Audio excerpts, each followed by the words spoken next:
We go. What? Why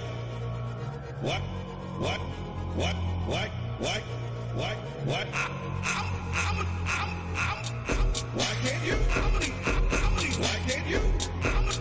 Why can't you? Why can't you? Why can't you? Why can't you? Why can't you? I did this. Why can't you?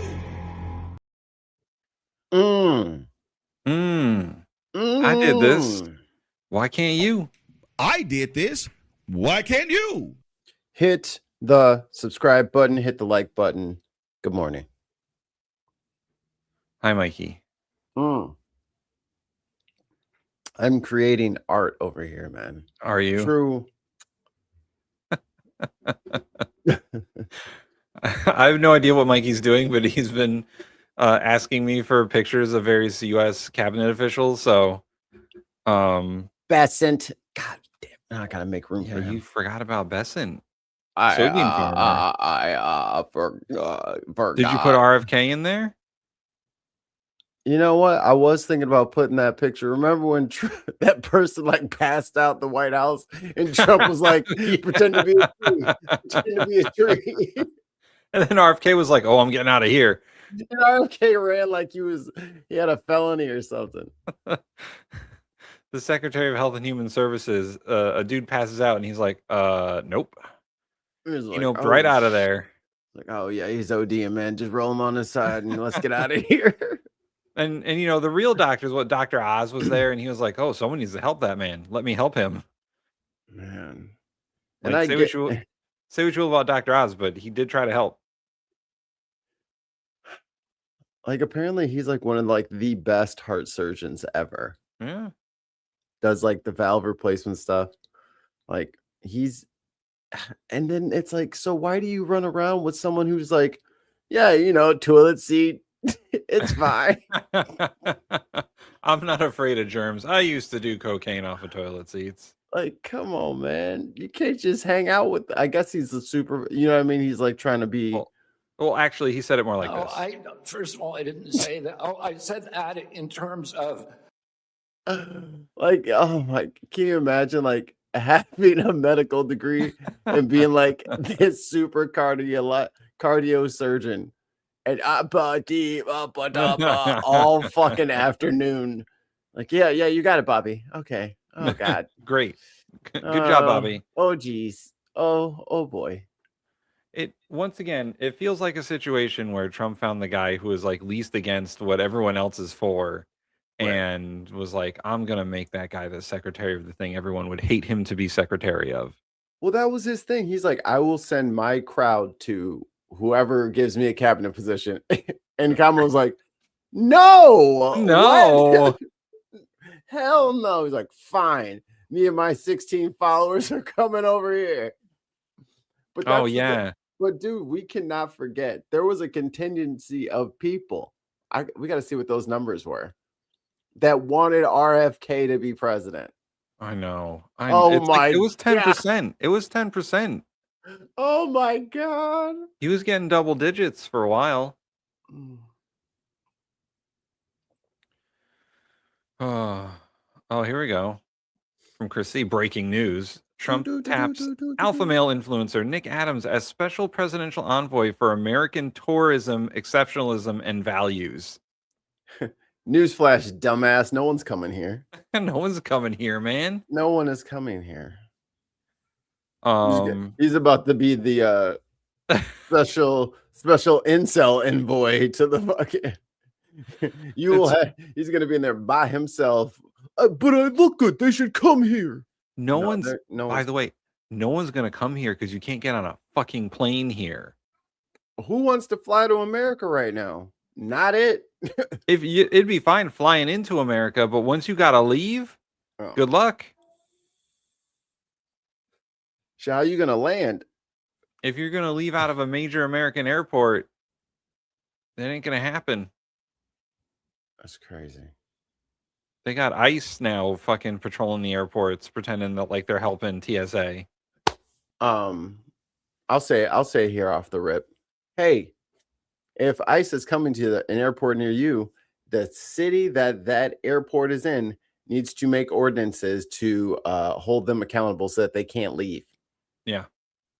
If they violate any kind of personnel, anything, HR, they fucking fart on a dandelion. I don't care. You need to be able to hold them in the state. Do not let them leave. McKinnon says that he literally had to abandon a $30,000 project because it was going to require him to fly. Fuck that. Fuck that. But I mean, there's tons of news footage out there of people asking, like, people in the lines going outside of the airports, being like 4 or 5 hours waiting in line to get through TSA. And I think on the Daily Show last night, they had the footage of a woman saying, "Oh yeah, my plane's boarding right now," and her child was like, "Oh no." I've been waiting in line for 3 hours. I got another 3 hours to go, and my plane's boarding right now. There you go. Good luck with that World Cup. Like, dude, no one's coming. No one's coming. People were on fucking vacation in Hawaii, and you grab them up and put them in concentration camps. They're not coming, bro. No one's coming here. It's gonna be like his little fucking wet fart of a fucking parade for his birthday. It's just gonna be the military parade with the squeaky tank, you know. Like it's not gonna be what you think it is. I don't want the tanks that don't squeak. The tank has to squeak, otherwise it's not a tank. How else would you know it was a tank? $2 super chat from Tez. Yo. Tez says impeach them all. This is my art. Here we go. So you got them all here. Can I zoom in? What? Zoom. There we go. Look at Trump. He's so proud. It says MS13 right there on his hands. He says like, no. It's not Photoshop. That's what that's what's on his skin. He said, on his tattoo on his skin. That's been added to the photo, sir. No. It says MS13. Oh, Hexeth with his white nationalist Jerusalem cross. You can't see infidel that he has inscribed in his arm. And then you got Crash Al Bondi. How about now? You just see Marco's shoes. The shoes that are too big. Tulsi's confused. Cash is chugging a beer. And I'm not sure exactly what JD's up to, but it looks suggestive. It looks, I mean, I hate for somebody to take that portion of the image and then like insert something else. Chair leg. A throw pillow. A throw pillow. $5 super chat from the Dark Lord Greg. They, ICE, aren't allowed to mask and their uniforms aren't uniform. It will be good to get them matched to their incidents. Yeah, they're not wear the masks in the airports. I mean, because that's the thing about it, right? I played Call of Duty. So what you're telling me is you want to let the ski mask, bulletproof vest dudes everyone just get desensitized to them coming in and out of the building. Okay. Let's just get totally desensitized to it. So that when you have a terminal fucking incident, you know what I mean? Like, this is so stupid. So stupid. It's very funny that all they have to do is put hashtag MAGA and hashtag wrong in the title, and we get the trolls right up front. Whoa. What you got over there? Yeah, Daniel, what you got? Yeah, what you got? What you claiming over there? What are you claiming as a success? I'm curious. Is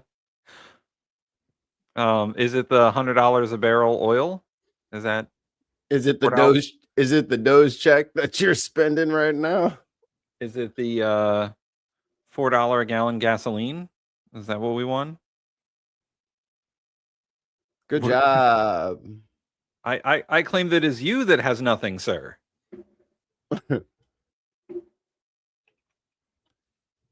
All right. I got No. something up front. It's a bit of a contentious committee hearing going on in the Senate right now. They're talking about the Arctic frost investigation. You remember this, Mikey? Oh, when they aided in the fucking aided in the soft coup of America. Yeah, well, the Judicial Committee is talking about. Well, the Republicans on the Judicial Committee are talking about how senators were, quote, wiretapped by the Biden DOJ and the Arctic frost investigation. when they participated in the soft coup against the American people. Mm-hmm. Oh, okay. So I just want to make sure I got the incidents correct. I don't want to, mislabel people. It was the coup, right? Okay. It was, yeah. We got Senator Cruz and then Senator Whitehouse sort of back to back here. Mr. O'Leary, I appreciate your service. One of the things you testified is you said, quote, the effectiveness and legitimacy of the FBI depend on its independence from political influence. I very much agree with that, and I will say as an alumnus of the Wait, you do? Did he vote for Kash Patel?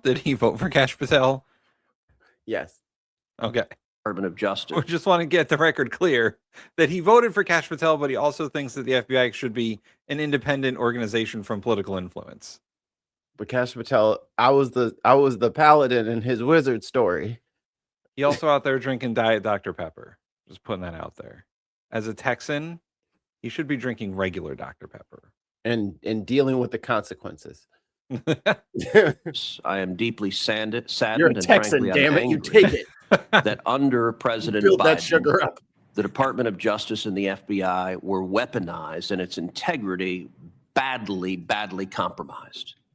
You are right. That's how the FBI is supposed to behave, and that's how the Department of Justice is supposed to behave.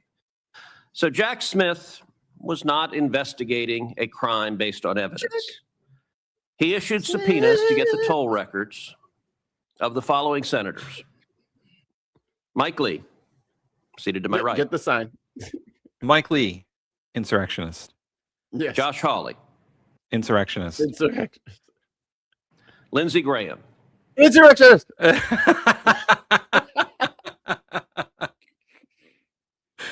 John Kennedy, seated to my right. Marsha Blackburn, Ron Johnson, Rick Scott, Bill Haggerty, Dan Sullivan, Tommy Tuberville, Cynthia Lummis. So all these people, I would say the first 4, 5, 6, for sure, I would be investigating those motherfuckers as well. Why? Well, because Mikey, they, especially Josh Hawley, who was given the insurrectionist outside let's go before he started running through the halls of Congress for his life. I was also gonna bring up the fact that that I think for sure the top 5 went up onto the dais and said, "Hey guys, let's just pause the election for 15 days, huh? Let's just do it for 15 days." All of them went up there and asked for something very specific that all the rest of the congressional members somehow seemed to miss. But they fucking picked up on it and they said, we should just all suspend. We should just suspend for now. Because you're and that's why your fucking shit got wiretapped. Because well, who the hell have you talked to that all of you guys were lockstep on this?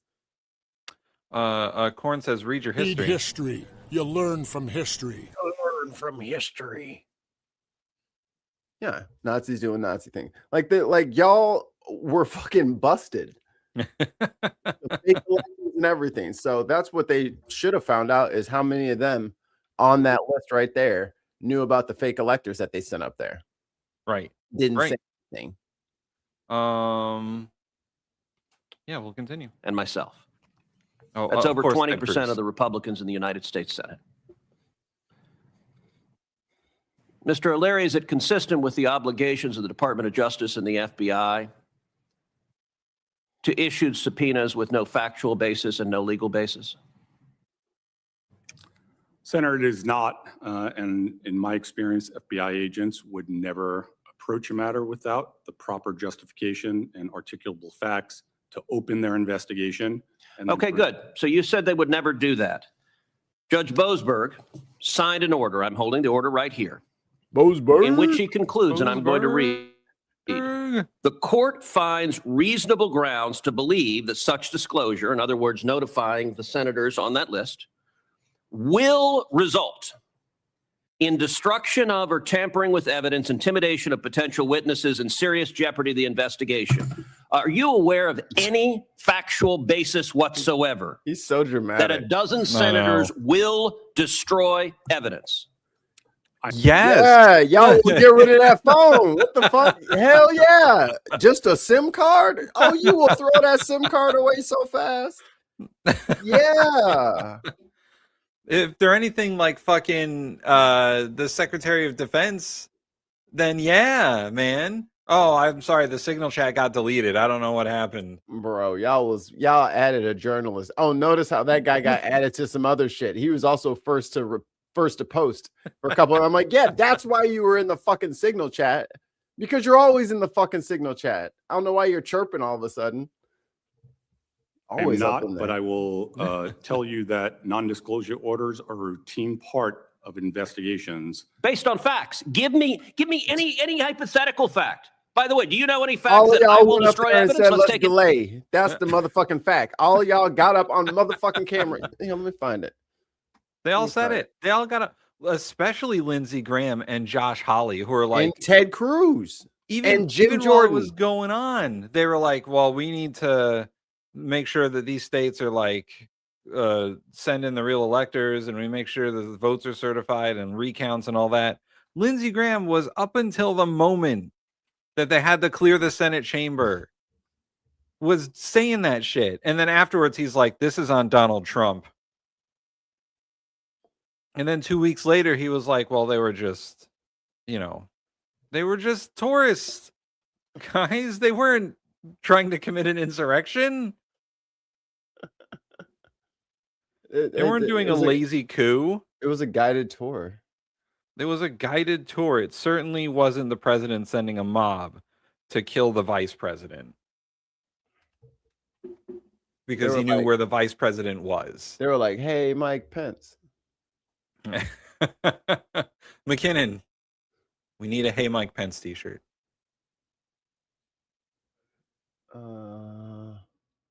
Let's see. I'm overwhelmed with data. I forgot how much of this January 6th shit there was. It's a lot, man. It was a whole chapter of our life.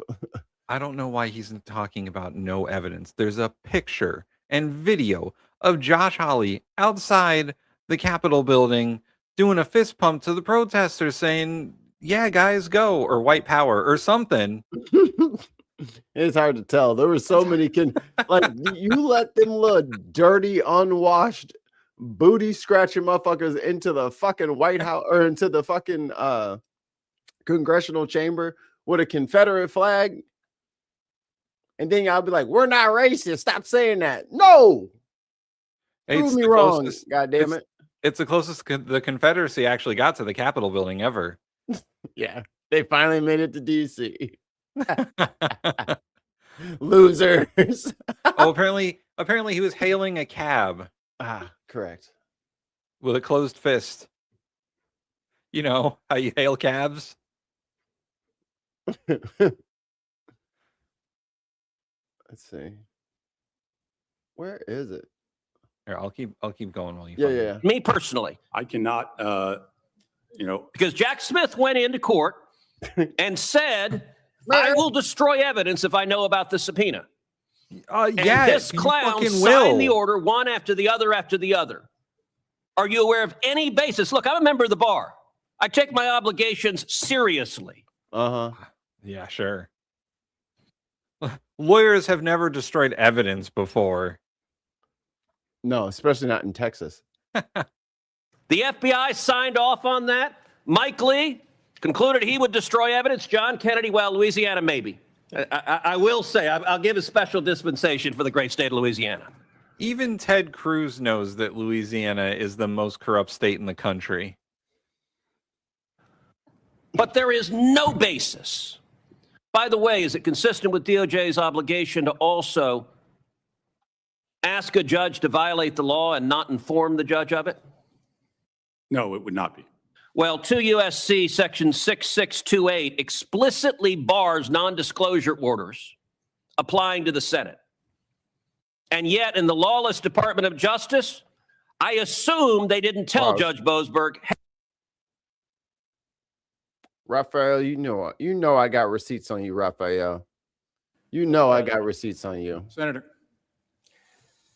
we gathered together Got the same at a suit moment on. of great division. At a moment He of only has like passion. 2 suits. This is on January 6th. We have seen and no doubt will continue to see 2021. a great Yeah. deal of moralizing from both sides of the aisle.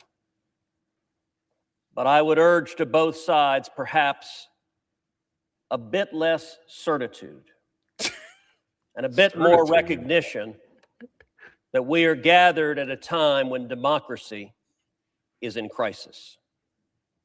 Democracy. Recent polling shows that 39% of Americans believe the election that just occurred, quote, was rigged. You may not agree with that assessment, but it is nonetheless a reality for nearly half the country. 39 is I not would nearly note half. it is not just Republicans who believe that. 31% And 4.5 ain't 6. You know what I'm saying? of independents agree with that statement. 17% of Democrats believe the election was rigged. Who? Even if you do not share that Raise your conviction, hand. it is the responsibility, I believe, of this office to acknowledge that is a profound threat to this country and to the legitimacy of any administrations that will come in the future. Oh, you wonder why your shit got tapped? Because you and your buddies went up there and gave the same motherfucking speech day of. Bullshit lying motherfucker. Because you're fucking guilty. You played your part in the coup, bitch. Yeah. You're gonna get found out. Hey, we're asking you to violate the law. Would you sign this? Do you assume that as well? You would have to ask the DOJ that, but you make a good point, Senator. Thank you. Ranking Member Whitehouse. Just to follow up on that point, Mr. O'Leary, is the reason that a prosecutor would pursue a non-disclosure order for a toll record subpoena necessarily that it is the subject of the subpoena who would attempt to interfere with or obstruct the investigation, as opposed to the subject of the investigation would attempt to interfere with Yeah. and obstruct the investigation. You supposed to, hey, hold on. Senator, Didn't it depends on the, Tim, they were like, yo, comply with the law. Just comply. You know, this is the thing, right? Where is it? Here it is. Here it is. Here it is. Just comply. Yeah. Just let them take your phone records. Who was you talking to? Lindsey, we already know his name, and he's a lovely young man. So you're in the clear. investigation. It could be the subject of the investigation. It could be associates. The idea of a non-disclosure order is to not The really, Russians that paid y'all. let an individual know that they're under investigation. But because one that could change- cannot change their infer behavior. from the existence of a non-disclosure order any accusation that the subject of the order was intending to interfere or obstruct. It could just as easily be that it was actually the subject of the investigation, one of the conspirators, for instance, who the court was concerned about, who the prosecutor was concerned Tim, about. I'm gonna try that way. If I Certainly ever could get be, but as I if would, I ever get picked up on anything, I'm like, Your Honor, they're trying to subpoena my phone records. Well, didn't you use your phone to commit the crimes? I'm not telling them that, Your Honor. Hello. Come on. I don't want to give them the evidence they're looking for. What? I invoke my Fifth Amendment rights. Why would I? Well, my crimes are on there, Your Honor. I don't want them to get that. They can't subpoena my phone records. That's how I do all my crimes. Then I'll be found out. So no, you can't have that. It would be like, Your Honor, they're subpoenaing my bank records, and that's how I commit all the wire fraud that I committed. Yeah, I'm just sitting in this fucking, orange jumpsuit for wire fraud, and they're trying to go after my bank records. What? This is a little out of pocket, don't you think, Your Honor? I don't know why they're doing this. It's so random. It's unlawful is what it is. How dare they go after the thing that they need?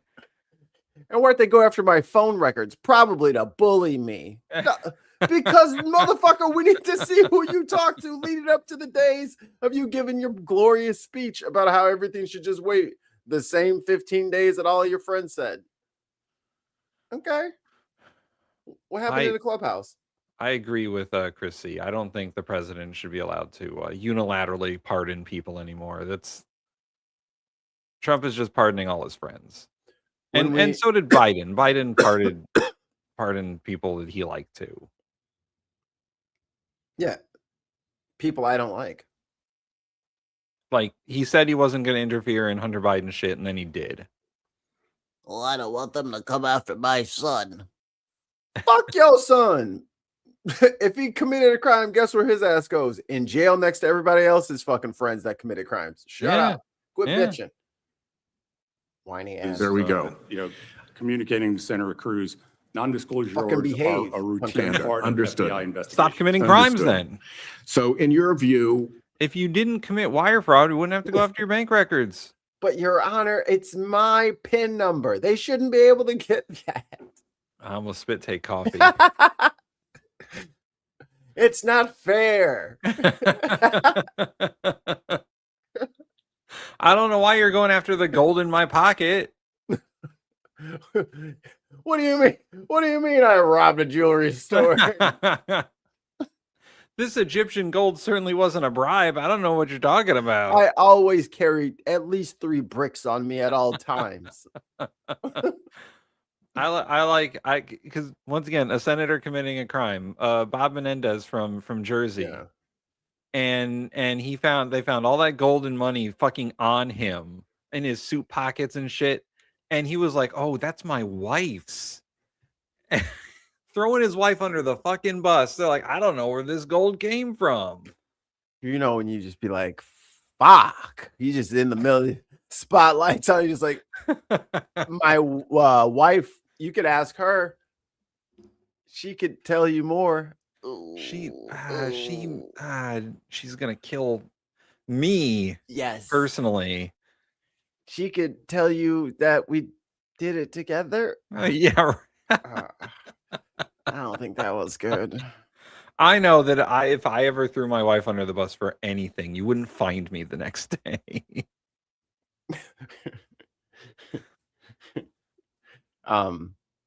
I've mentioned to my wife several times. I'm like, if you need me to take the rap for something, just say the password and I'll just confess. We have a word that only we understand, and it has to be in context. And if the password is said, then yeah, that's mine. Aside from the legal understanding that you cannot be compelled to testify against your spouse as a married couple, we also have a very good understanding of what to say and do if one of us is arrested. Right. It's gonna be quiet as a church mouse. It's like, oh, I'm under arrest. Yeah. And if you guys ever get arrested, shut the fuck up. Do yourself a favor. Don't fucking say anything. Shut up. You're not going to talk your way out of them handcuffs. Just shut up. And McKinnon is right. I run this house with my wife's permission, of course. And her mandates, it's like you be, as soon as you be in charge, it'd be a whole list of shit to do. Be like, what the man, I'm finna be lazy. I'm finna Homer Simpson this shit for a little bit. Hold on. Homer might have been onto something. You don't want to be too proficient. Yeah, you don't want to be too proficient. God. If you are handy, forget it. Oh yeah, you're gonna be fixing shit all day. I started pretending not to know how to do things. Yeah. And she doesn't watch this show, so she'll never know. But I pretend not to know how to measure things. It's too hard. I can't figure it out. My dyslexia. My spatial reasoning is so bad. I think my wife has been pulling the same shit on me though, because she drives to work every fucking day. As soon as the both of us need to go somewhere, why are you getting in on that side? Huh? I'm like, you forgot the keys. She's like, passenger princess. I'm like, ah, here we go. Yeah, Here I get the we same go. thing. Passenger princess. Man. I'm And like, you know what if I want to fucking fall asleep in the car on the way home? right. I would like to go out, somewhere, eat too much, drink too much, and then just casually sleep on the way home. That would be nice for me. Well, here's the problem is my wife also doesn't like me driving her car, but then she'll be like, you drive. See, it's okay. We're gonna start a support group for us poor husbands. Us poor husbands. That's the new relationship podcast. Us poor husbands. Us poor husbands. You know what? we should do a podcast. We should do one of those for funsies, I think. That'd be hilarious. Our monthly check-in with us poor husbands. Everything bad happens to us and only us.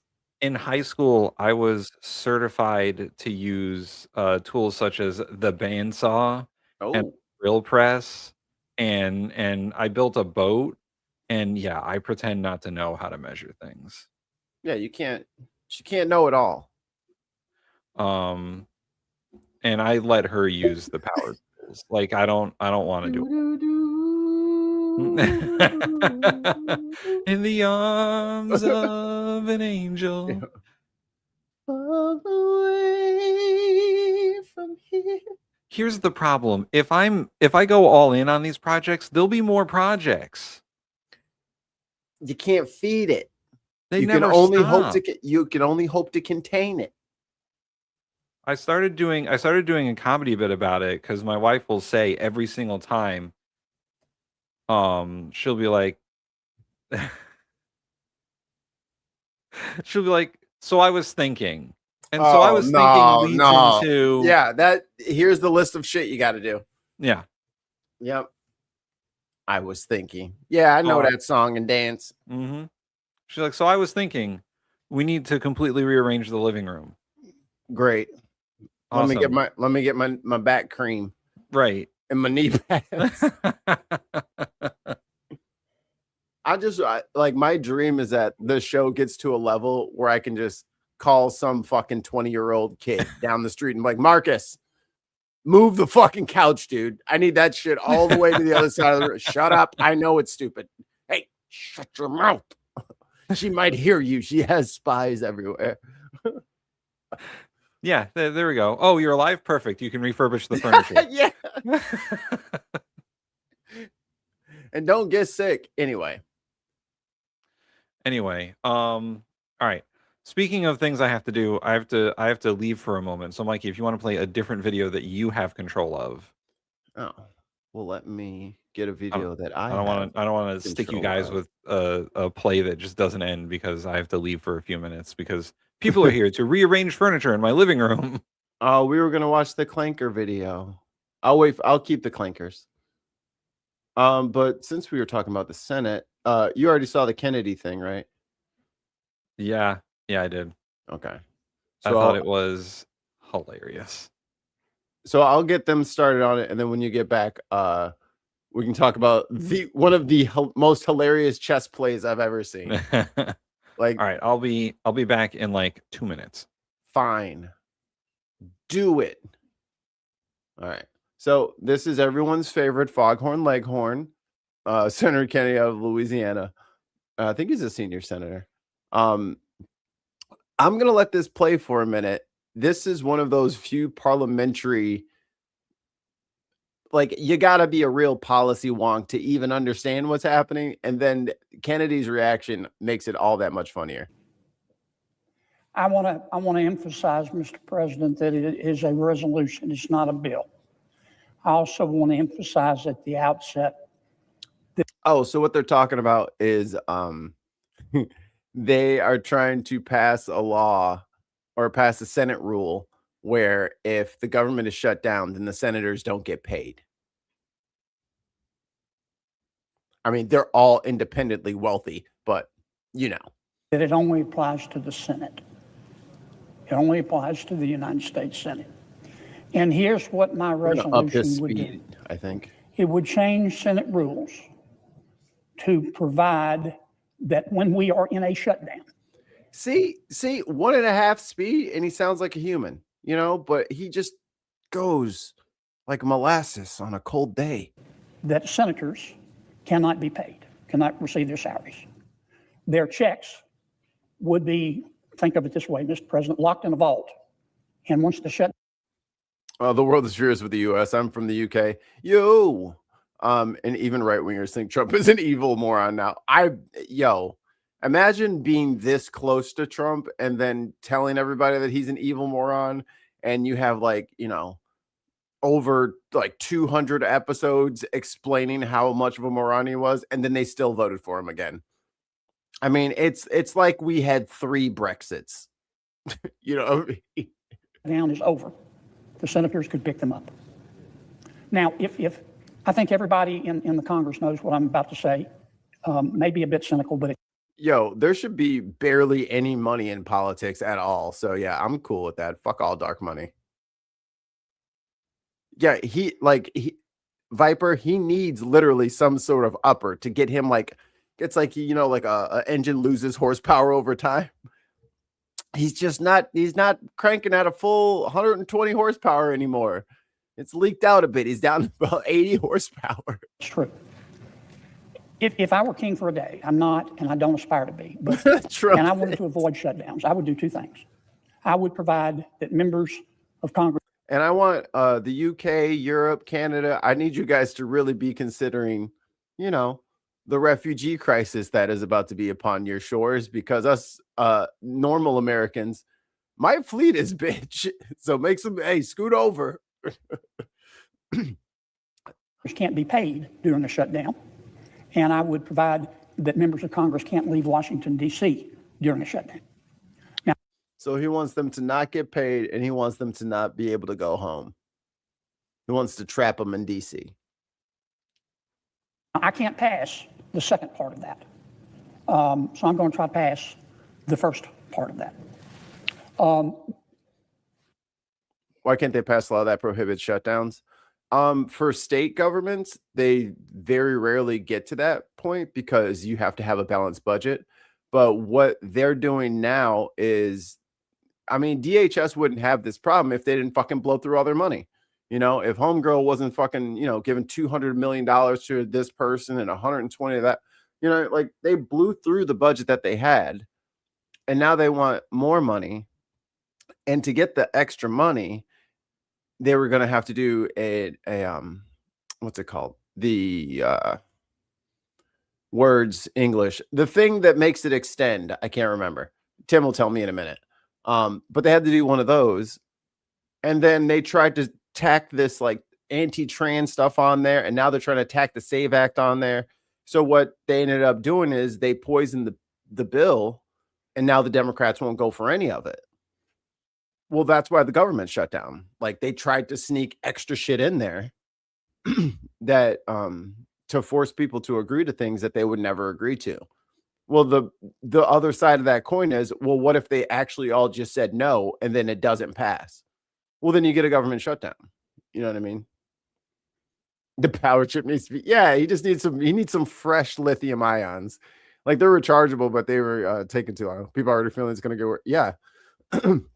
And the other thing, and then correct me if I'm wrong, those of you in the UK, the brain drain is the worst part of it. And in your medical fields and your STEM fields, if people don't feel safe and comfortable and secure in a country, they'll go to a country that is safe, secure, and comfortable for them. You know what I mean? Someone who's going to appreciate their talents and gifts. Damn it. Always a bridesmaid, never a bride. You have the refugees and the UK infrastructure can't handle current usage rates. There's going to be some rearranging of furniture after all this. Camp beds. Yeah, just get them some bunk beds. We're locking the doors. Yeah, that'll be great. A bunch of 90-year-old men fucking locked in a room farting. Mikey, the rest of the world had a meeting without the U.S. or Israel. As I had the refugees from the Middle East will be sent to the USA. As you cause the problem, you can solve it. Like, honestly, I wouldn't even trip about that. Like, that wouldn't even be a big deal to me. Like, that's why I don't understand why everyone gets so fucking bent out of shape about the migrants coming here. Like, bro, look up Iran-Contra. Iran. Like, we did this to Central America and Latin America. We destabilized them. Yeah, oh, continuing resolution. CR. That's what it is. Thank you.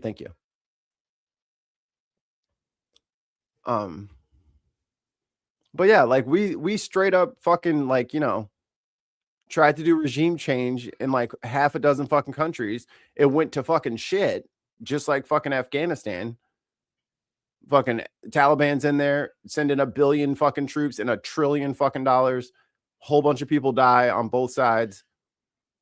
End of the story. Fucking Taliban's still in control of fucking, like what? This is not better.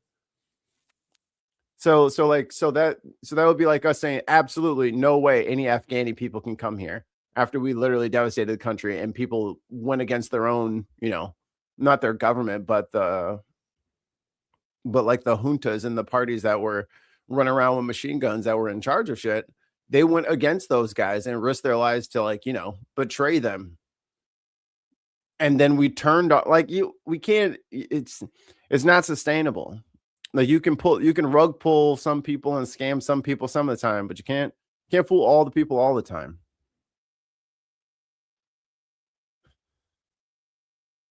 We've got some friends up there. Open the door.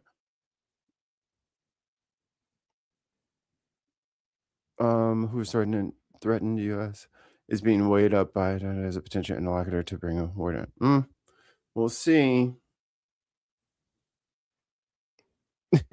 Tim's when I died, I cannot see. If the U.S. incites revolution at a country, the U.S. needs to help those people find refugee and rebuild.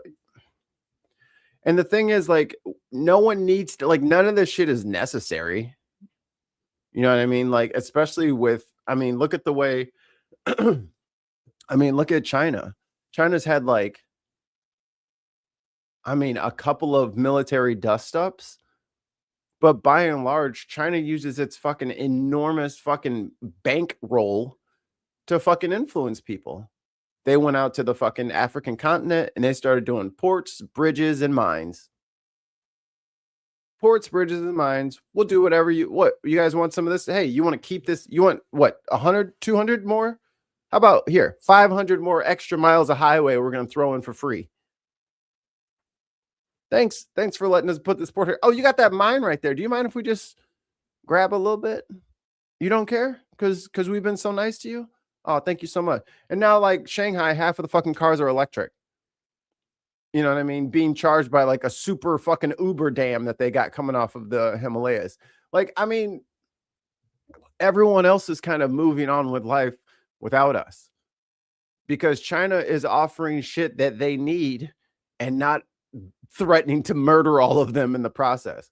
I mean, but if you look at Hong Kong or if you look at Taiwan, even South Korea, they have a very America to everyone else relationship with China versus us having that relationship with them. And China's not threatening to blow everybody up. Can someone explain why the price of gas is rising, but the price of crude is falling? Because so like if you're talking about like gas, like your gas prices, so that's the stuff that's already refined. So then the price of crude is going to go up and down, and that's the price it's going to be to replace the fuel that went into the refinery, that went into the truck, that went into the gas station, that went to you. But they're saying the oil markets, they're going to be in flux for months with all of this shit. Months. He better. Barron Trump bought 30 million in oil stocks. Yo. And that's the other thing. Like, his kids have got to be like, and I don't even know if investigate is the right word. They're just doing it out in the open. Like, this is some fucked up nepotism, crony capitalist, dog ass shit. They were complaining about Hunter Biden. Holy shit. Jared Kushner. Who's seen Ivanka lately? And then the two boys got the executive club in DC, where you're guaranteed to meet right-wing politicians like senators and stuff. And it's $500,000 membership fee. They made a Mar-a-Lago North. And no one says a fucking word about it. Like, can you imagine if fucking Sasha and Malia fucking had a speakeasy?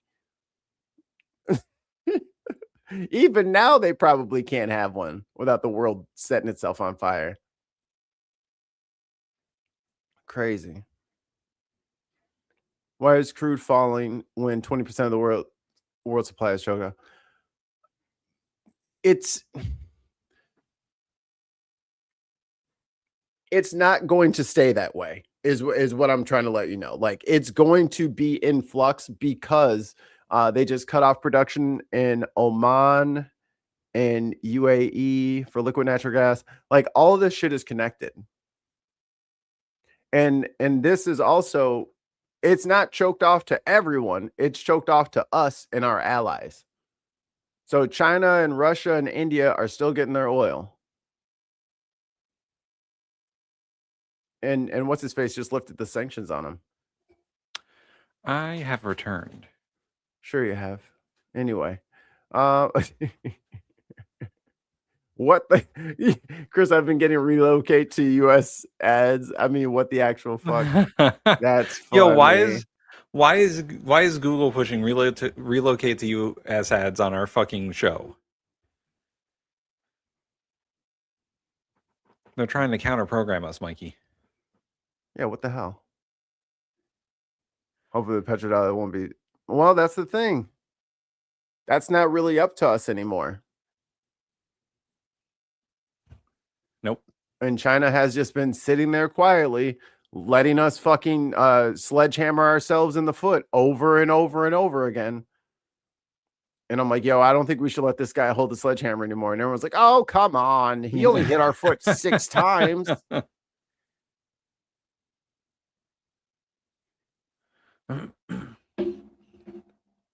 Yeah. What'd I miss? Oh, nothing. We're just talking about China and how this Iran stuff. Yeah, Oh Allie. my God. That's funny.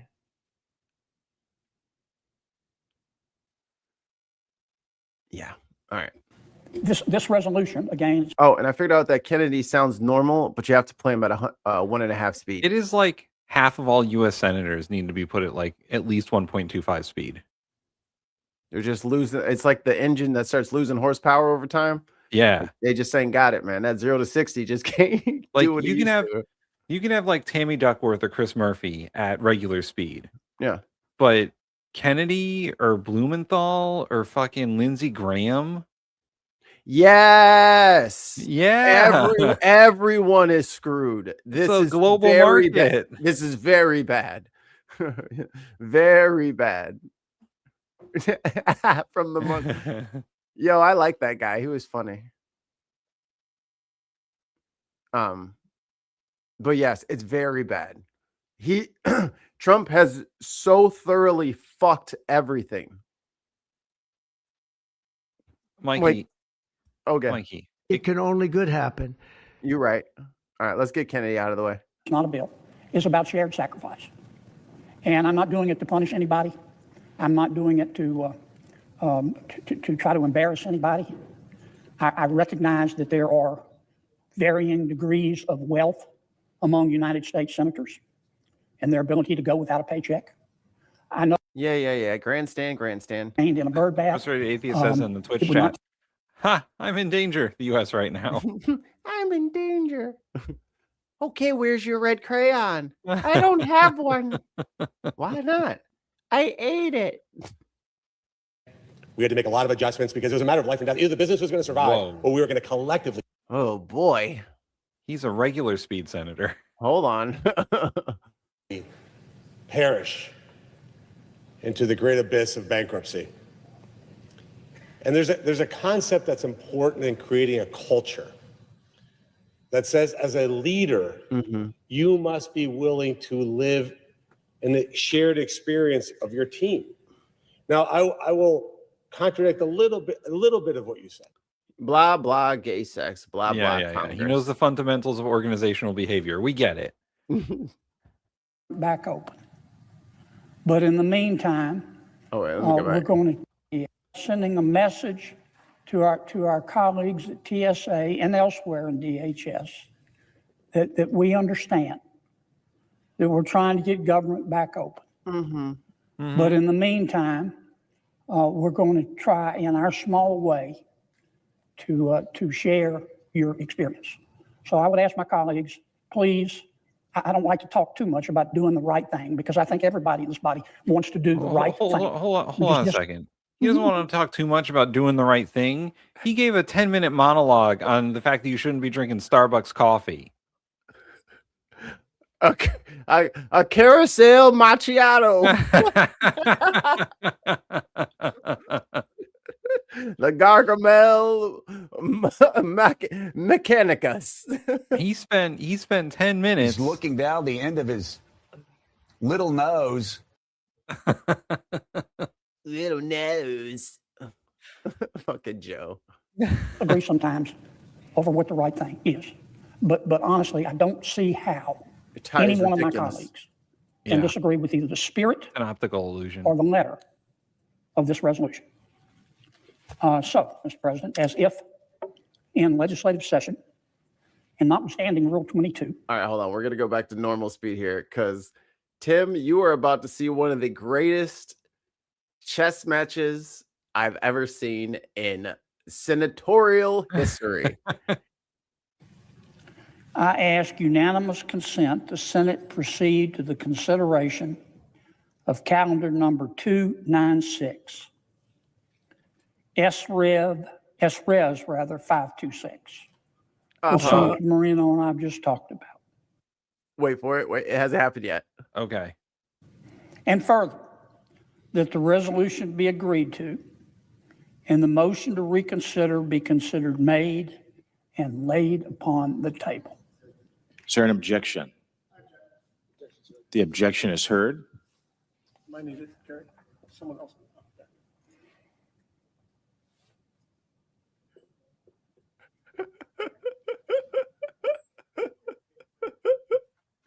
He walked out. He walked out? The person who objected walk out, or Senator Kennedy walked out? So he came in, I object, and then he left. Yes. Hilarious. Because, all right, if people now don't know, dissect.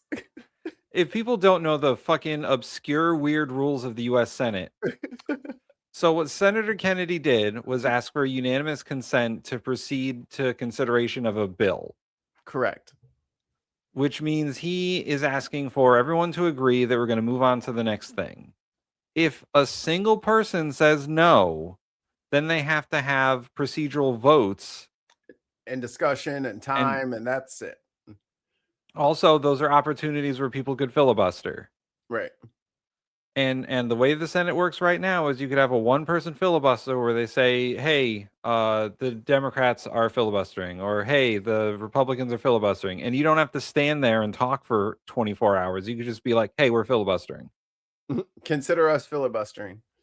So one senator walking in and saying, I object, and then leaving is fucking hilarious. He melts down for the next 17 minutes. Oh my God, yes. Here's the best part. I'm going to give you the last 30 seconds of this, and you're going to shit your pants. Your pants will be filled with the poop of your body. My understanding is that a senator has to yield the floor or complete his speech. Oh, they've been rules arguing this entire time. Man. 17 minutes. He talked for 5. That guy talked for 5, and then they had the thing. Soon as he said unanimous consent, I object. Walks out the fucking room. Another 17 minutes of arguing ensues. And then Another senator, in order to speak, has to seek recognition from the chair in order to speak. Is that correct or not? no. No, he asked if anyone objected.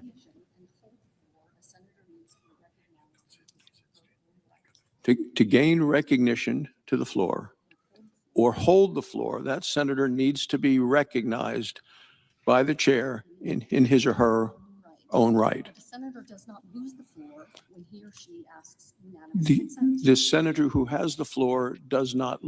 That's the, you guys are listed. That lady is the parliamentarian. She's the Senate- referee. The Senate Parliament Librarian. Yes. Lose the floor when he or she asks unanimous consent. And any senator in the chamber, including the chair, may object to unanimous consent. Any senator in the chair, including any senator in the chamber, boy. including the Oh, senator boy. in the chair, Wait can for it. object despite the fact they don't have control of the floor, and that the senator speaking at the podium who has been recognized continues to control the floor. Thank you, Mr. President.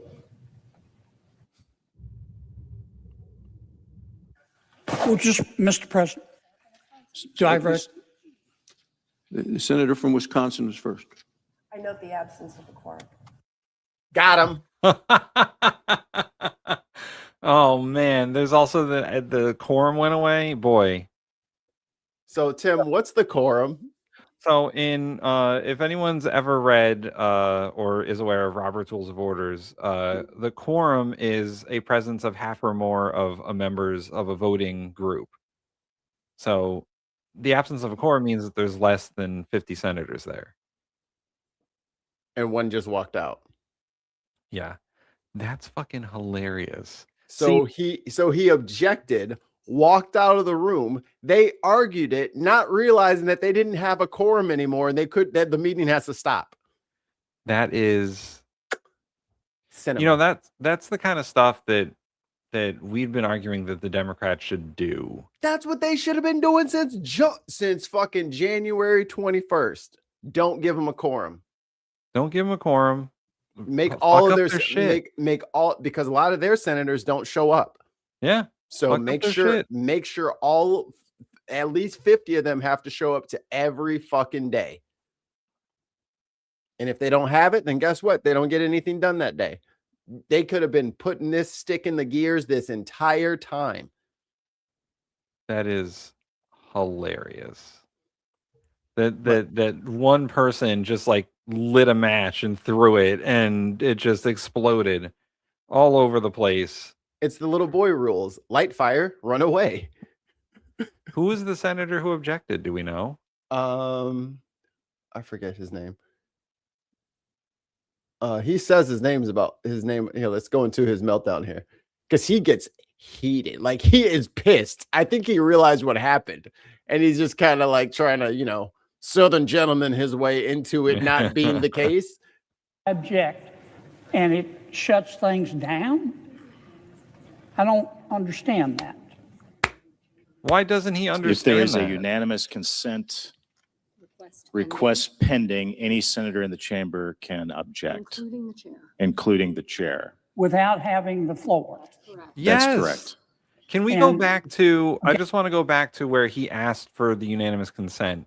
And then the chair does ask if there's anyone that objects. That's the call. According to the rules, that's perfectly fine if someone just ran in and was like, I object, and then they left. And They don't ran technically away. have the floor. They don't need to have the floor. That's what the call was. It's not yielding the floor to anyone. It's saying, hey, is there anyone that objects to this unanimous consent agreement? Like, I because of some of my book learning, I'm well aware of the rules of the Senate specifically, because the Senate has very different rules than the House. And there's no unanimous consent agreements in the House because there's too many motherfuckers there to get 435 people to agree to everything. Right. Unless it was the Epstein Transparency Act. Yeah.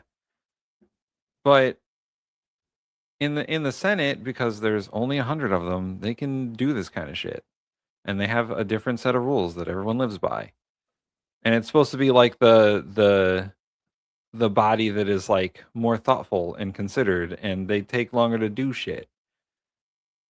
But someone throwing a monkey wrench into the plans and just being like, I object, because there's unanimous consent agreements all the time. They happen all the time. And people just agree to them because they just want to move on. And they all generally agree to all the procedural stuff. When it comes down to like final votes or filibustering, that's when the actual votes start splitting. But usually, because they're all nice to each other generally, they all agree to unanimous consent everything because they want to move on. So someone just throwing a wrench into the works and saying, I object, is hilarious. Because then they have to actually do roll call votes. Yep. And they should have been roll calling every single motion, every single everything. Anytime anybody wants to be recognized, can we make sure we have a quorum, please? Roll call. Call the roll. Yeah. Every time. To answer Chris C's question, there are 53 Republican senators and 47 Democrats. Technically, if you were counting Rand Paul is the independent. Yeah, if you were counting what's his name from Pennsylvania as a Democrat still. Oh, Fetterman. Yeah. Oh, and I guess there's 46 Democrats because Bernie Sanders is technically independent. So he just caucus with the Democrats. So it's 53, 46, and 1. Oh, here we go. SRES 526, which Senator Moreno and I have just talked about. And further, that the resolution be agreed to and the motion to reconsider be considered made and laid upon the table. Which means that there won't be any argument or discussion. Yes. Everyone's agreeing to it. Yes. Is there an objection? The objection is heard. I object. Am I needed, Gary? Someone else. Am I needed, Carrie? Can someone else? Okay. And then he's just gone. Leaves the chamber. Look, cameraman's like, do I? Producer's just fucking screaming in his helmet. He's like, get over there. I want to give my colleague, Senator Schatz, more time. Is he? Senator who? Schatz. Shatz. He objected and left the chamber. Is he coming back? Ryan Schatz. Well, wait, just one second. I mean, is he quick question? Is he ill? Yep.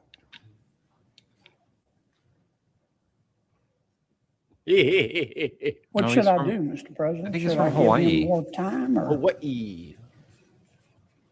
Tammy or Tulsi Gabbard always fucking pisses me off when she says Hawaii. Yeah, but he's the I believe he's the senior senator from Hawaii. Hawaii. Point of order, is it appropriate for someone not to be recognized to just say I object and run out? The senator's not been recognized. The senator had the floor, the senator from Louisiana, who's made a proposal, and then I heard some noise in the background and that Hilarious. was it. But I never heard a senator being recognized, so it sounds to me that no one has been recognized to object. He mad. He's so mad. Listen, mad, bro. this You is how got- you do it. You got gamed, homie. This is the shit we've been asking for the whole time. They should have been doing this the whole time. All they do is sit around and read rule books all fucking day. Fucking throw some shit. Throw some monkey wrenches in the gears. And someone in the chat saying that this is theatrical. 100%. Yes. Hello. 100%. How dare you play by the rules? How dare you know the rules, sir? Yeah. Like when the motherfucker picks up the kick return and his foot's out of bounds. You know what I'm saying? You got to know what the rules are. That's an illegal kick. We're taking it at the 40. And then I love how they spend 15 minutes. Did he have the floor? Did he not have the floor? Who had the floor? And then It didn't matter. They lost the quorum.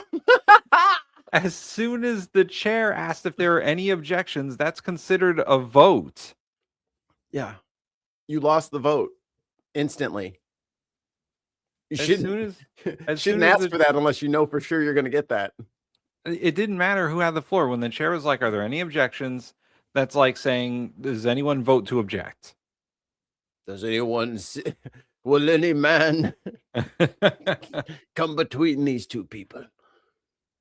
Hilarious. Got him. Got him. So I thought you would enjoy that because that's great. It's an especially tricky moment.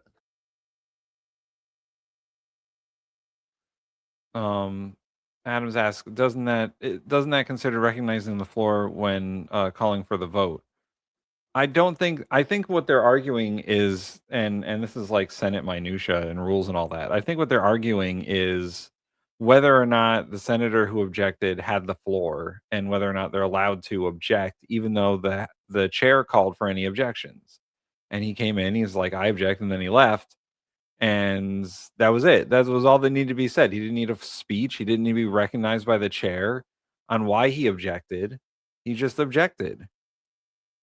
It's all very silly rule stuff, and it's very easy to get caught up in the nonsense of did he have the floor. And obviously we saw them having the Senate parliamentarian reading out the rules saying that you don't need to be recognized, you just need to say whether you object.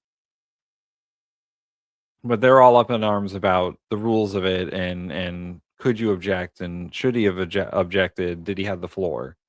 And it didn't matter.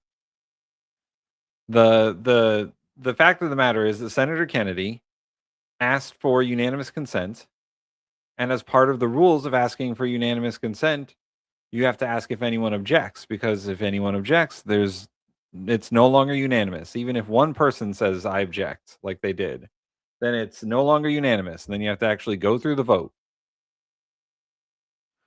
So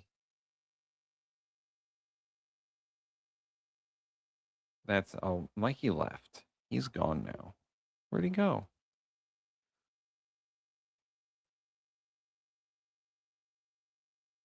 Well, let's read some chats here.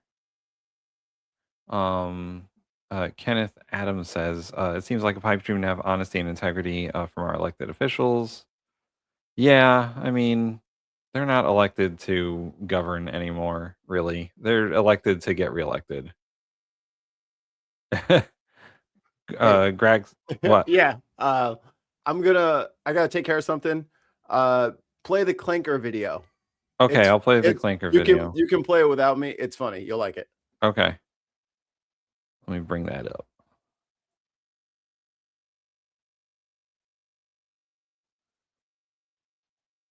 up. What has happened? Oh, that ain't it.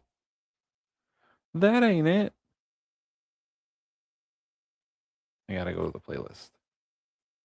This is democracynow.org, the one. Nope. Okay. Just about everyone has seen it happen or has come close to seeing it happen at the Chapel Street Bridge in Newark. I've seen the aftermath of them getting hit. Yeah. You have pictures of it? I think I do have a picture. Yeah, trucks clearly warned the bridge is only 12 feet tall. Give it a go anyway and get stuck. It has happened 60 times here since 2005. I shot this video here in 2015, and the most recent strike came earlier this month, just days before these new clankers. So I've been witness to this happening in train bridges in the town that I used to live in, because a train line went through the sort of the middle of a downtown area, and we have these low train bridges. And these box trucks, there was like flashing lights and signs saying low bridge and stop and all that. There's even a height sensor for trucks to tell them, hey, you're too tall, you're going to hit the bridge. So these box trucks, especially people who are driving like rented box trucks, didn't care. They would hit this bridge, and then the bridge would fucking peel them like a can opener. And so I've seen so many box trucks and big rigs get fucking decimated by these train bridges because they're immovable objects. and most of these boxes are plywood and aluminum. Went up. There's this huge white box truck completely stuck underneath the bridge.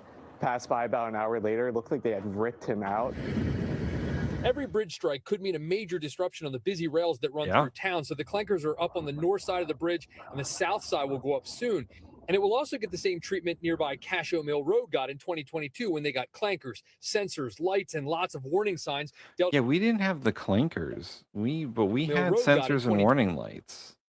That's an interesting way to do it. I mean, how many times can you tell people if your truck is over a certain height, you can't go under a bridge? Like, I owned a food truck, and the maximum height on the food truck was, I think, just under 12 feet because of the hood vent that came out the top. I think the original height of the truck is like 8.5 feet, and the hood vent is another couple of feet.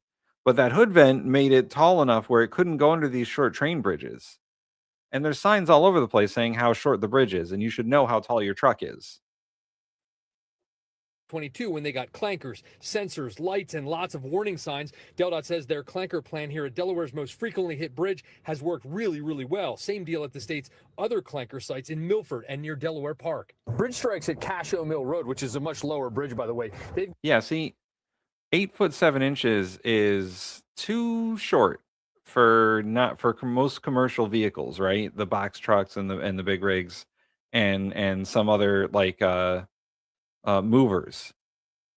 That's even kind of tall for some fucking FedEx trucks.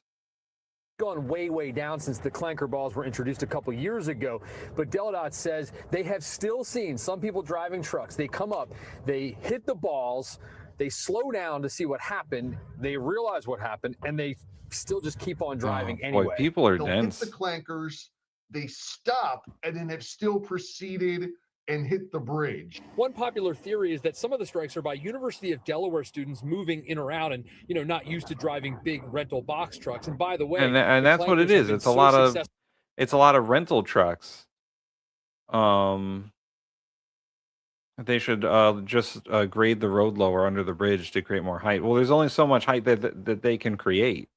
Even if they and it's been done. Like, they've lowered the road and they've dug out the road, but there's only so low you can go before you're going to hit the train bridge, no matter what. We'll hear that other states have started asking DelDOT about their very creative solution. Ohio, California, for example, we've had municipalities and other agencies reach out to us and inquire about the system because they were having the same issue. Another set of clankers is Yeah, set to road go up on a flooding low rail under the bridge in bridges for Newport, sure. Delaware as well, and this set on Chapel Street should be done really, really soon. In Newark, Delaware, Tim Furlong, NBC 10 News. That's pretty crazy. Oh, this is the Senator Kennedy thing again. Let's see. Oh, we'll talk Hello, about everybody. this. This is Mick.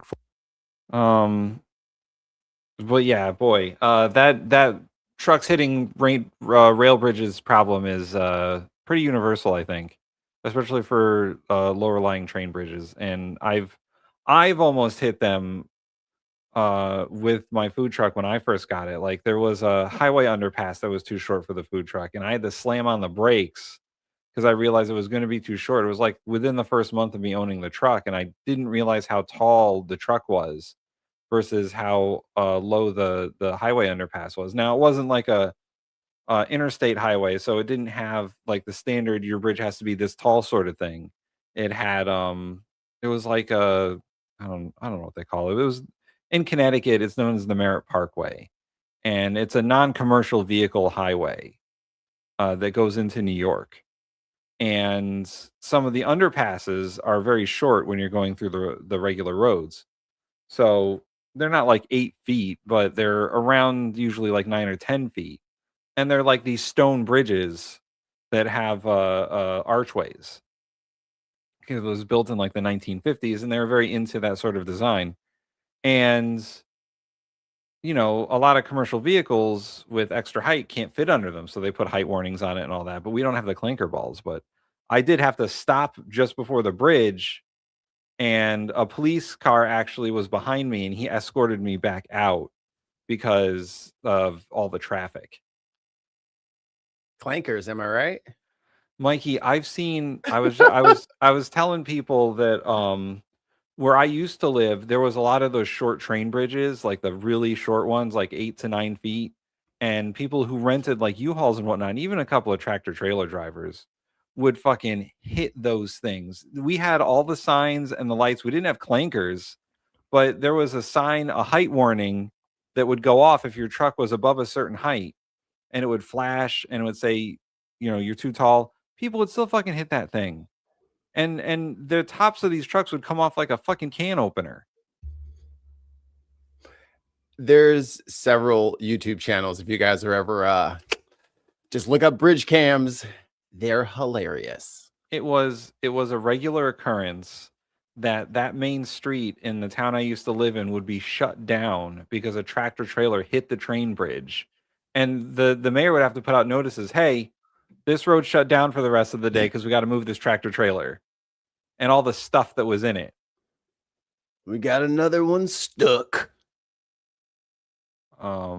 Kenneth asked, what kind of fare did you offer from your truck? It was a grilled cheese food truck. We did gourmet grilled cheese. Join the cheese cult. Join the cheese cult. It was called the Melting Truck, and I ran a cheese cult. That's right. They would have little blocks of cheddar in a circle with Parmesan. But yeah, we did grilled cheese, soups, and like mac and cheese, and eventually we moved into doing smash burgers because smash burgers are fucking delicious. All right. Oh yeah. All right, back to the legend. Mick Foley. We get to talk about something wrestling and news related. That's my jam. You mean Dude Love? You mean Mankind? You mean Cactus Jack? Cactus Jack. I didn't like the. I'm not gonna front. I didn't like the Cactus Jack days. I don't like the blood. Mick Foley did a lot of crazy things to his body. That's true.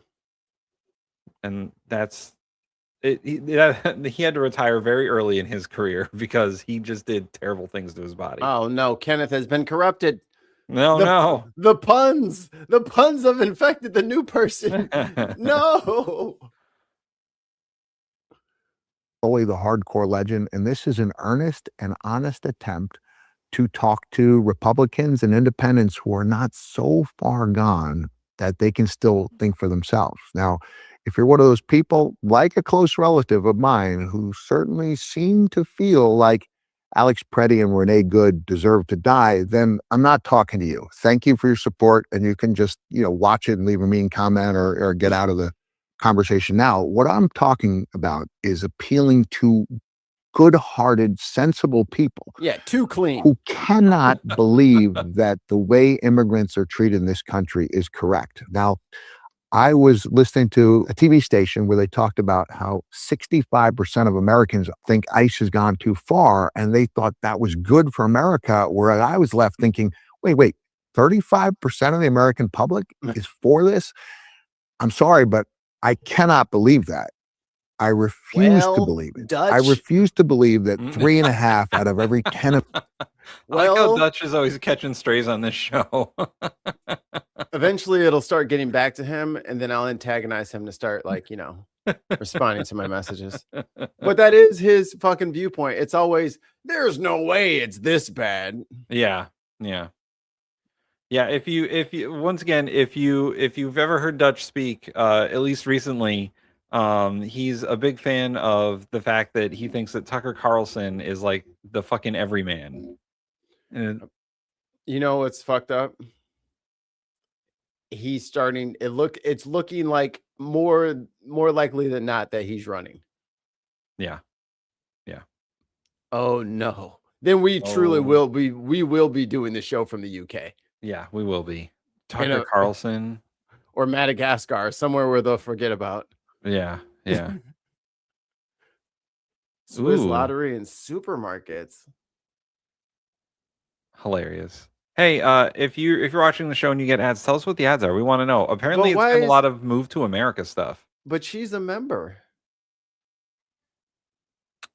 Gina, are you not a member anymore? She is. Look, she's got the S.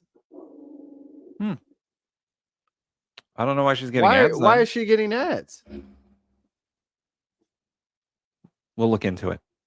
I'm looking into it. Oh, Americans Jesus. I I'm listening meet to my own would voice. be in favor of our fellow human. I got mental flashbanged right there. I was like, oh, I already said that. Or did I not? What timeline am I living in? Which timeline am I on? I hate Shit. that when you fucking put on YouTube while you're speaking and you hear yourself speak a few seconds later, and your brain just goes, what's going on? Error. Ears too far away from mouth, breaking. Your brain's like, wait, you did just say that. Stop speaking for a second. Yeah. It's the like of my brain. Smack it, see if it's on. Allie says it's forced ads by YouTube, but if you have a membership, you shouldn't be getting the ads. Or if you have YouTube Premium, then you don't get ads at all. Unless they're just still giving them ads even though they're members, because that's not right. And if I need to turn them off, I'll turn them off. You know what I mean? Yeah. I don't like that at all. Yeah. Memberships. Beings, our brothers and sisters, being treated in such an inhumane fashion. I refuse to believe it, because if 3.5 out of 10 people I meet are for that, that means far more than 3.5 out of 10 who are not people of color are for it, even more males. This is just me in my head doing the math. And that means like, no, we're all better than this. I'm not saying this in a condescending fashion. I'm saying I know because I spent time with you. When I say that, I mean, I spent 15 years riding the roads with a variety of different wrestling. Oh man, if you ever want to watch fucking wrestling I spent matches, 15 years riding the roads with a variety. Mick Foley against oh man, what's his name? Is that Hardy? No, old wrestler. Oh my god. He passed away not too long ago. It escapes me. If anyone knows this wrestler's name standing next to Mick Foley, they had What's it say on his shirt? Terry Funk. Muttley coming in clutch. Terry Funk, not James Buchanan. He's so timely. So Terry Funk and Mick Foley are two of the greatest hardcore wrestlers of all time, and they had the bloodiest matches. Yeah, man, that shit was like, it was too much for me. And we're I was a little talking church boy back then. That was too much. And we're talking like old school, like ECW, back in the 90s. These Nitro. guys were killing each other with like barbed wire and steel chairs and shit. Different wrestling friends and travel partners, one of whom I would consider to be very progressive. That would be Jim Cornette. The others, I have to say, one of whom I would consider to be very progressive. That would be Jim Cornette is a former wrestling promoter and current podcaster. And I don't agree with Jim Cornette's views on most things wrestling, but he is a very progressive person. And he hates all of the politicalization that that Vince and Paul Levesque and Stephanie have brought to WWE. Because Cornette's a very old school guy, and he doesn't like all the politics in wrestling. And he is a very progressive person, despite how he sounds. He's got a very southern drawl, and he has a lot of backwards opinions on wrestling itself. But he is a progressive guy. I'll give him that. Jim Cornette. The others, not going to make anybody's list of progressives and definitely going to lean conservative, independent to conservative. I never had any problems with a single one of them. We had discussions, not arguments. I know it because when I was struggling, you were the people who let me stay in your spare room or on your couch because I didn't have money for a motel. You were the people, the guy who may have been wearing a MAGA hat, gladly giving me instructions when my GPS wasn't working. You are the people who smile with joy when I bounced your children on my knee as Santa Claus. And when you take the photos and you hug your children at my appearances in small towns across this country. And I've worked in every single state, red, blue, and purple, and I've felt the love everywhere I've been. And I just refuse to believe that these people who treat me with such kindness would turn a blind eye to the cruelty that this administration is inflicting on others. Tim, there was a... He's doing the I'm not mad, guys. I'm disappointed. Yeah, he's the disappointed dad. Oh, from the kitchen table. He's sitting y'all down at the kitchen table to be like, now, son, you know I raised you better than this. What do you want me to do? Yell at you?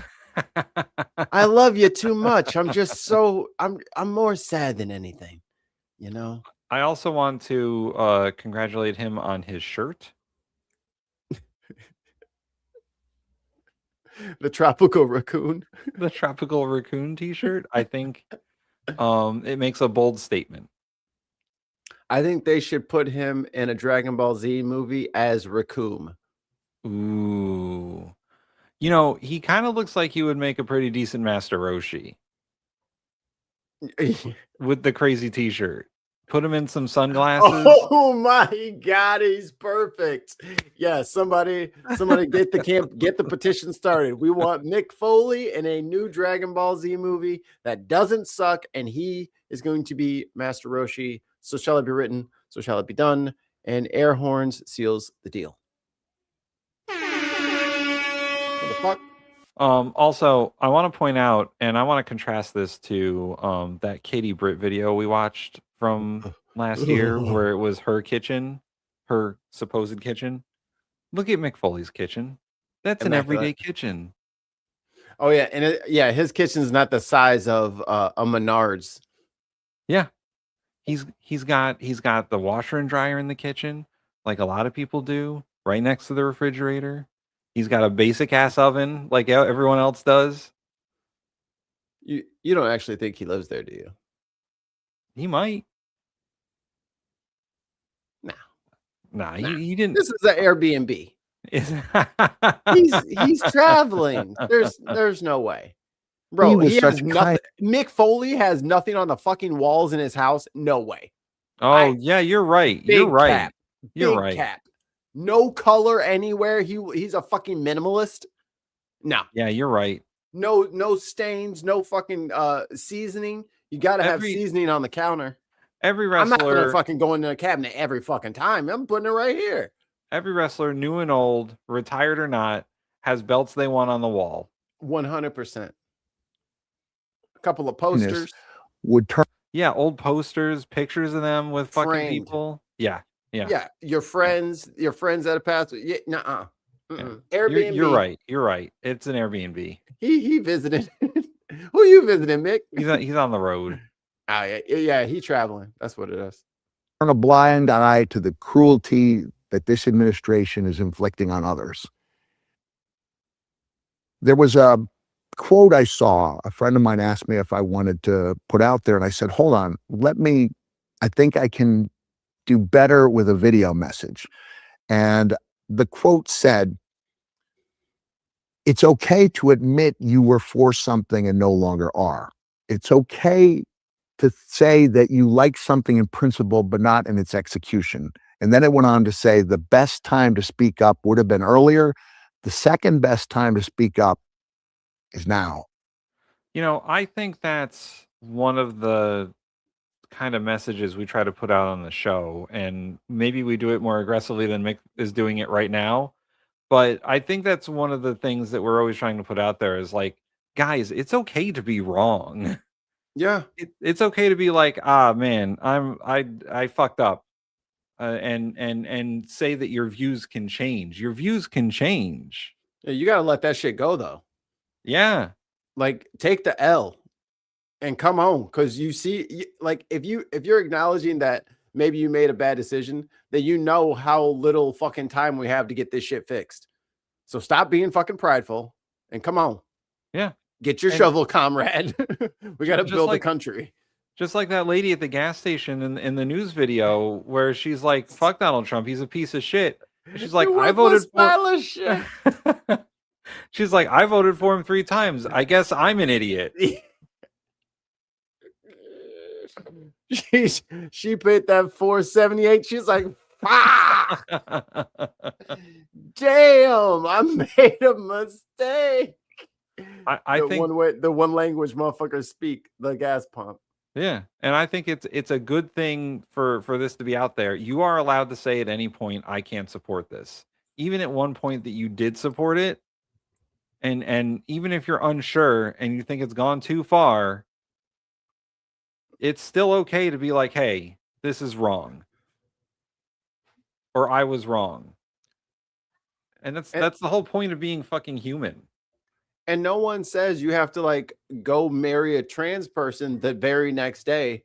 Like 9 times out of 10, motherfuckers never even meet trans people. Like we only have so many. Yeah. Like I don't know why everyone is so obsessed with them. Your porn searches have told me. I do the report every year. So it's not a big deal. No, you're just going to agree to not do stupid shit and help us get rid of these fucking Democrats that don't do anything.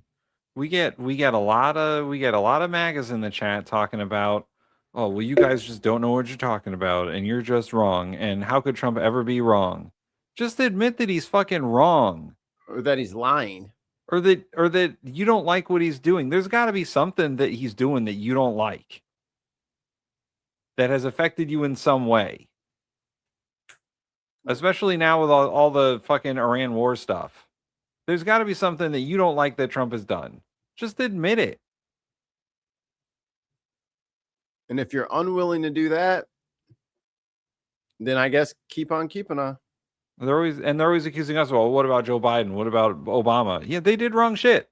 Yeah, we complained the entire fucking time if you guys were here. Yeah. Just make, you know what? Make America normal again.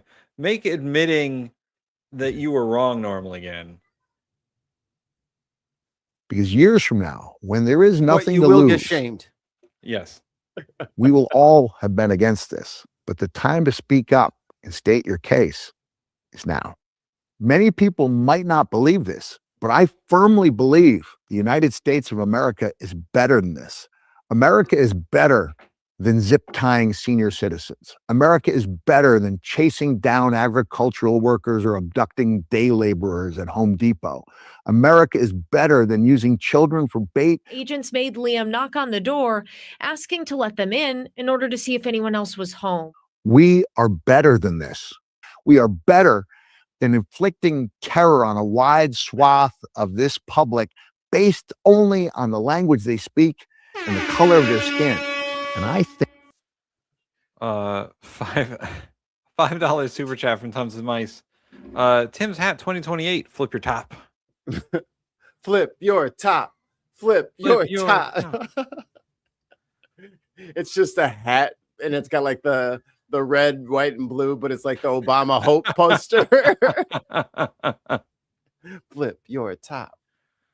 Oh boy. I think that many of you believe we're better than this too. I could be wrong. And if I'm wrong, I'll be devastated. Because I will have completely lost faith in the United States of America. Just want to react to jokes. But you can make a difference by just speaking truth to power. All we say to America is be true to what you said on paper. Donald Trump reads the polls. 35% is bad. It's not as bad as the 10% that I think is more accurate. Please make a difference by using your voice. Thank you for listening and have a nice day. Oh, that got pixelated at the end. The legend. The legend. So I would like to compare and contrast something for a moment because he looks not like only a fucking sleep paralysis demon when it's pixelated like that. Fix it real quick. There we go. Thank you. It's gonna come through the screen. I would like to contrast this with another video, and I want to preface this by saying Mick Foley recently left the WWE because of the political views of the leadership of the WWE. He was under what they call a Legends contract. Like they would have him come back and do segments every once in a while, and he would get to tour with them and go and meet people and stuff like that. And I think he's in the Hall of Fame. The better Wrestling be. Hall of Fame is mostly fake, but I think he's in there. He should be. But this is why Mick Foley no longer is associated with the WWE. Oh my God. motherfucker. God damn it. McKinnon with a $6.70 super chat. We don't like cum. 6-7. Yo, fucking McKinnon. I guess if you want us to read 6-7, you can troll us in the super chats. 6-7. 6-7. Hate you. Somehow I'll get my revenge. Here, I'll start this for later. There's a couple of chats I want to talk about later. 14-time WWE World Champion. Can't even say it. Mikey, get the button ready. Standing by. All right, ready? And 14-time WWE World Champion and I jacked. One more time. One more time. I fucked up. All right. It's at 0-0-0, so I can't go back any farther. Okay, all right, ready? I'm ready. I'm braced. All right. 14-time WWE World Champion, and he's a man who you're not going to mess around with. Even Bryson said, I think I'll take a pass on him, right? You're going to take. And he's another one that's been my friend for a long time. He's really an amazing athlete. Triple H. There he is. He has a real name, dickhead. His name is Paul Levesque, but the president can't say that. You can't say Paul? You could say Paul if you want. Just call him Paul. Just say that's what everyone calls him at work. This is Paul, everybody. Or Mr. Levesque, I suppose. Mr. Levesque, if you're nasty. Strong. He's a strong guy. Whoa. And it's great to have you. And you felt very strongly about this, about the council. 100%. Yep. Well, it's a great honor to have you. I forgot what he sounds like. First of all, I'd like to say the same. Thank you to President Trump. Thank you for this honor. I'm humbled by it. I'm truly honored to be on this. Vice President Vance, thank you very much. Secretary Kennedy, truly appreciate. Okay, here's the alternate reality that I think we're going to end up living in. When Triple H and Secretary Kennedy put out a workout video. Dude, did you see? Did I send it in the group chat? Hold on 1 second. I'll be right back, Mikey. I think I put it in the group chat. That workout video with Kid Rock. And then they were like doing like there was some video he was doing like leg presses. And like his thighs were like not filling up his jeans in like a weird way. Does that make sense? Like it looked like his thighs were like mechanical. Like some sort of automaton, like steampunk-esque Wild Wild West style motherfucking thighs. I was like, his thighs got a weird angle on it. Like, what the? His thighs are angled weird.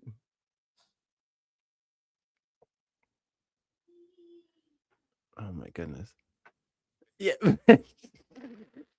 Yo, that tells me everything I need to know about this man. He's in the hot tub with another man with jeans on. Okay, got it. Total freak bag. A certified super freak. Got it. I understand completely. That's funny. I mean, if we tried to time him out, he'd probably just come back in a stronger form. You know what I mean? Like, we time it out? They talk about timing out McKinnon. I was like, he'll probably just come back stronger. You know, it's like cutting bamboo back. McKinnon says, I shower with my jeans on. It's not weird. Yo, but Tim, was it in the group chat that video with RFK Jr. doing like the squat or the leg presses and his thighs were like super like like the bone was going in the wrong angle and shit. I was like, what the motherfucker got ostrich knees? What the fuck? Appreciate all that everybody is doing for the health and wellness of the entire country. Damn, you sound like that For all the me, time now.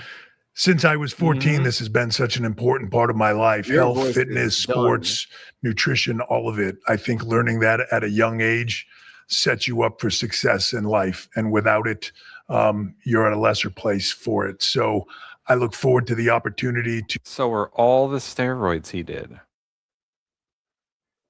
I'm talking chickpeas. To do this, I look forward to the opportunity to help make our youth healthy, help get them engaged in sports, and let them learn what it takes to be successful in life. So thank you very much for the honor. Thank you. I don't want to listen from you. You sound creepy. So that's not the only time that Paul Levesque has been to the White House. He's been there quite frequently, actually, for various things for the president. And Mick Foley decided a couple of months ago that he was against that. He didn't want to be a part of that no more. So he said, I'm leaving WWE because of their political stances. And good on him. Yep. The GOAT. Let's see. Jesus, she is singing the phonics song at 700 decibels. Moving on to a different topic here. We got some Supreme Court discussion going on. Oh, yes. I got two videos, one from Brett Kavanaugh. Did I say that correctly, Mikey? Kavanaugh? I wasn't going to say anything. I was just going to let it rock. Yeah, I said it correctly, though, right? You nailed it. Okay, good. And another video from Amy Coney Barrett.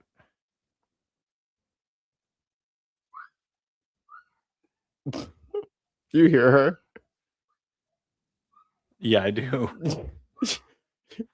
She just sings phonics, phonics, but she just does that part over and over, and there's a ba ba ba ba ba ba. That's the only part that comes through. Justice Kavanaugh? Can I follow up on General Stewart's "who decides" argument? I think if you're this is a Supreme Court case regarding mail-in ballots for voting for elections.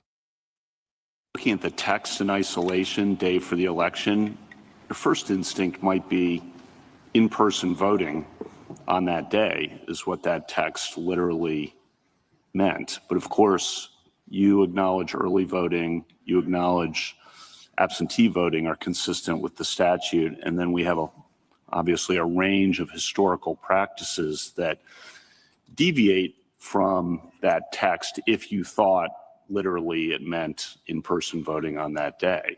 And then what General Stewart says is, well, given all that history, you can't read it literally. And I think Professor Morley's amicus brief says this as well. And you have to take account of that historical practice. And really, it's up to Congress to fix this if they think there's a policy problem which was going on in the states. I think that's a summary of some of what he's saying. Leave it up to Congress for all these policy concerns. Just want to get your response to how we think about the historical practice in the text and then the who decides. Sure. Yeah. So on the historical practice, the thing that I think is remarkable is this unbroken historical tradition, at least from 1845 to 1914. There is no example of somebody of an election with a state having a ballot receipt deadline that's other than by the election day. So nothing. I mean, they cobbled together one state at a time to get them starting in 1918, and I think some of those statutes are distinguishable, but it's common ground that there's nothing during the whole time that these statutes are enacted where you don't have ballot receipt by election day. So to me, if we're going to do original public meaning, and then, yeah, Congress could fix this either way. However you decide this case, you're not going to have the last word. Congress is going to have the last word. But if we're going to take original public meaning seriously, I think the reason Congress hasn't revisited this is because it doesn't have to. It's already fixed this problem. Now, in the Morley brief, I would take the bitter with the sweet on that, which is what he says is, I don't think the text gets you all the way there. I beg to differ. I think the text, original public meaning, gets you all the way there. But what he says should be the tiebreaker is what rule does a better job with dealing with actual or perceived fraud? And one of the things I found striking in that brief is he quotes Senator Atherton from 1844 debate leading to the 1845 statute. And Atherton says in response to some argument that, well, you haven't proved all the fraud or whatever that was going on and the pipe laying scandals and all of those other things, because it wasn't just crossing lines. And he says, real or perceived, it doesn't make a difference, because even perceptions of fraud are going to make a huge difference in undermining public confidence in the election. Does that remind you of anyone there, Mikey? Public perceptions of fraud. Ow. I thought I was just remembering concepts of a plan. I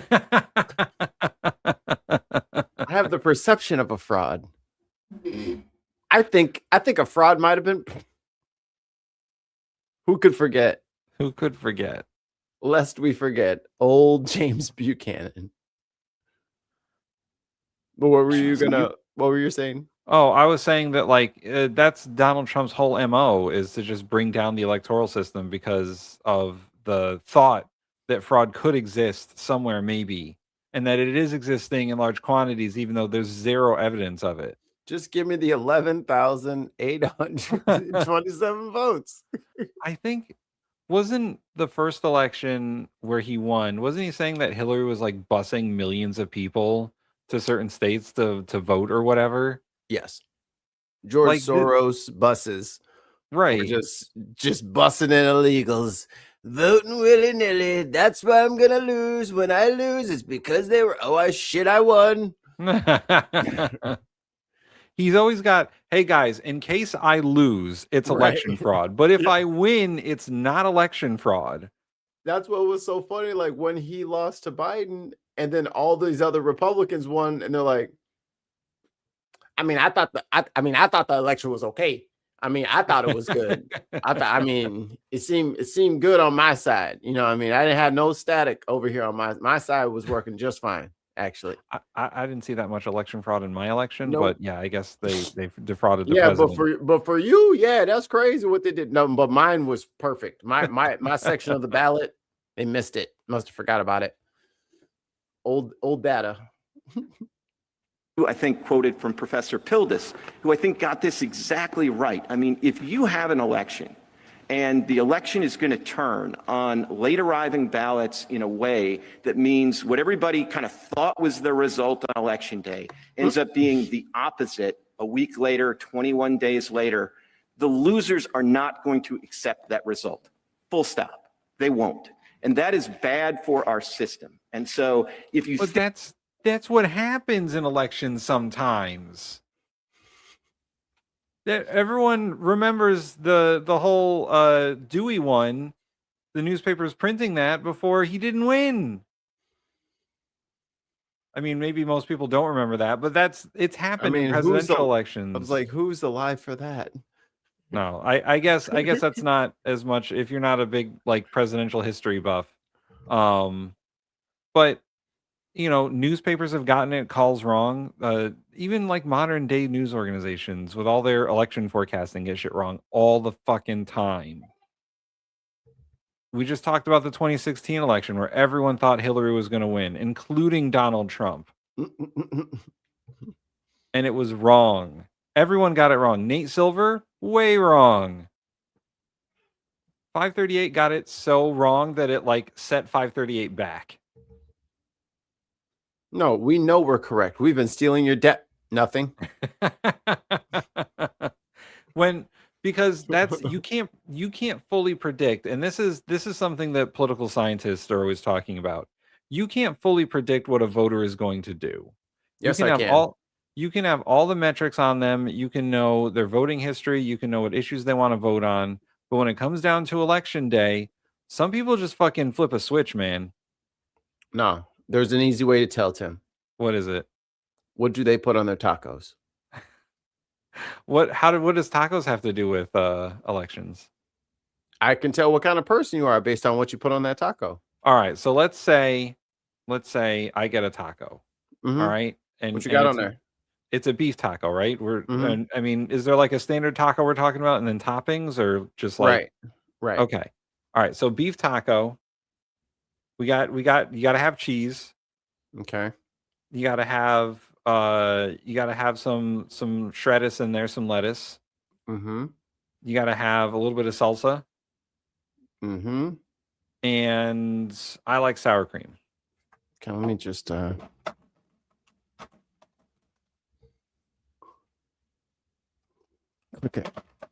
Okay, communist. You are a communist according to my algorithm. What about, all right, let's we'll go through my wife's. Hold on, I got a backspace. Well, all right. So what if it's just cheese and beef? Because that's what my wife likes, just cheese and beef in her tacos. I would say center left. What's a right-wing taco? First of all, you have to have like Ortega salsa on there. Okay. No pico? Like, yeah, no pico. Like, you're really down with the struggle if you're doing like the onion cilantro. So Ortega. Yeah, but if you're doing the standard issue Ortega taco kit taco dressings, I see. Yeah. I know what kind of motherfucker you is. If you have a Taco Tuesday and you go and buy like Old El Paso. Yeah, you know what time it is. Yeah. Okay. But if you even bring up pico, oh yeah, we know. Come on in. I think there's a little bit of ambiguity, and we're in a post-Chevron world, so you have to resolve it. I would resolve it in the favor of reading the statute to white people food. A cheeseburger is a right-wing taco.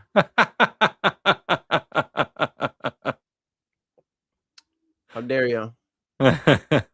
It's fucking perfectly calibrated. So I recently got a job at the St. Louis Bread Company, formerly known as the St. Louis Bread Company, Panera Bread, and yo, a boiled hot dog. I guess chat, put in your votes. What is a right-wing taco? We got hot dog with ketchup, unseasoned beef with ketchup and mayo, and a cheeseburger. Oh, dude, we got to play Scrandle tomorrow. We do. Oh man, I'm not going to be around tomorrow. Maybe we'll pre-record some Scrandle. That can work. But yeah, I work at Panera Bread now, and I was texting Mikey back and forth, and I was like, Panera is white people food. It's just it's like the bastardized version of every kind of food you can think of, just with the theme of white people. It's the least offensive version of all of it. Is. It's just the least offensive version of food. There's nothing. There's top of each food category. Yeah, there's nothing particularly good or bad about it. It's just kind of there and mildly flavored. Perfect for a work lunch. Like broccoli cheddar soup and a chicken sandwich. Like there you go. White people food. Bam. God damn it, tons. Just give it.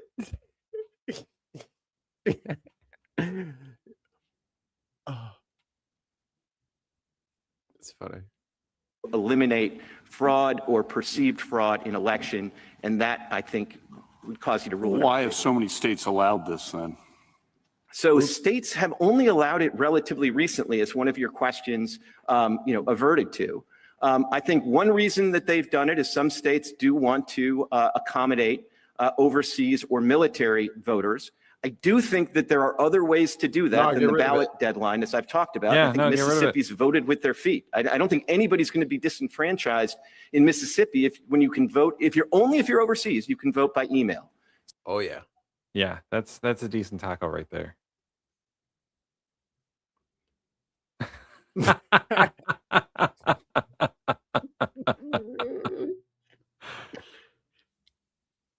Yep.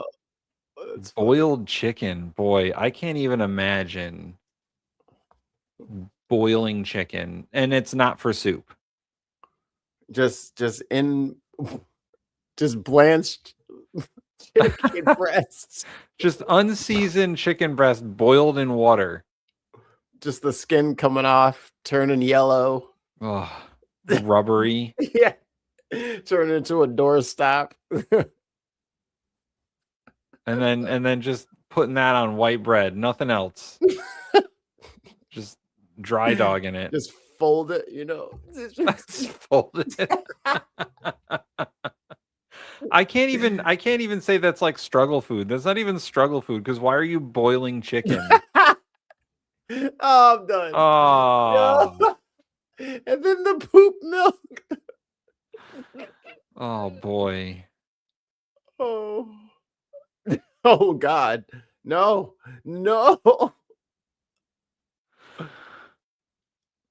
Oh boy. All right. Onward. So I think Mississippi solved that in a much more targeted way. So I think, that's at least kind of part of the way that I would think about why states have done it. And then really there was an uptick in COVID as sort of a one-time accommodation for COVID. And a lot of states did it for COVID and then sort of retreated. Mississippi, for whatever reason, stuck with what they did for the first time in COVID. You were asked about the 2000 election. I don't think you were able to finish that answer. Do you have more you want to say about that? Yeah, I mean, I just want to be emphatic that is the reddest of red herrings, because what happened in 2000 was that the voting deadline was extended pursuant to a consent decree. And the reason there was a consent decree is that Florida had violated the principal protection of UOCAVA, which is getting the absentee ballots to the voters overseas well in advance of the election. And so having blown that deadline, there was a consent decree that extended the receipt date. We don't have any quarrel with that. Federal courts have the authority to remedy violations of UOCAVA, and I don't think extending the deadline is off the table as a judicial remedy, though actually I think in 2026, as opposed to 2000, maybe the judicial remedy would be to let the UOCAVA voters vote by email, even in a state unlike... Voting by email is not... I don't know how I feel about all that. There's a lot of fuckery that can go on via email. What do you mean? I don't know about all that. And also, I'm very popular with the ladies. I get about 300 emails a day saying, I saw your show. Very sexy. Want to pick? And I'm like, oh my God, another one. Yeah, email is totally secure. Amy Coney Barrett Justice here. Barrett? So I want to be clear about what your definition of finality requires. Would it require finality if the vote arrives by election day as well? So let's imagine an absentee ballot that's put in the mail or sent by common carrier well in advance of election day and is received and put in the ballot box by election day. Does that one have to be final? Or in other words, would it be a problem for you that the U.S. Postal Service permits recall for those ballots that are sent in advance? I guess what I'm asking is, do you have the same problem either way? You've taken a lot of questions, and I have those questions about what... Okay, so before we go any further, I think there's a little context needed here. The Supreme Court case Watson versus RNC is a pending course regarding the ability of mail-in ballots cast and postmarked by election day to be counted as if they were received after election day. So this is saying that if you post a mail-in ballot in the mail by election day, does it still count? That's what it says on the ballot. Right. It needs to be postmarked by election day. So if they receive it after election day, is it still counted as being received by election day? So that's what the entire argument is about. Yeah. The effect of this recall ability is. And I guess my question is, I want to understand what your definition of finality is and whether it applies to the earlier absentee ballots as well. Do they have to be final such that it would be illegal to recall them pursuant to whatever regulation the post office has? Right. I think I got it, Justice Barrett. Let me see if I can do my best on it. I mean, I think... Damn. In theory, if election day has not passed, A lot of echo going on there. Reclaiming my time from your echo. For somebody to... So it would be okay. It wouldn't be illegal for somebody to recall a ballot before election day. I guess I don't understand why. I mean, if a state allowed that, Your Honor, I mean, we don't. So it would be okay for the state. I know you don't allow it, but Right. I guess I guess I'm struggling because if your definition of the election or the vote or casting the vote requires finality, I'm trying to understand why that would be different before the election. When I'm saying before the election, I'm talking about receipt for earlier sent absentee ballots and for later sent. It seems like the same rule should apply regardless, but it seems like you're saying something different. Yeah, I guess I'm having a hard time conceiving kind of a dual track rule in that circumstance. So would it be, let me try to put it this way. Would it be illegal for a state to permit absentee voting, but permit recall? Or just kind of be silent about this postal service regulation that permits recall, or anything a common carrier did to permit recall? Is recall a problem even if it's a possibility for those earlier absentee ballots? Because you can't consider them final. All these questions that you've been taking are about whether you could really consider the ballot to be final if you could recall it. So I'm asking whether that same finality test applies for the earlier ballots.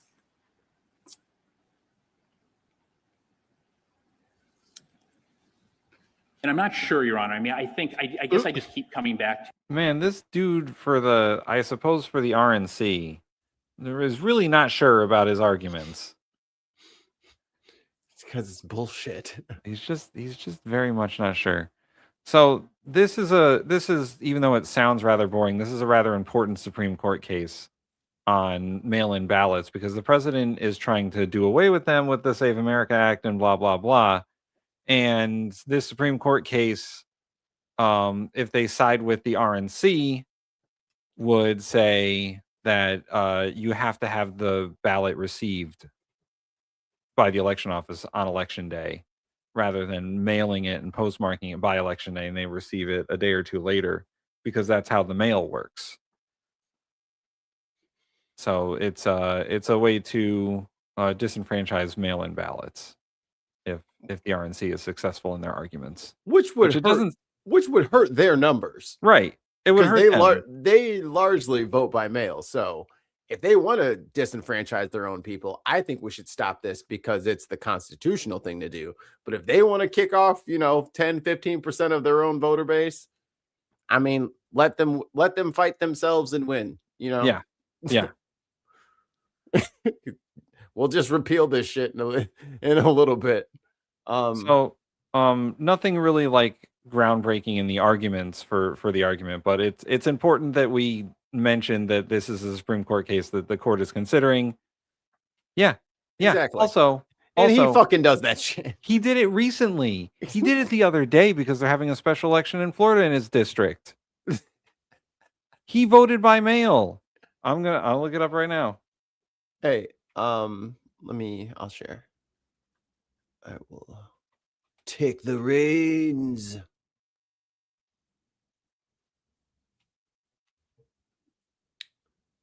We're going to watch a little Fox News there, bud. Former President Donald Trump. No, fuck him. You know how I love me some Gutfeld. You guys are getting it on Thursday. That's for sure. Everyone's like, how come we haven't watched Gutfeld in forever? Even better. The number one ghoul out of hell. Side of the aisle, Senator Lindsey Graham, chairman of the Budget Committee. All right, we have a lot to talk about, but let's start there on the SAVE Act. Okay. You heard Senator Van Hollen. He says it's going to disenfranchise millions of people. Why would you do that? Oh, they said that in Georgia when Georgia tightened up their voter laws and you had the largest turnout of African Americans in Georgia voting. They say that all the time. Jim Crow 2.0. I don't know why we're having such a hard time finding common ground when 84% of the country believes you should have ID. So this is a game they play. They're not to register. No, this is a game that you play. The people who let 15 million people in are not going to do anything to kick them out. They're not going to do anything to make sure they can't vote or register to vote. That's meaningful. I hate to say that, but if you're willing to open your border up, obliterate all your laws and let 15 million people come to this country, 2 million, we don't even know who they are and where they're at. Does South Carolina just not have a DMV? They must have a Department of Motor Vehicles. Yeah, or is he just so old and stupid that he has completely forgotten the process? That's where you register to vote 9 times out of 10 when you get your license. Yeah, they have a DMV. And they ask you. And if you produce your social security card and your address, and then you got all your rest of your shit, then yeah. But guess what? Their fucking tax ID number card says big fucking block letters on there, cannot be used for voting. It says it right on the fucking front of it. So when the fucking DMV goes to scan a photocopy of your shit, they're just going to leave. Like, what are you, dumb? Is there a big DMV conspiracy in all these red states to get these people? Like, what are you talking about? Like, just know one thing about like, this is normal. Like, you should know how the DMV works, dude.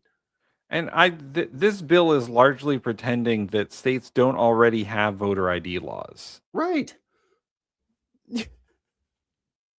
I can't even vote, and I can't even vote wherever I want. I have my specific location that I am allowed to vote at. Here, we look it up right now. Voter ID laws by state. There's a pretty good list out there too. There's a pretty good list out there by the National Conference of State Legislatures about what states have what kind of voter ID laws. Here, bookmark that. We should do that as a segment. Yeah. Yeah, save that one. You're the last people on the planet that is really going to tighten this up. So they're open borders people. They're not into controlling honest elections. Okay, but during the Biden administration, when Democrats offered up their national agenda, a piece of federal legislation that they said would tighten up elections, Republicans decried the idea of federalizing anything that's supposed to be left to the states. I think we're at the point now with 15 million people invading the country, you got to have some control. I think what happened during Biden is that they obliterated the concept. Yeah, I know it's hypocritical, but I think I should be allowed to do it. And here's why. Concept of sovereignty. You know, I've been working with Democrats for decades to try to find a middle ground. During Biden's 4 years, everything was wiped out. Our border was no longer under control. People were sent all over the country. Tom Homan said 2 million people are gotaways. We never know. We never find out who they were and where they're at. And Iran's threatening our She's the first lady. Homeland. Our friends on the other side are playing Russian roulette with our national security. I've never been more worried about a large-scale first lady attack on our country than I am right now. You got Iran threatening everything in the world, including parks. So now's not the time to shut down DHS. I want all of it funded, and I want all of it funded now so we can protect the American people from a threat that's real. Iran was this close to having a nuclear weapon. Oh my God. Oh my God. I love how someone asked Trump, they were like, hey, so a while back you bombed the shit out of Iran. Yes. And like you said that they're obliterated their nuclear capability. And Trump was like, yeah, but you can just go buy equipment and go get it. Obliterated. And they're like, they were this close to nuclear. No, they weren't, guys. You're not even pretending to be accurate. Like, they're not even lying well anymore. They don't have the lie engine that they used to. Just weak fucking. This is the age of the internet, and you're trying to pull some 2003 shit. Nah, brother. Like, not happening. Which statement is true? You either obliterated their nuclear capability forever, or they were this close to nuclear weapons. Which thing were you bad at? Are you lying now, or were you lying then? Right. This is one of those things where like you just tell us the truth. We're gonna say no either way. Now, you got Iran threatening everything in the world. It's been 2 weeks away since 1979. Yes. Including parks. So now's not the time to shut down DHS. I want all of it funded, and I want all of it funded now so we can protect the American people from a threat that's real. Iran was this close to having a very scientific measurement also. That's an industry term. Nuclear weapon. During negotiations, they told Kushner and Witkoff, our negotiators, they bragged about having 460 kilograms of uranium enriched at 60%. Well, that's if you go to 90%, grade. you got a weapon. 60 to 90 is too. What agreement were they violating? Right.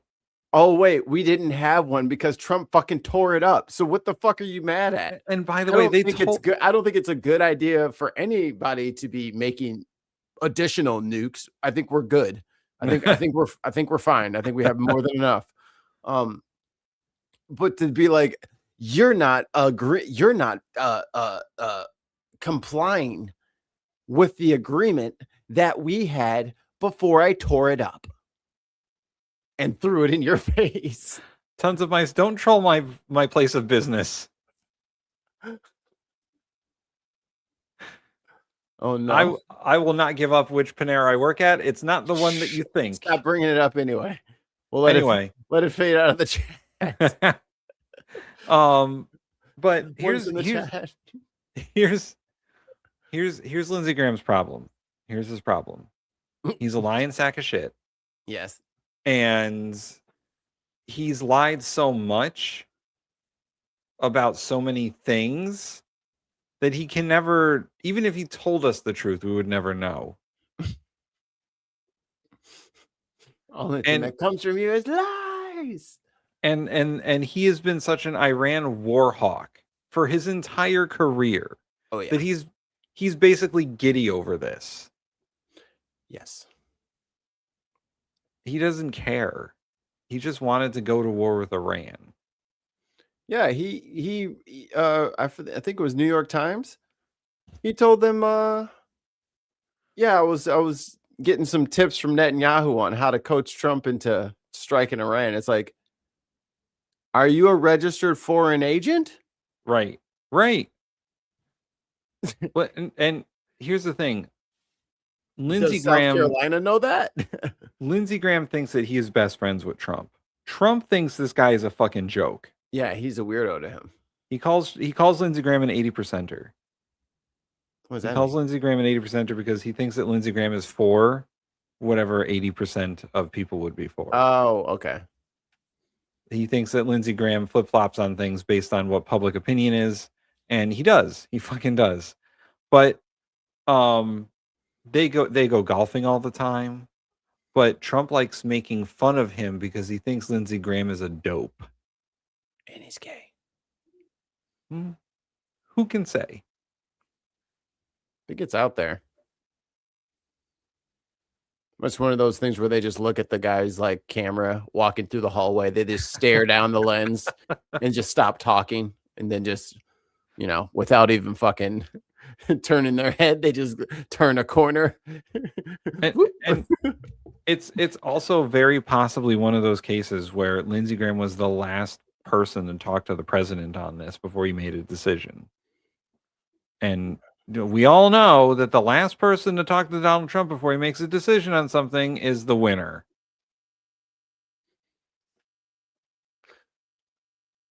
Which is strange from a guy who demands loyalty from everyone. But he is so easily convinced by literally the last person in the room. Well, that's when, dementia. 2 weeks. Yeah. So 460 kilograms at 90%, which would have taken 2 weeks, is 10 bombs. Under the regimes Democrats have been supporting and Republicans, they're not supposed to have any 60% enriched uranium. There's no... Yeah, see, that's the thing I don't understand what Lindsey Graham is so upset about. We don't have that deal with them. So they're not part of a nuclear non-proliferation treaty. So it's like, what are you talking about? Commercial purpose for uranium enriched at that level. They just fired missiles that could get the Diego Garcia. He is struggling with these words today. 1,000 kilometers. Everything to control this regime in terms of their missile program, their nuclear program has failed. So what has Trump done? He's obliterated their ability to make more missiles. He's obliterated their nuclear program, and he's going to take them out of the terrorist business. In about 3 or 4 weeks, maybe less, we'll be in a situation. What if it goes beyond that? I mean, the American people are nervous, and even supporters of President Trump have said this does not need to continue. Well, I'm telling you, what needs to continue is to make sure that the largest state sponsor of terrorism can't get a nuclear weapon to blow us.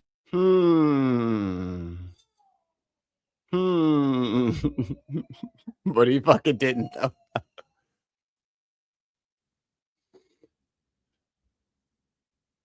Yeah.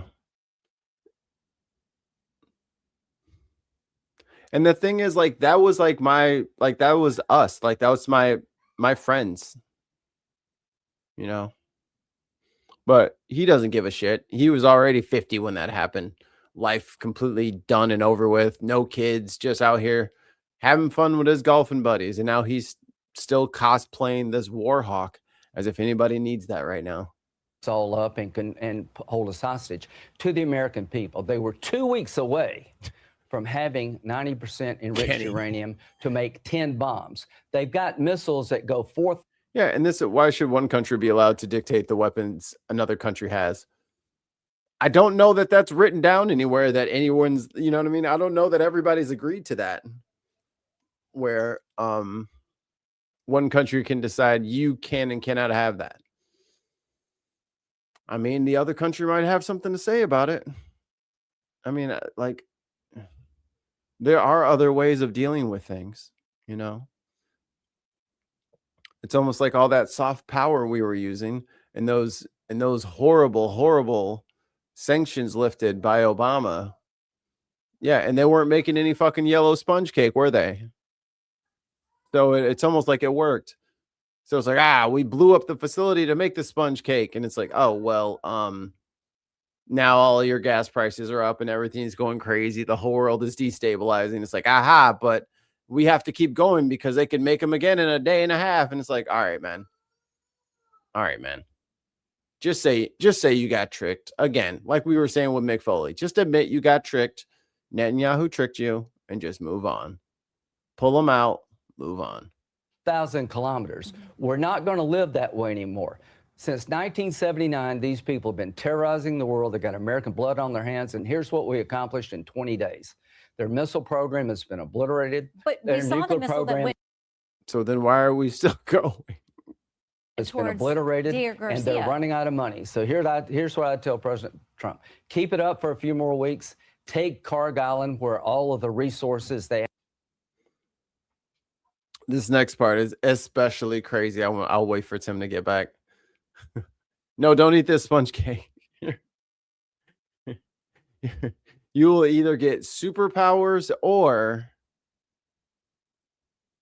God, I don't even know how bad that would be.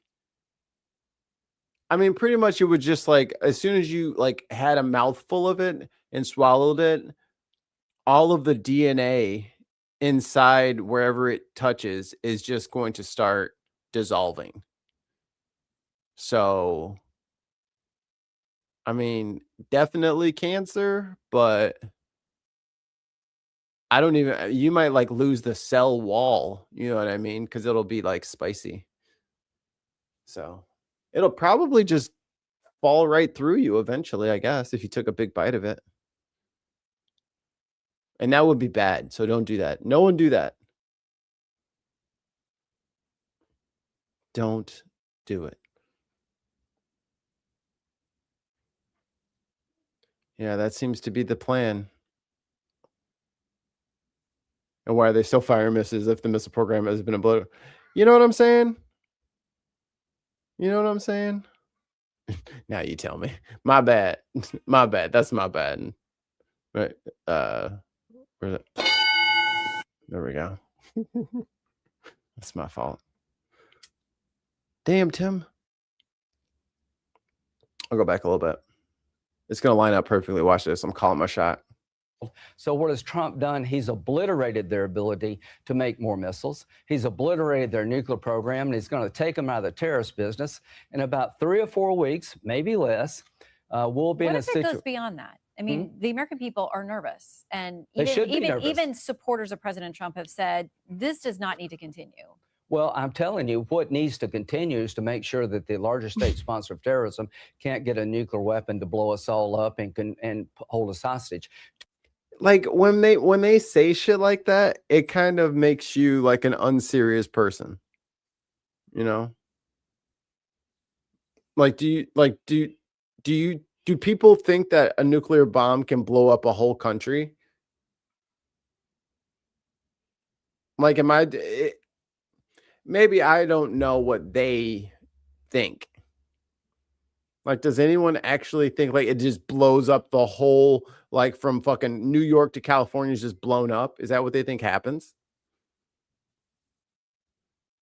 It just seems super weird to think like an entire country is going to get, I mean, like maybe like a 50-mile radius, but it's not going to be the whole thing is just like lifted up and sent into a laser beam to space.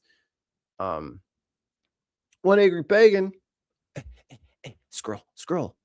Air horns. It's like watching toddlers in government. Badger. Thank you so much for your generosity and the badgers. And it's worse than toddlers because toddlers, you know, are innocent and they don't know any better. But like this guy has been at this forever. Like for anybody who would give him their fucking ear, he would just be rattling on about how he needs to murder all these Iranians. And then you ask him why, and it's like, because they're gonna kill us. And it's like, us? He's like, yup.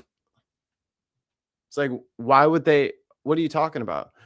They got a super secret missile program that's gonna launch. It could hit Washington, D.C. It's like, no, they don't. Well, so you just think that they're just the safest people on the planet. No, I didn't say that either, but I don't think they have. Oh, so you just sort of like they just have this weird kind of, I'm going to keep reframing everything as if you must agree with me unless you plan on being destroyed by rocket fire. I'm sorry, who the hell gave your crazy ass the ability to reframe reality? As much as, you know, Obama gets his fucking ass chewed on this network, the JCPOA was working. From every inspector, everything that was going through there, it was working. And until some fucking stable genius decided to rip that shit up and wipe his ass with it, everything was going kind of according to plan. Who's plan? Simple Plan, great band. Because they were fucking bitching and complaining about the cash that got sent over there. And then here goes Dum Dum. He just lifted the sanctions. Dude, it would have been like they had 200 jets worth of fucking cash that they just gave to Iran. So what are y'all talking? Like, what are we talking about? What is happening right now? I'm telling you, what needs to continue is to make sure that the largest state sponsor of terrorism can't get a nuclear weapon to blow us all up and hold us hostage. Israel. To the American people. They were 2 weeks away from having 90% enriched 2 uranium weeks to make 10 bombs. It's much. They've got missiles. But you already blew it up. Well, who knows if they actually blew it up, Mikey? Not them. One angry pagan, 2 British pounds. Thank you so much. British pounds. Whilst all this is happening, eco damage is insane. And that's it. Like, we don't, thank you again for your generosity. Again, we don't have fucking time for this shit. For these fucking doddering old fools trying to blow up everything. Like, they have to fucking understand that none of this shit is fucking helpful. But like, while there was somewhat of a sane administration up in there, everybody agreed that the fucking earth is heating up like a motherfucker. Stop blowing shit up. That's not helping. You want to piss off your fucking guys? Fucking plant some fucking trees. Get your frustration out that way. Get the industrial tree complex rolling. Start planting some shit. That go 4,000 kilometers. We're not going to live that way. And the U.S. is 4,000 kilometers away from Iran. That is why Americans are in danger. God damn it. Has nothing to do with all the much closer states that are actually threatened by Iran. We are nowhere near that. And we have all of our bases. Well, then pull your fucking base out of there then. Yeah, stop having bases everywhere. Stop putting them fucking in harm's way. Bring them home. Man, we still got bases in like Germany and Japan from World War II because they're going to start up again, maybe. Get out of them people's country. They don't want us there. They don't like us there. Come home. We need people here anyway. Some of our most talented people are out there sitting on a fucking post, wasting away. Bring them back. I get having like strategically important military like NATO bases. I get that. Yeah. If it's like a work together kind of thing, but just plopping a fucking base wherever the fuck we want to. It's crazy. We got you, Al. You good. You good. Anymore. I was about to be like, is it me or is it Mikey? Which one? You talking about you? These people have been terrorizing the world. They got American blood on their hands. Don't you talk about Tim like that. Here's what we accomplished in 20 days. Their missile program has been obliterated. But their we saw the nuclear missile that program went has been towards obliterated, Dear and they're Garcia. running out of money. So here's what I tell President Trump: keep it up for a few Talk more about running weeks. out of money. Take Carg Island, where all of the resources they have to produce oil. Control that island. Let this regime die on a vine. Is this going to, though, take Carg Island? Is it going to involve U.S. Here's- troops on the ground? Let me. Never in a million years would I dream of hearing a fucking Republican say this. No. We're not going to get distracted yet. Hold on. Let me just read you something from the Atlantic does an assessment on that. They say U.S. troops may well take Carg Island. We believe their ability to do so, but only to endure ballistic missile strikes, drone attacks, petrochemical smoke, all without a reliable means of obtaining logistical support. The result could be a grinding war of attrition. They talk about how far away they would be from resupply. I'm sort of tired of all this armchair quarterback, and this has been amazing. That's all you do. Wait, it gets worse. God bless the fallen. But it's a difference when we talk about troops on the ground. I trust the Marines, not that guy. I trust DOD. We got 2 Marine expeditionary units sailing to this island. We did Iwo Jima. We can do this. The Marines. Oh my God. Oh no. Oh man. Does he know about Iwo Jima? Does he know what happened there? Did he watch the movie? We did Iwo Jima. We can do this. Oh boy. Who the fuck is we? Who the fuck is we? Our Pacific campaign during World War II was so many times nearly lost. And there was so much, the term, there was so much blood and treasure used in the Pacific campaign. The war of attrition that happened in that campaign was insane. I don't know if people realize this, but I watched a lot of History Channel back in the day. And for a while, we had one active aircraft carrier in the Pacific. It was the Enterprise. It was one of the only carriers that didn't get hit in Pearl Harbor, which the president so eloquently brought up during his press conference with the Japanese Prime Minister. Oh my God, he's so embarrassing. I'm like, dude, get fucking grandpa off the fucking mic, bro. Get him out of here. It was one of the only aircraft carriers that was still out doing patrol during the Battle of Pearl Harbor. And for a while, it was all we had. Like, we were fighting Japan on the defensive for a long time. It wasn't until the Battle of Midway where we really got going. But the Iwo Jima, we got Iwo Jima. Yeah, how much did it cost in people?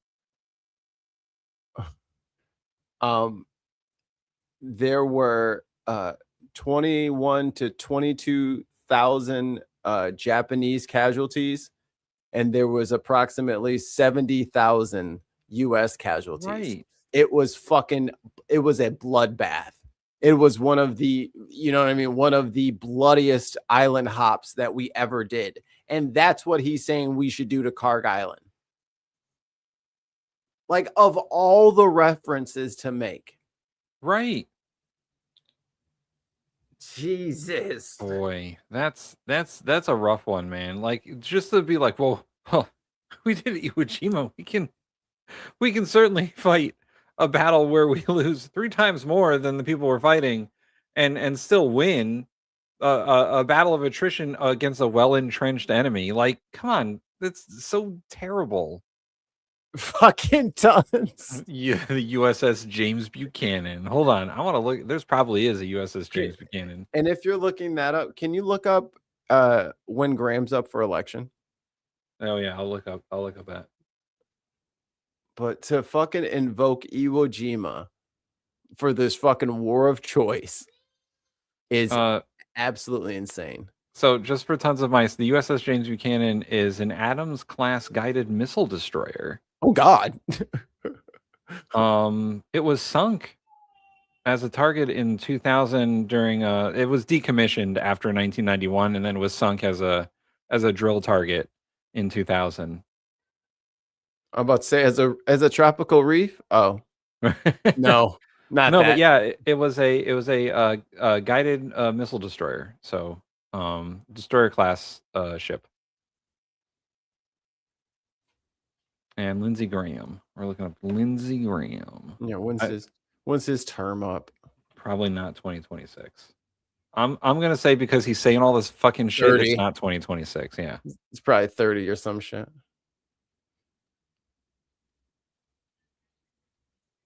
Lindsey Graham. Madam Lindsey. Madame. When was his last election? Oh, here we go. 2020 was his last election, so he's up for re-election. Who's running against Lindsey Graham?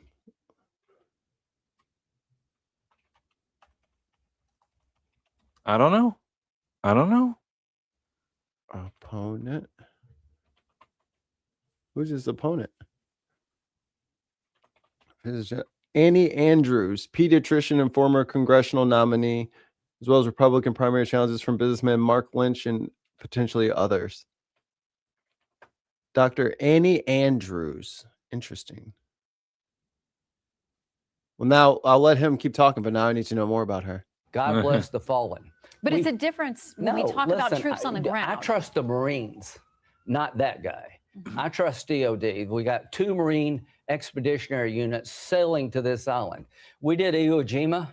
We can do this. The Marines, my money is always on the Marines. I don't know if you take the island or you blockade the island, but I know this. The day we control that island, this regime, this terrorist regime, has been weakened. It will die on a vine. And here's what I want to do. I want to get with Chris. I want to sprint to peace. As the war winds down, I want peace to ramp up. The reason.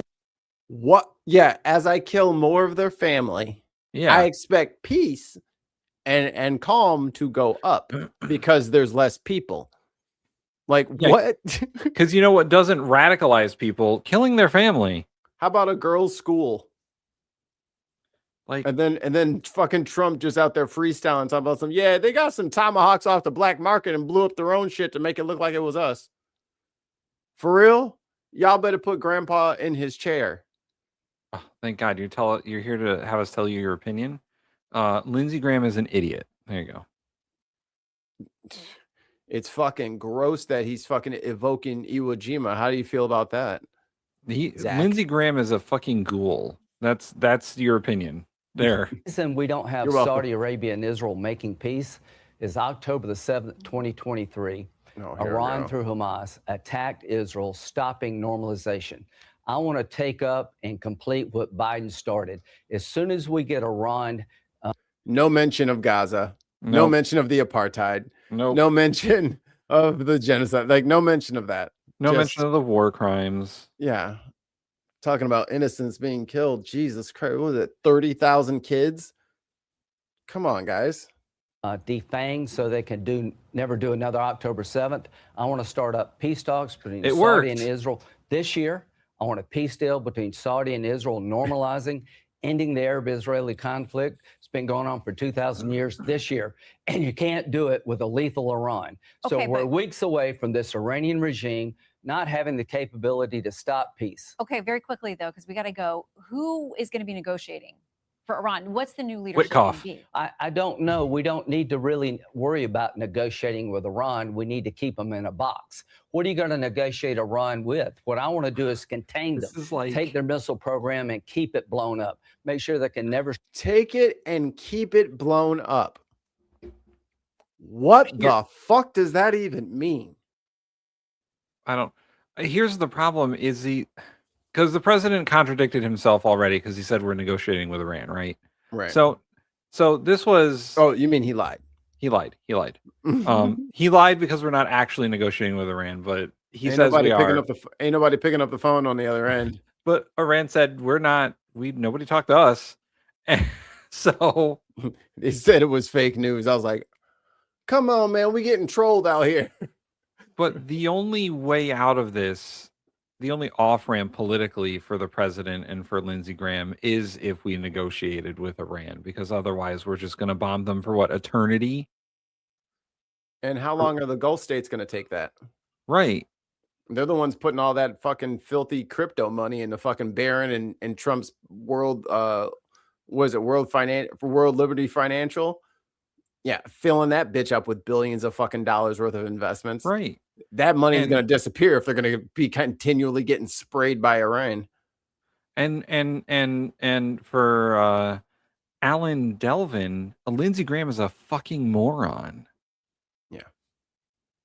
So I don't think he understands that there's no way they didn't think of an exit strategy for this at all. They didn't. No. They didn't think of the Strait of Hormuz. They didn't think of an exit strategy. They didn't think of what to do after the first couple of days, I assume, because they're all fucking dumb. Now they want to set up something like the Suez Canal where everybody has to pay to get through. Right. Great. Fucking great. Now look what you've done. Great. Good job. They have no way, except for a long, bloody ground campaign of dealing with Iran's military as a whole. And they can say that they've diminished their missile capability. They can say they've diminished their drone capability. They can say that they've destroyed military facilities, all they want. But there's only so much air power can do. Right. And the only way to really continue this is a ground invasion of Iran by the United States, which is ill-advised. Iran is a huge country.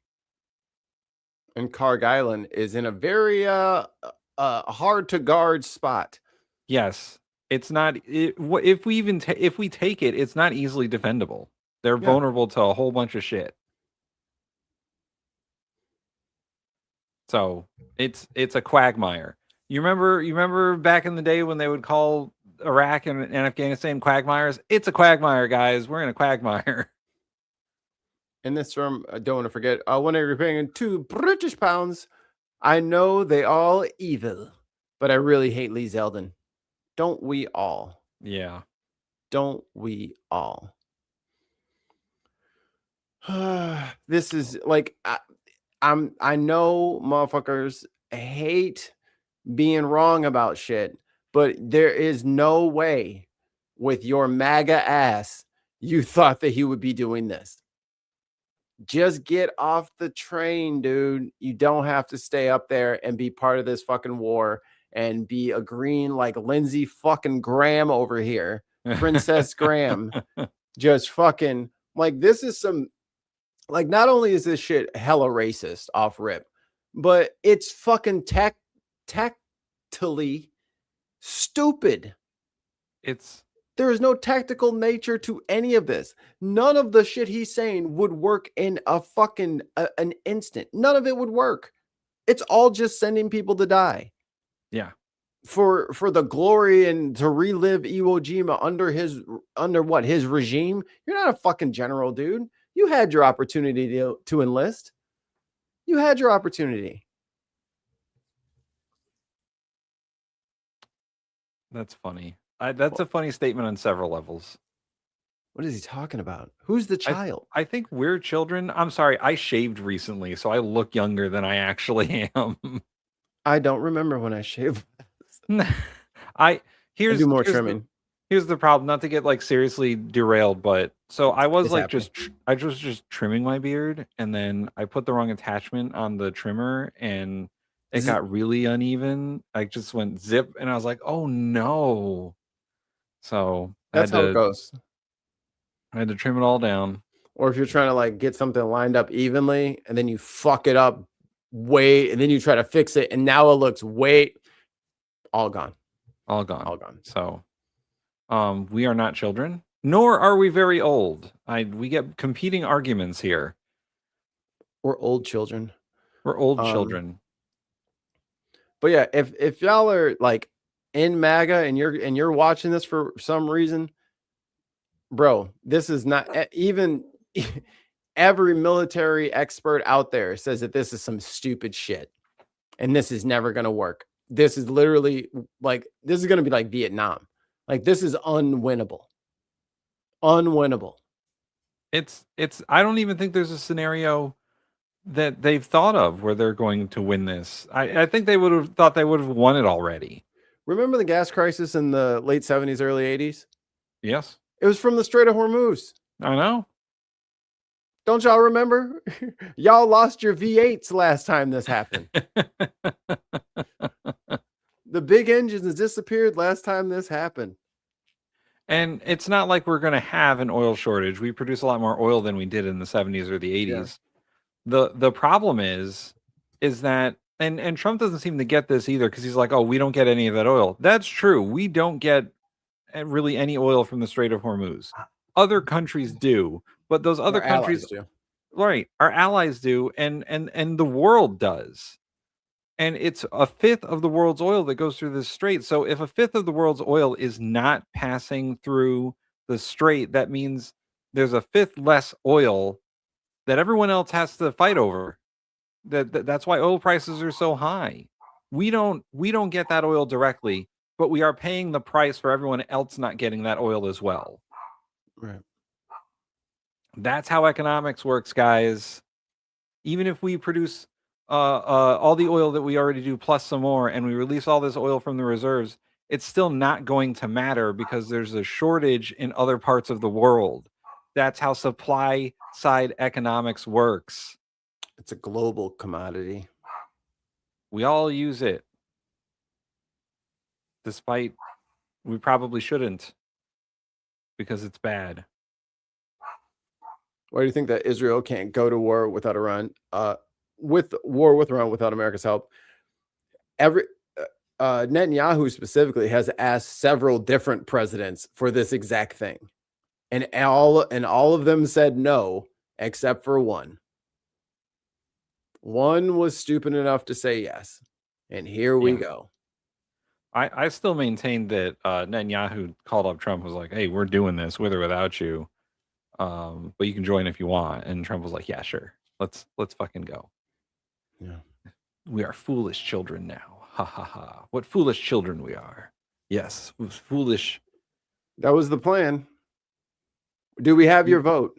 Yeah. Ball striker Bandito is going to vote for us for sure. That's an awesome name, by the way. He's going to phone bank for us. Oh man, can you imagine? I'm Ball Striker Bandito, and I approve this message. He's got to do it in the cowboy hat, though. I don't accept. Or no fucking deal. No deal. No deal. No deal. Sprint out to a nuke. Make sure they have no Mikey, money to support. One question on our presidential campaign, though. Who's the face of the ticket? Is it me or is it you? You know it's me. Okay, good. I don't want to be president. I was say, you know, you would love to be in the Senate busting up shit. Oh man, you know what'd be hilarious? There would be no like Senate pro temp. I'd just be there every day. Every day. Morning, guys. Everybody. I brought donuts or bagels. I made bagels. God damn it. Yeah, Zero is barking at the birds. Cameras. Get those fucking cameras. Government spy cameras. Terrorism, control the island and let them die on a vine, and hopefully the people will rise up. What I'm looking for is the. I only take off my hat for one reason. Who can we guess? All right, chat. What's the one reason Striker Bandito doesn't take off? Will take off his hat. I bet it's the national anthem. Does that mean he doesn't take it off to sleep? Hell no. You fucking put it over your eyes and you fucking lean up against a tree. Keeps on his hat for making sweet love. Well, the ladies insist.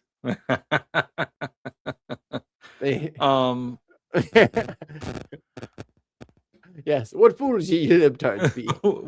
How foolish you fools. Ha ha. Ha ha ha ha. Foolish mortals. Stockpiles running low. I know, and this is the thing, like, no one wants these like extended long ass fucking missile launching at each other thing. Stop. Fucking stop. It's not going to get shit done. They already asked for $200 billion extra for this war. Or is that for Cuba? Which is the rumor now. You never know. Which is the rumor now. Trump might, if Marco Rubio is the last person to talk to Trump about what we should do about Cuba. Right. Fanging Iran so we can move to peace. The Iranian people one day will have ability to take their country back, but we have the best chance in 2,000 years for 40 when years. Iran is neutralized for Saudi and Israel to recognize each other in the Arab-Israeli conflict. That is my goal. That is President Trump's goal. 2026 could be the biggest year since 1945 if we neutralize Iran. Don't let them do it again. Well, okay, that's something. He just says shit. Look at him. I covered all my checkpoints here. So proud of myself. I'm going to get my full check. Like, he's it's dreamland bullshit. He doesn't have to worry about re-election. He's like 30 points ahead in the polls against whoever. It doesn't matter. Oh, man. South Carolina is so in the bag for him. It's ridiculous. Yeah, and then meanwhile, this is going on. Tonight, Cuba's government is pushing back on President Trump's pressure campaign. The regime's deputy foreign minister speaking exclusively to our Kristen Welker. Is the United States insisting on regime change in order to give Cuba economic relief? I don't know what they're insisting among themselves. The structure of the Cuban government and the members of the Cuban government are not part of the negotiation. Are you saying that regime change is off the table? Absolutely. Just 90 miles. Because that's not how any of this works. We can't just be like, hey, yo, Keir Starmer, I think it's time for Gordon Ramsay to be your next prime. Nope. I saw him in Vegas and he's very nice. And I've decided that he's your new prime minister. Yeah, that's just not how it works, man. I do think it's hilarious that Trump was like, well, no one gets to decide who the next supreme leader of Iran is except me. And then they just decided and they were like, nope. We have a whole system of government that's not involving Donald Trump. And I think it's because he got to declare himself president of Venezuela for a little while, right? That was on his Wikipedia. And it's like, what are we doing, guys? And honestly, why are we still punishing Cuba? I know there's a lot of new people in here. Tim, don't give him the answer. I want to poll the people here. Why is the U.S. still sanctioning Cuba? Why is there an embargo with Cuba? I just want to know if people know or what the general thought is on this. For the reason why we are still punishing this tiny island 90 miles off of the Miami coast. Like, do people even know why? Members of the Cuban government are not part of the negotiation. Are you saying that regime change is off the table? Absolutely. Just 90 miles from the U.S., Cuba has been under the iron grip of the Castro family for more than 60 years. But now, for the first time in decades, the regime could be on the brink of collapse. Right now, as President Trump suggests some sort of action could be imminent. Secretary of State Marco Rubio, the administration's point person on Cuba, blasting the regime as incompetent. The people in charge, they don't know how to fix it. So they have to get new people in charge. Cuba is... Fix what? You cut off their oil. What you mean fix? You broke fix. They got to fix it. Just the latest focus of President... You're stepping on me. Yeah, fix it. Trump's foreign policy. After the U.S. carried out a daring military operation in January that captured Venezuela's authoritarian leader Nicolás Maduro and his wife, along with the ongoing war with Iran. Inside Cuba, more than 9 million people... They're going to put a mushroom cloud. They're going to get rid of all the stars off our flag and put a mushroom cloud. Mm-hmm. People are grappling with constant power outages and a growing humanitarian crisis. Independent journalist Boris Gonzalez Arenas says Cuba has been progressively breaking down for 60 years. He says Cuba has sewage water mixed with drinking water, no cooking gas, no light in the streets. And when Cubans protest, he adds, they simply receive institutional violence. And now, that crisis is the backdrop for what the administration could be planning next. We think no. Incorrect. Okay, so a lot of Bay of Pigs and then the USS Maine. So my guess was the Red Scare, right? They were part of the Red Scare. They're Soviet allies. Yeah. The whole Cuban Missile Crisis thing? Yeah, with JFK. Yeah. I mean, that's been U.S. Cuban policy for quite some time. Mr. Barrett? So, Mikey, I have a little ditty about hey, phrasing. A little you don't. No, you don't. A little show and tell. There we go. Guess who votes by mail? No one. In a municipal election in South Florida this week, records from Palm Beach elections officials, first reported by the Palm Beach Post, show Mr. Trump requested a mail-in ballot at his residence at Mar-a-Lago. The completed ballot was received Monday ahead of Tuesday's election. Despite a history of falsely claiming that mail-in voting leads to widespread fraud, it's at least the third time Mr. Trump has voted by mail. We caught you. We caught you. You just frauded. I very much enjoy that the whole Trump voted by mail in a municipal election is January 6th. Right. They're like, oh, President Trump voted by mail today. By the way, remember January 6th? In South Florida this week, all the imagery. Records from Palm Beach elections officials, first reported by the Palm Beach Post, show Mr. Trump requested a mail-in ballot at his residence at filter on that Mar-a-Lago. thing. They're like, yeah, let's put a sepia filter on there and make it look extra menacing. We're gonna make it very melodramatic in this bitch.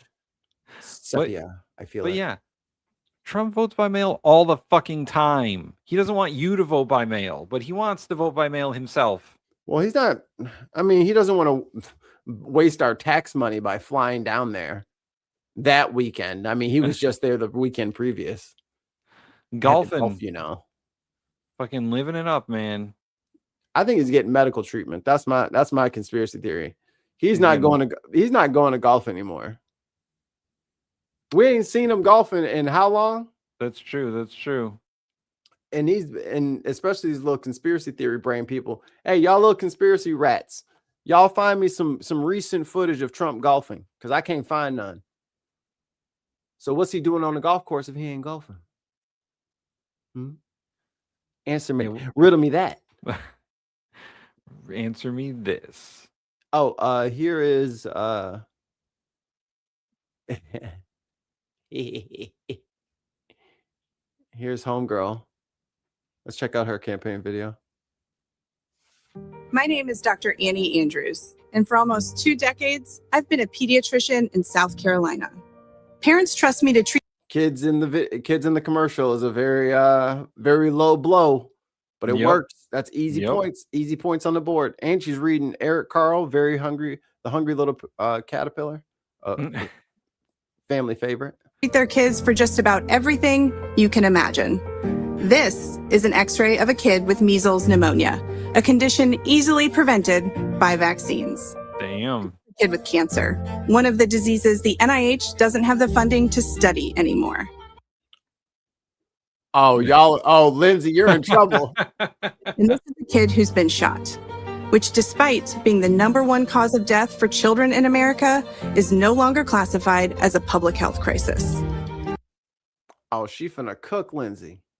And this kid, and there's really no other way to say this, is quite literally full of shit. And this is an adult who is also completely and unequivocally full of shit. Roll this. Oh, shit. Yo. Mikey, add this to the Unboxed playlist right now. Oh, my God. She's cooking him. She's cooking him. That is hilarious. Oh wait, where's my? Oh, come on. Gotta find it quick. Go. Oh, no, that's not it. Nope. Do this in the meantime. Yes. Where's the finish him? You guys know the president's schedule is not like the absolute truth, right?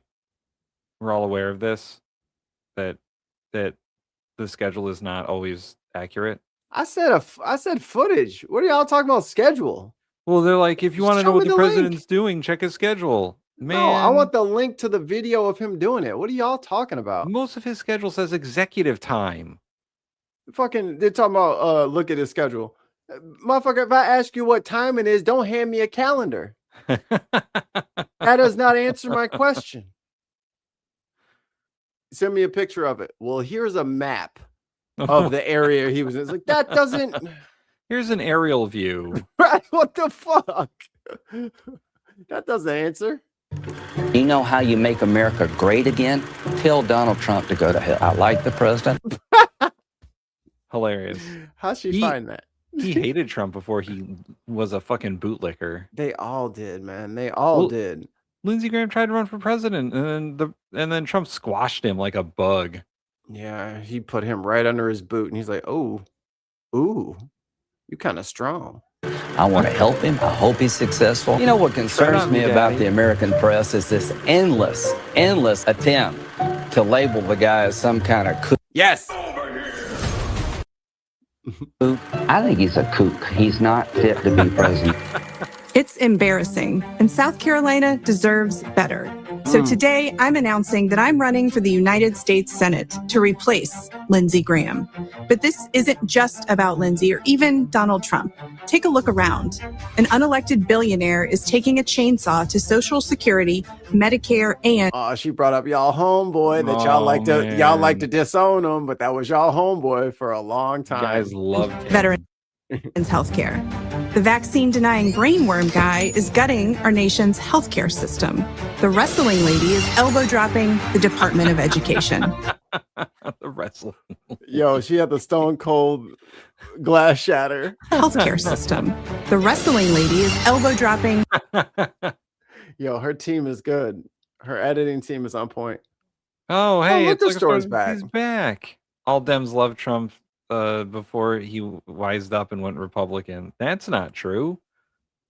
You think he's a Republican? Yeah. What about his platform as Republican? He ran as a Republican, but he's not a conservative. He ran as a Republican because he said, and this is quotable, he said that Republicans are too stupid to know any better. He ran as a Republican because you guys are fucking dumb.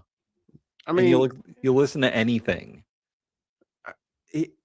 Him, like, what conservative values does Trump have? Like, he doesn't have any of them.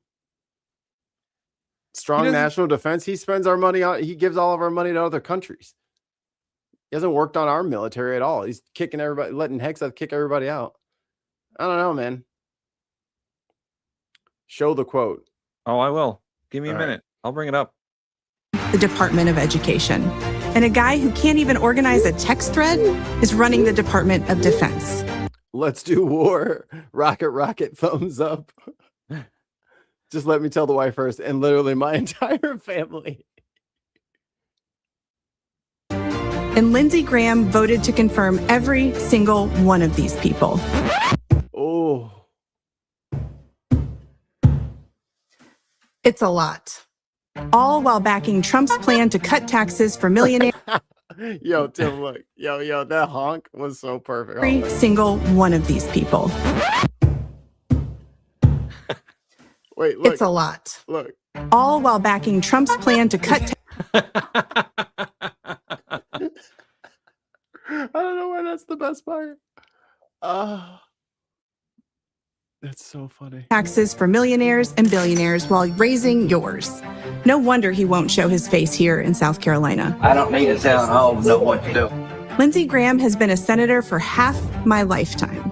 And as it turns out, most senators don't get better with age. They hate my guts. Will winning this race be easy? No. Yo, Lindsey, you talk too much, man. They got a lot of fucking... Oh, Mikey, I've got an even better one. Holy shit. You listen, if you do like a 2-minute dive on Donald Trump saying weird things about Republicans, you get a lot. Viper Scott's got the link. Hold on, we're almost done.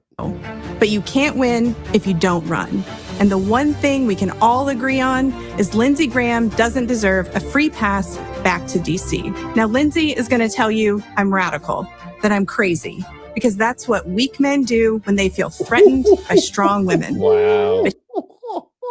Play it on your manhood. Here's the thing. I'm literally a busy mom and a pediatrician who plays peekaboo with my patients, watches Bluey with my kids. I love Bluey. And spends most of Oh, damn, she just won. She just How won. can you not love Bluey? I don't even have kids, and Bluey's pretty great. Yo, all she needs to do is find fucking Graham saying something nasty about Bluey. Or just make an AI video, but like, yeah, Bluey sucks. And then every white woman is fucking voted against you who has kids. Every single one of them. You have lost the MAGA backbone. my free time shuttling them to dance, taekwondo, and football. Say hi, kids. Hi, kids. So radical. I also just happen to be someone who isn't afraid of a fight. And like so many of you, I am worried about what the future holds for our kids and our state. Everything from failing schools to closing hospitals, the climate crisis and rising prices, to tariffs hurting our ports and auto industry. Worrying won't do anything, but stepping up to join me in this fight just might. A fight where we put common sense over culture wars and hope over hate.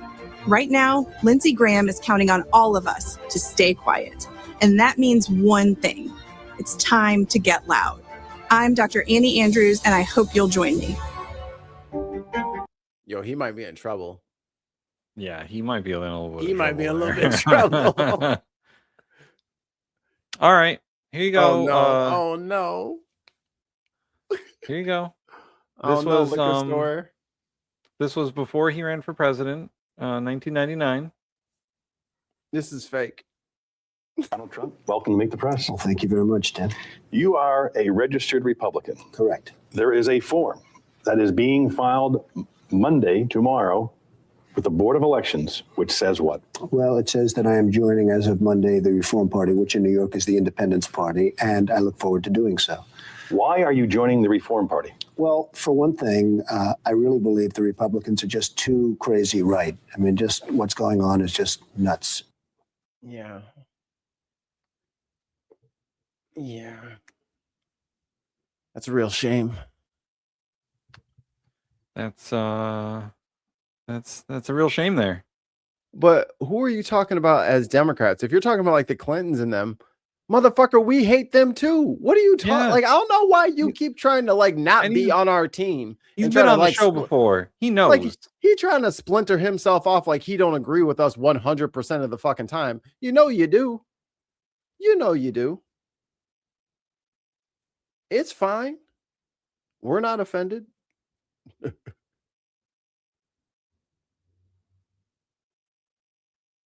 Yeah, she's good. She's going to poll very highly, I think. Methinks. Yeah, I think that if she can bring it, she's got a good shot. Yeah. Because a lot of people are sick of this shit. Oh, yeah. What was the other one? There was another Fox News thing I wanted to show.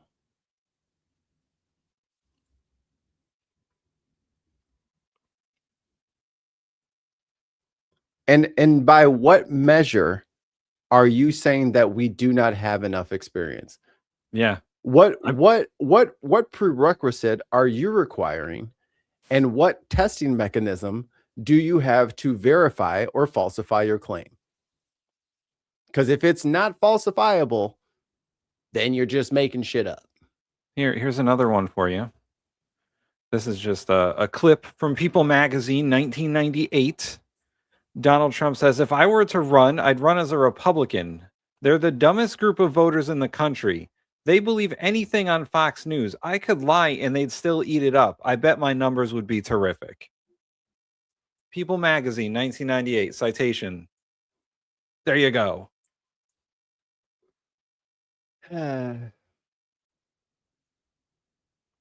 He didn't think People magazine was political, I guess.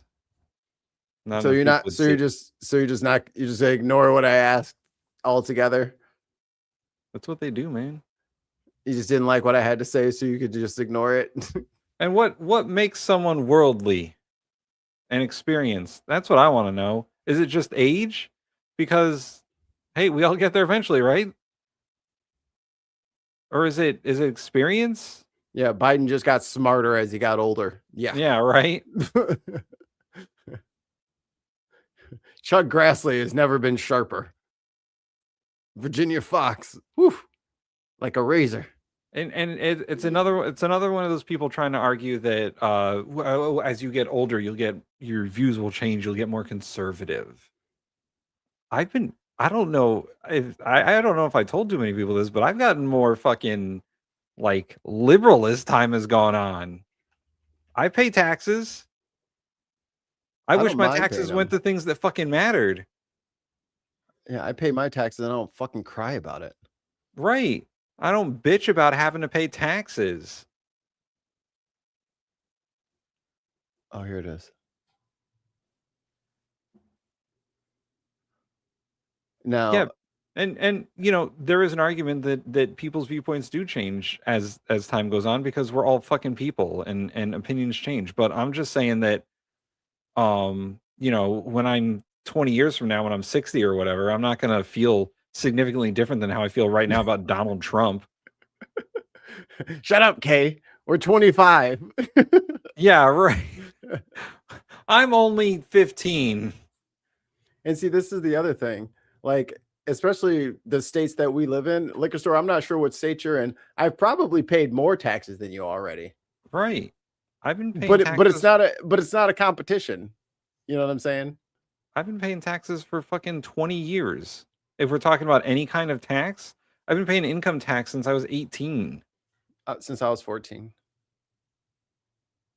Mikey, does Illinois have weird child labor laws that I don't know about? Shut up. Oh no, I'm pretty sure the statutes run out by then. You know what I mean? Like, but we've been, I mean, I'm not sure what you think, like who you think we are and what you think like millennials are. Like millennials are like in their 40s now. Like we're all either in our 40s or approaching our 40s. Like I don't get what I don't understand what your fucking problem is. Yeah, like what is your gripe about what we say?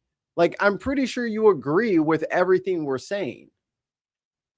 I have 40 years of experience plus all the education in the fucking world. Like, what do you want from me? What do you want to quiz us? Quiz us.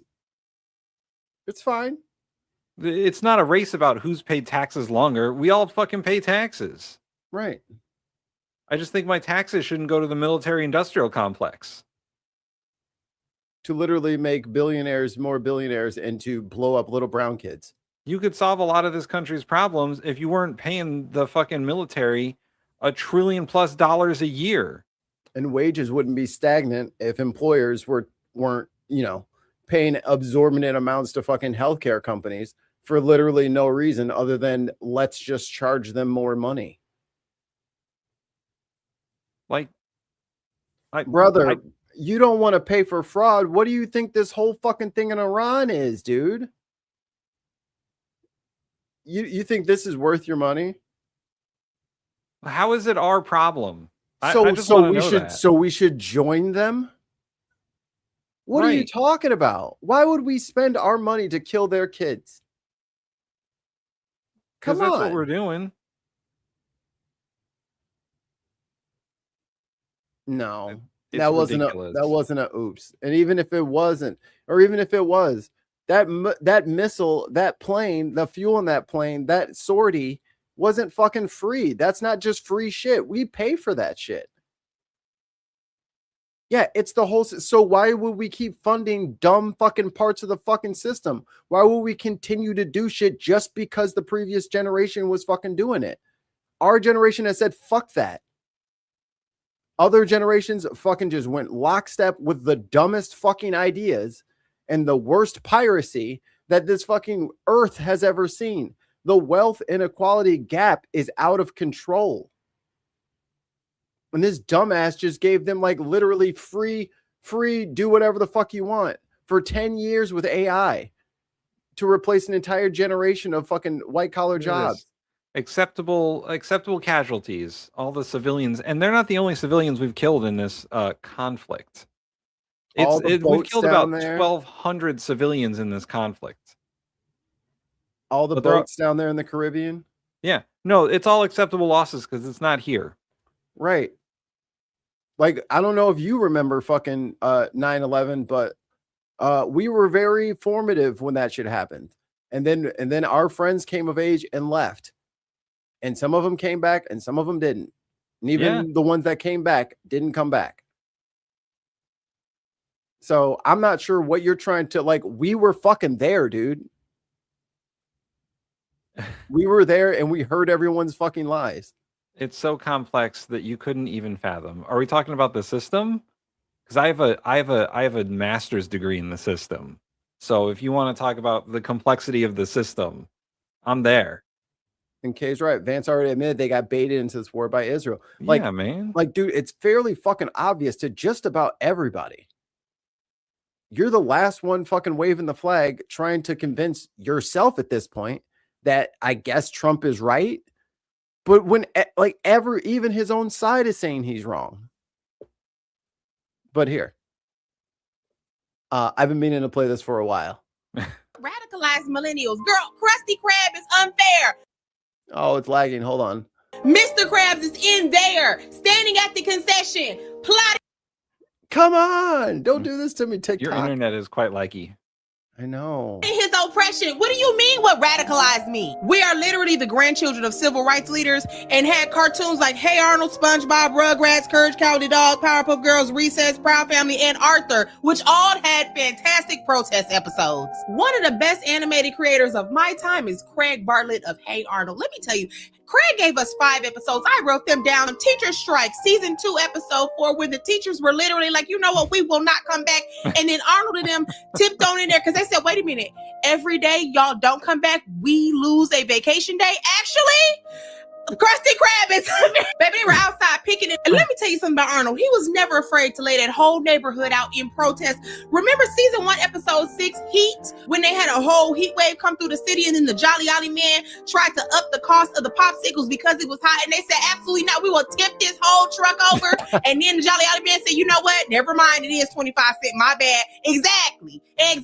And be clear, Arnold came from good stock because grandma was also. Yo, Arnold's grandma was so funny. Like, oh, and Tim, did you know? Yeah. I just found out, and that person is no longer on the channel. Bye. In them streets, season 2, episode. What if I was a Jew? Huh? That would have thrown off. Just so the chat knows, I don't have a religion. I don't. So there you go. It's doing the spinning thing of death. It is doing the spinning thing of death. What's happening to your interwebs there?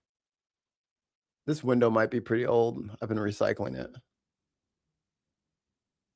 Apparently, Trump is the only one with the balls to make a move when all the other presidents had decades. To do what? To do what? Make our oil more expensive? Okay. What did he accomplish? No, hold on. While my video is fucking loading for 1,000 years. What did he accomplish? They said absolutely not. We will tip. Comedic timing by video. What got done? I mean, I would love to hear what the military success is. Yeah.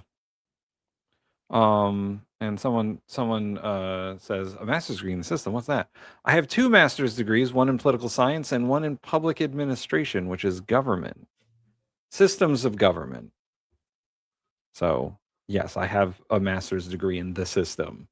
Tim is the man. I am the man. I know all about it. Ask me any question. And then the Jolly Ollie man said, you know what? Never. God damn it. See, he always does that. He never answers my very direct questions. He doesn't want to. He just wants to troll us and say that we're young. Mind, it is 25 cents. My bad. Exactly. Hold on. When we're clearly like middle-aged. He's just upset that he's older than us, I guess. I don't know. I'm going to copy, close this whole Chrome tab because it was like over a gig. Open a new window. Paste this in. Look at that, running so smooth. It's just not running smooth in the window. All right, from the top, fuck it.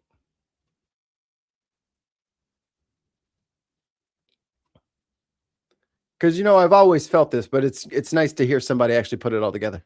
Krusty Krab is unfair. Mr. Krabs is in there, standing at the concession, plotting his oppression. What do you mean what radicalized me? We are literally the grandchildren of civil rights leaders and had cartoons like Hey Arnold, SpongeBob, Rugrats, Courage Cowardly Dog, Powerpuff Girls, Recess, Proud Family, and Arthur, which all had fantastic protest episodes. One of the best animated creators of my time is Craig Bartlett of Hey Arnold. Let me tell you, Hey Craig gave us 5 Arnold. episodes. I wrote them down. Teacher Strike, Season 2, Episode 4, with the That's hilarious. That's a hilarious statement. I love that for us. Inflation and price increases have been around since before any of us were alive. Right. But bombing the country that did the oil, how come nobody sees that stupid? How would bombing them help our situation at all? The oil prices were low. Gas prices were low. Even Trump said it. I mean, not as low as Trump thought they were, but they were low. And now, what, 3 weeks later, a month later, they're through the fucking roof. We're at like 110, 117. Right. We're talking about like COVID prices. 0. And it's not the market forces. It's us bombing Iran and then Iran closing the strait. That's not market forces. That's artificially inflating the price so that Russia can make all the money because we unsanctioned their oil because we're fucking idiots. And Iran's oil. Right. He's doing all the wrong things in the wrong order. Like none of this has been smart. None of it. It's almost like one party decided to influence him and he fell for it. Right. It's almost like he fucking fell for it. They've been trying to get this done for ages and someone actually fell for it. And it was your boy. I love how if something can be blamed on Donald Trump, because we can't talk about Joe Biden didn't do this. Obama didn't do this. It's not, it's not their economies anymore. It's Donald Trump's economy. He decided to attack a country that controls an important shipping lane. And when they shut down that shipping lane, everyone's all like, oh my God, well, inflation just happens, guys. Inflation just happens. Never mind the fact that the farmers are getting dicked over yet again because guess where some of that fertilizer was coming from because someone decided to fucking piss off Canada. I mean, meanwhile, this country's GDP is in the fucking toilet. Our job market... Dollars going down the toilet, too. Dollars going down the toilet. Our job market is shit. Housing market's a million wrecked. Jobs. Housing market has been captured by private equity. They're talking about 2008, 2009 shit again. Like, our credit ratings are being downgraded. So, this is all fucking Donald Trump's doing. It's been a year and a half. It's his fault now. We were not in this state a year and a half ago. Not by a jugful. So, I don't know what you want. I don't know what you think is going to happen. Right. If you're getting what he told you he was going to do, which is the fucking boot. Like he said he was going to do all this shit, and we said he says he wants to do all this shit, and it's going to be bad. And then everyone looked at us and said, he never said that. You're lying. You have Trump derangement syndrome. You're dumb. You're not old enough. You don't know enough. You're too young. You're too old. Like, we have been saying the same thing for 2 years and no one listened. Teachers were literally like, you know what, we will not come back. And then Arnold and them tipped on in there because they said, wait a minute, every day y'all don't come back, we lose a vacation day. Actually, Krusty Krab is baby, they were outside picking it. And let me tell you something about Arnold. He was never afraid to lay that whole neighborhood out in protest. Remember season 1, episode 6, Heat, when they had a whole heat wave come through the city and then the Jolly Ollie man tried to up the cost of the popsicles because it was hot, and they said absolutely not. Oh, see, you're getting warmer. You're getting warmer. You're almost there. You got like 3 more layers to go, and then you'll be like, oh my God, he was right. So just keep peeling back. You're getting close. You're getting warmer. We'll tip this whole truck over, and then the Jolly Ollie man said, you know what? Never mind, it is 25 cents. My bad. Exactly. And be clear, Arnold came from good stock because Grandma was also in them streets. Season 2, episode 18, Save the Tree. Season 1, episode 4, the old building, when they were trying to tear down that theater, and she said, I think not. Season 1, episode 6, when they saved that turtle in the aquarium, absolutely. Henry. And if we want to talk about examples of labor strikes, let's get into SpongeBob, Rugrats, and the Powerpuff Girls. Okay, SpongeBob season 2, episode 79. Mr. Krabs was trying to charge them people to breathe. Breathing $1, talking $5, standing $10, existing $2, lollygagging $2, chewing $1. Liquor Store said that how can you not see their influence with Russia, China on future active diplomatic encounters? You can't see it now because you don't have the experience. Brother, if your only argument is that we don't have the experience, then fuck off. No, wait. Let's where is this thing at? Where did it go? This one? No. Let's see. Where is it? This one.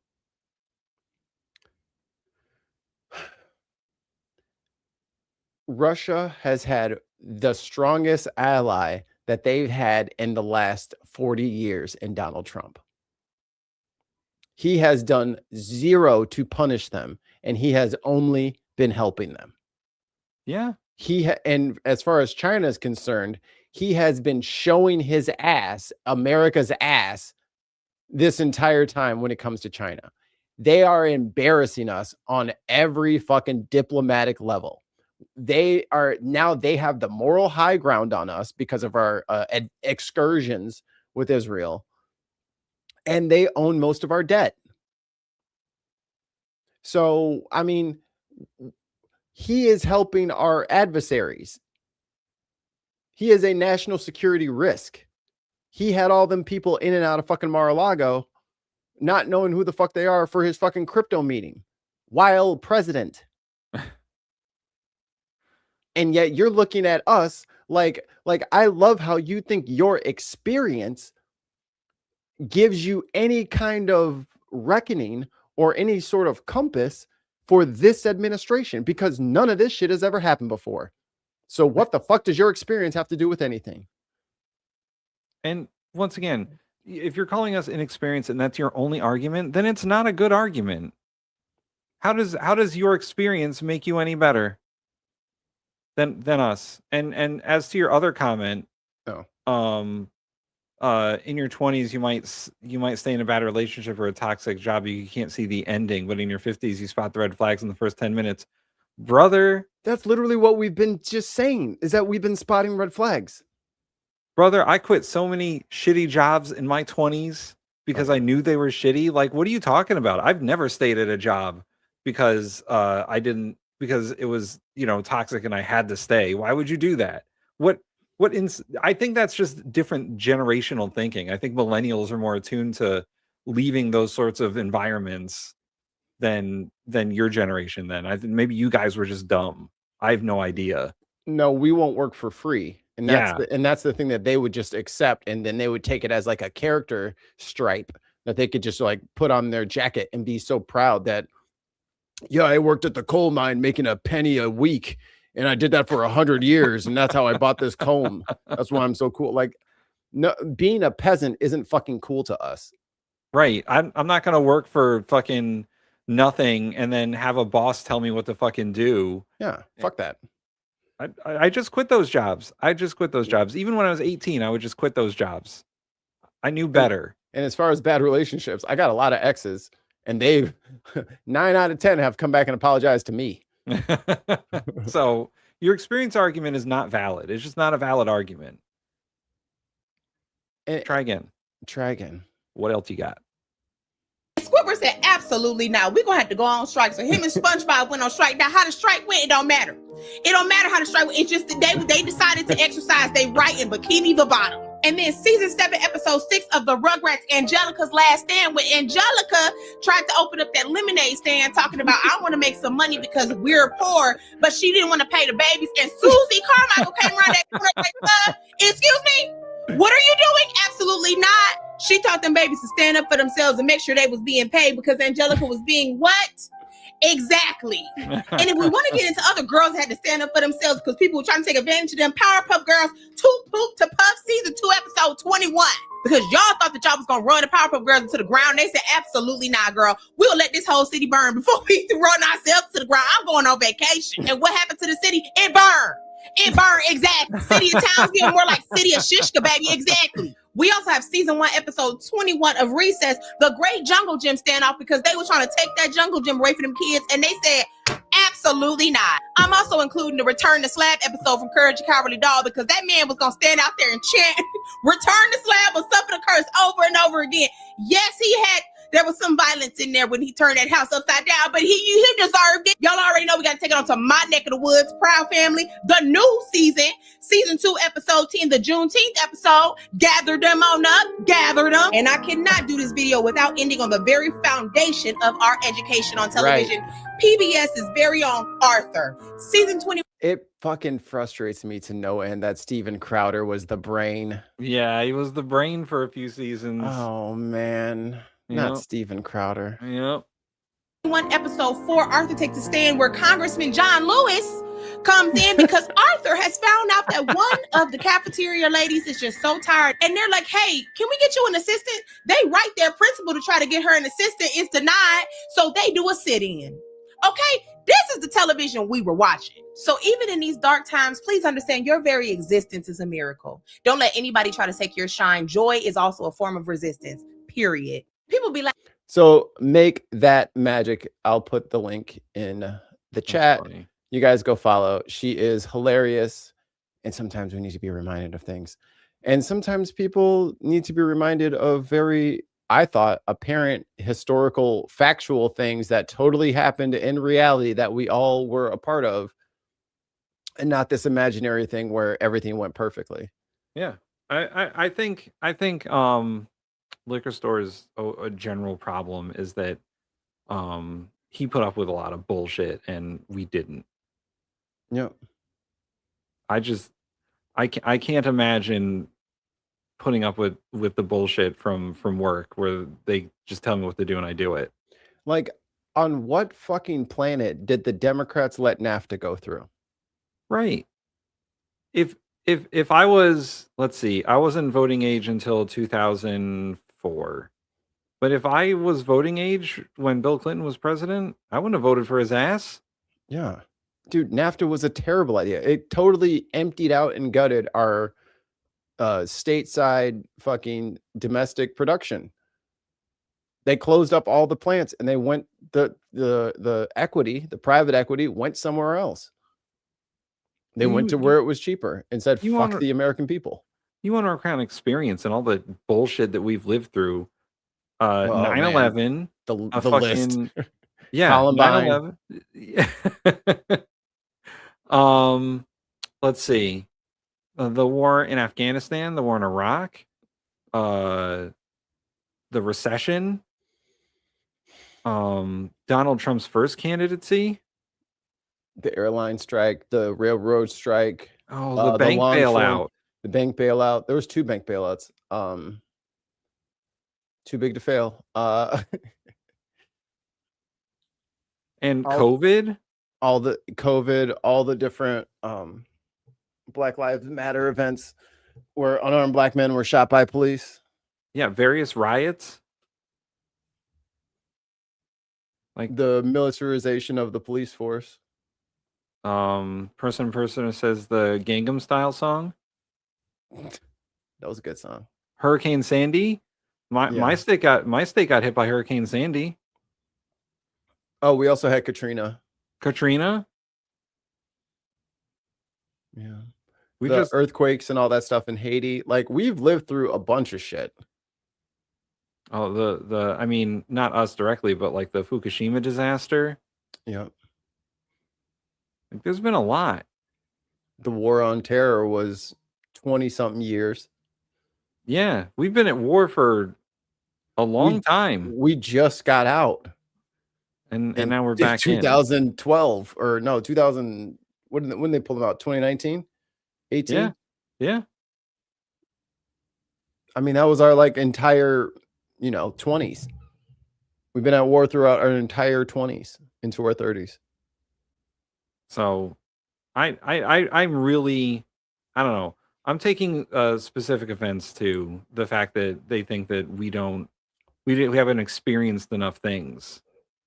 What do you mean? But it's such a bullshit argument because they haven't experienced this exact thing. Right. It hasn't happened to them. So they don't know what they're talking about because it hasn't happened before. Like I mostly joke about we're too young for some people and we're too old for some people because like that's just what the chat says sometimes. That's just what comes up. Like, oh, you guys, you don't know, you're too young, or how old are you guys? You don't know anything. Like it's all fine and dandy and all that stuff, but when you're repeatedly saying that regardless of the experience that I've had or the training I've gone through, that I don't have enough experience for you, who are you to judge? And what is your level? And what is your current level of experience? Because it's one thing for people to be like, oh, well, I worked this job and I was in this union and I got this stuff and everything worked out fine for me. So everybody should just replicate what I do. What if I told you that times have changed and where even if you had that union job, you'd still have to go do Uber Eats and you'd still have to go, cut hair on the side or fix cars or do something else. What if I told you everything that you did in your life to get to where you were or where you are right now? What if I told you that wasn't enough? And if you got reset and you had to start out with the millennials and the Gen X or the alphas and all them, you wouldn't make it. I'm just letting you know right now, you ain't smart enough. You don't work long enough hours. You don't put up with enough shit. If you're in your 50s, you have no fucking idea. Like, imagine trying to buy your first house and it's $400,000 and you make 60 grand. Right. Imagine. And it's all the houses in anywhere near where you want to live. Imagine. Yeah. Imagine trying to buy a house and the interest rate on it is fucking 7.5%. Yeah. And it's it shouldn't be a $500,000 house, but it is. But you're paying 7% interest on that for no reason. And the taxes and insurance, which is also through the fucking roof. Right. Like the cost of living is insane. And I'm sure liquor store had it good for a long time. The cost of living wasn't that much back then. It was so much like it. You try to be nice to people until you don't want to anymore. But then it's just like to literally have your head so far up your own ass. It's just like, I don't even know how mean I should be to you. You know what I mean? Because it's like, you would never fucking make it if you had to reset. You'd never make it. There ain't enough positions for everybody to make it. And that's what we're complaining about. Is that under the current configuration? Here's what we got. This is what we got from liquor store. Lord have mercy. What did we just fucking say about the military? What did we just fucking say about the military? So you think, oh my God.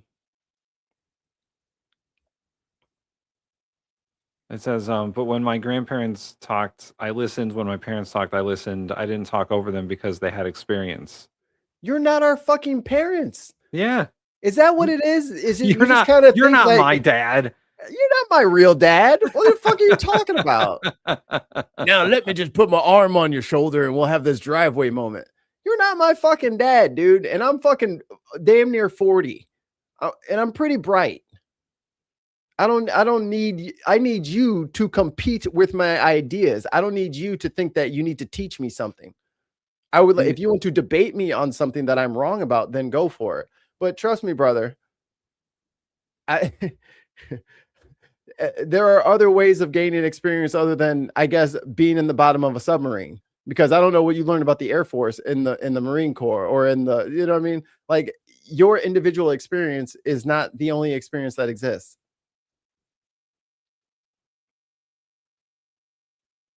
Oh boy. No, Jimbo, when I speak with both my kids that are your age, they listen and they own homes. Okay. Tell us what state you're in. And I'm living through this like as both of you, but at older age, I'm having you to lean back and help me get through it.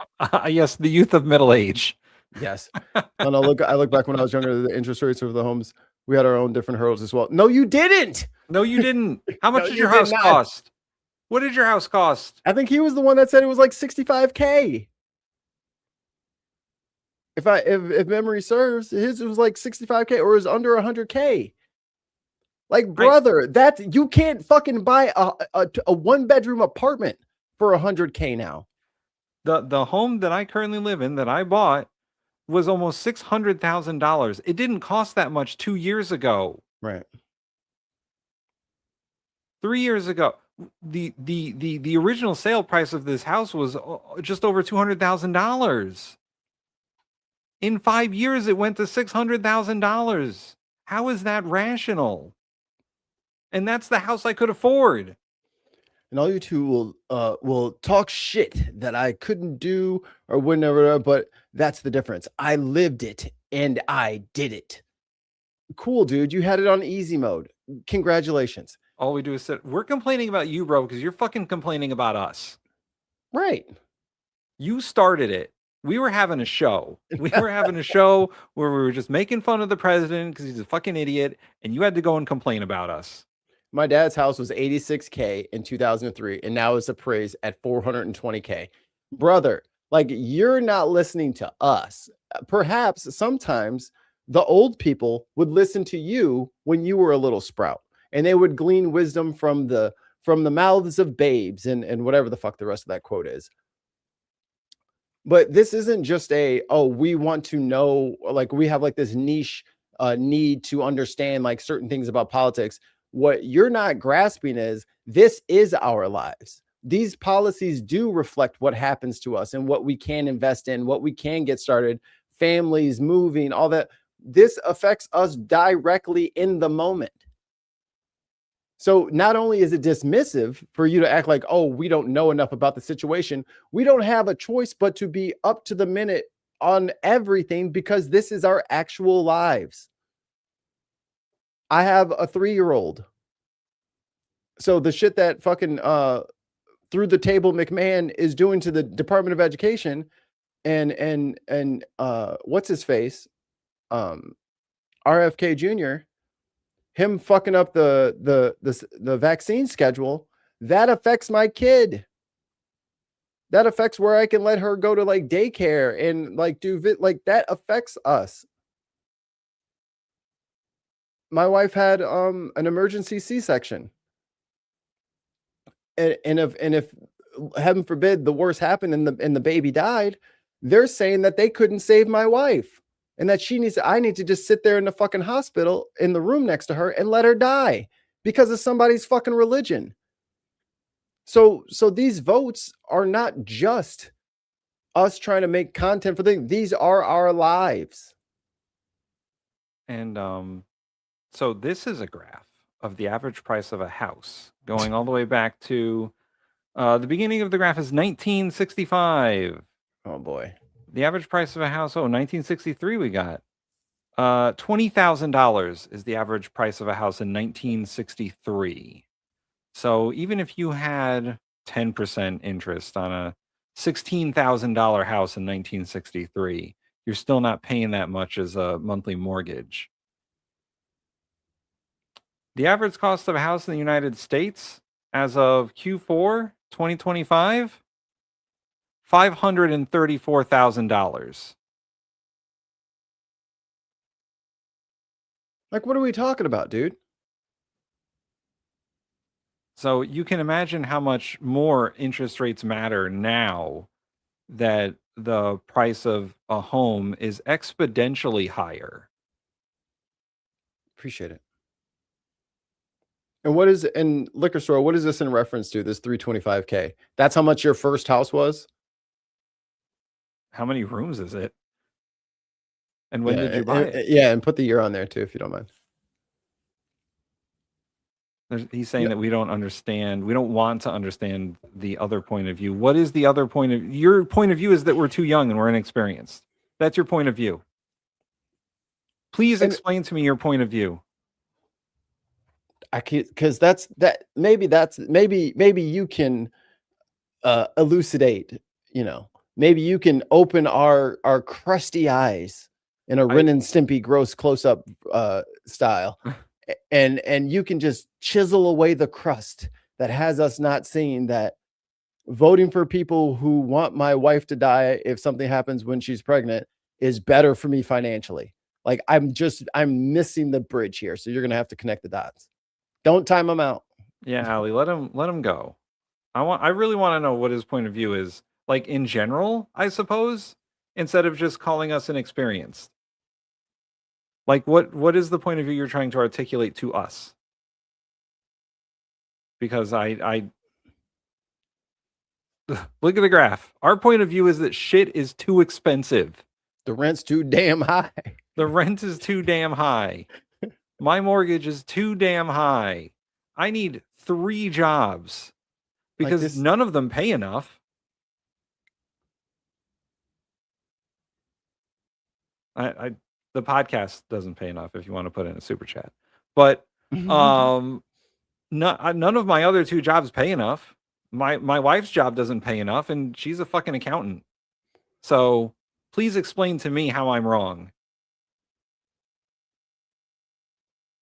And we'll give him time. He says there's a delay. Oh yes, there's a slight delay between our live feed and the time it takes to get to people's brains. If only they had those lasers that shot things into your brain and you could just get that Neuralink. Get that Neuralink, dog. Yeah. You got to get that Elon chip. Can't even buy a decent narrow boat for that these days. Yeah, Daily Blase. Hi, Darren. Says we bought our house for 32,000 pounds in the late 90s. You probably won't be able to buy a front door for that nowadays. And that's the thing that I think other generations are completely incapable of accepting. Like, instead of just saying that we're whining and complaining, did you go look? Just prove us wrong. Just go look at any fucking market, any housing market. Look at the prices. Look at the prices 5 years previous, and tell me that I'm making it up. Because I'm telling you, bro, it's like an 80 to like 125% increase in like the last 5 years. Like, they're doing this shit. It is on purpose. I mean, you can see in the graph. It's artificial as fuck. Between 20 and 2025, there's at least a 25% jump in the price of a house. And we still have millions of vacant homes. So it's not like, all the houses are filling up and we just need to build more. That's not what the problem is. And our generation and future generations are saddled with hundreds of thousands of dollars of debt. Right. Per person. Because it's too expensive to just buy a car. It's too expensive to just buy a house. It's too expensive to go to school. Any school, trade school or college. It's too expensive for future generations to not mortgage their entire lives and be browbeaten by the debt that they're going to incur just for living. Like, I know for a fact that people that were adults in the 80s and even 90s, they did not spend six figures, like $150,000 for the 2 cars for the family. Right. They didn't have to spend that kind of money. Those cars were like 12,000, maybe 20,000 bucks. It's just astronomical now. That's not true. So you didn't hear anything we said, and you're just going to keep repeating yourself. Yeah. I'll ask the question one more time before I fucking give up. But what is your point of view on this? Is it just that our generation has it too easy? If we're applying interest rates, it still doesn't fucking matter. You guys, I don't know when you bought your first house was, but if it was before 1990, you had it pretty good. Like, I'm not sure what he's trying to get at. Like, it's like he's trying to prove a thing that he feels but did not happen. Truthiness. Like, it felt like this was the case at the time that he's talking about, but there actually is no data to back up what he's saying.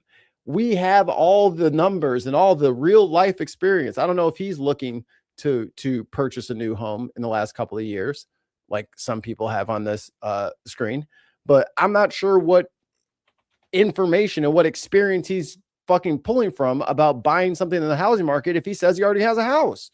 That would make you very inexperienced when it comes to the current housing market, would it not? Right. Because you already have a house. So how the hell do you understand the current market? You're not in it. You're good. We're talking about everybody who's not good already. And that's what this show is about. Those are the people who we advocate for. Yeah, cool. You got yours and you don't have to worry about anything forever. Cool. What about the rest of us? And you're saying it's stupid and ignorant and self-centered for us to give a shit about the other fucking, 70% of the country that has to figure out what to do. We got to figure this shit out. And being nickel and dimed to death is not going to get us out of this situation. You got it? I got some. I got to do some. Math I did this. Trig here. Why can't you? Yeah, I got to do some math calc and trig here, but we're gonna find out. Okay, so I've got two graphs here. I'll show them. We have this is the one from before. This is the average price of a home sold in the United States. All right. Graph number 2, 30-year fixed mortgage rates. All right. Now, admittedly, the mortgage rates in we'll go with 1982. This seems to be one of the highest. 1982, the mortgage rate for a fixed year 30 loan was 16%. The price of a house in 82 is average prices. Huh? Flip back. Yep. Sorry. The average price of a home in 1982, let's go with Q3, is $83,000. We'll call it 84,000. So $84,000 times we'll say 16%. 1.16. So total $97,000. $97,000. Now divide that by monthly payments for 30 years. Divided by 30, divided by 12. $270. $270 a month? Oh my God. How could they live? And we have to adjust for monetary inflation. Okay. So let's take 270. What year is that? 1983. 1983 money to today money. Inflation calculator. Nice. All right. Let's see. So you said 83 to 26. Okay. So the number was 270.66. The devil. Calculate. $880.79. So in today's money, your mortgage payment in 1983 at the rate of inflation at that high interest rate is less than $1,000. $880.79. I will share. Wow, you guys were fucking living it up in the 80s. No, they had it hard. Here's our math. See, $270.66 in 1983 is worth $880.79 in 2026, according to the American Institute for Economic Research. I don't know. Dude, it's not apples to apples, brother. Like 880 gets you nowhere. Like, can I reverse engineer that? Let me see. 880. Hold on. Where's my calculator go? Like, I don't. I'll just do it backwards. My 80.79. Oop. 79 times 12 times 30. That's a $317,000 house. Yeah. Here, let's do. Oh wait, today. that's not the interest rates. That's without the interest. So, but even still, that puts you $200,000 under the average. Let's do today. Let's so we got the average price of a home, like I said, Q4 2025 is $534,000. Okay. So our 534. The fixed interest rate for a 30-year mortgage in 2025 on average was 666. 6.66. Okay, so that brings us up to, oh shit, I did it backwards. Shit. Oh, hold on. Clear. 534 times 1 point. You said 06 or 66? 6.66. Got it. Okay, 569,244. Okay, and then divide that by a 30-year mortgage. 1581 is your monthly mortgage. Yes. And that's so about it's fucking double, dude. It's double. And it's literally double. He's like, you're forgetting stuff like insurance and taxes. That's even more. We still have to pay that today. So you can't add it to the past number and then not add it to the current number. That's right. You got You think insurance was cheaper? Is cheaper now than it was back then? Are you crazy? Oh boy. Yeah, that does sound a little low. I think we're not compounding the interest correctly. Hold on. Let me try again. So it was my mortgage is definitely not $1,500. I wouldn't have to have 3 jobs. So what was it? 384, right? For what? What was I looking up before? Oh, let me see. So you're we were doing the median. That's right. Yeah, so $534,000. Oh yeah, that is low.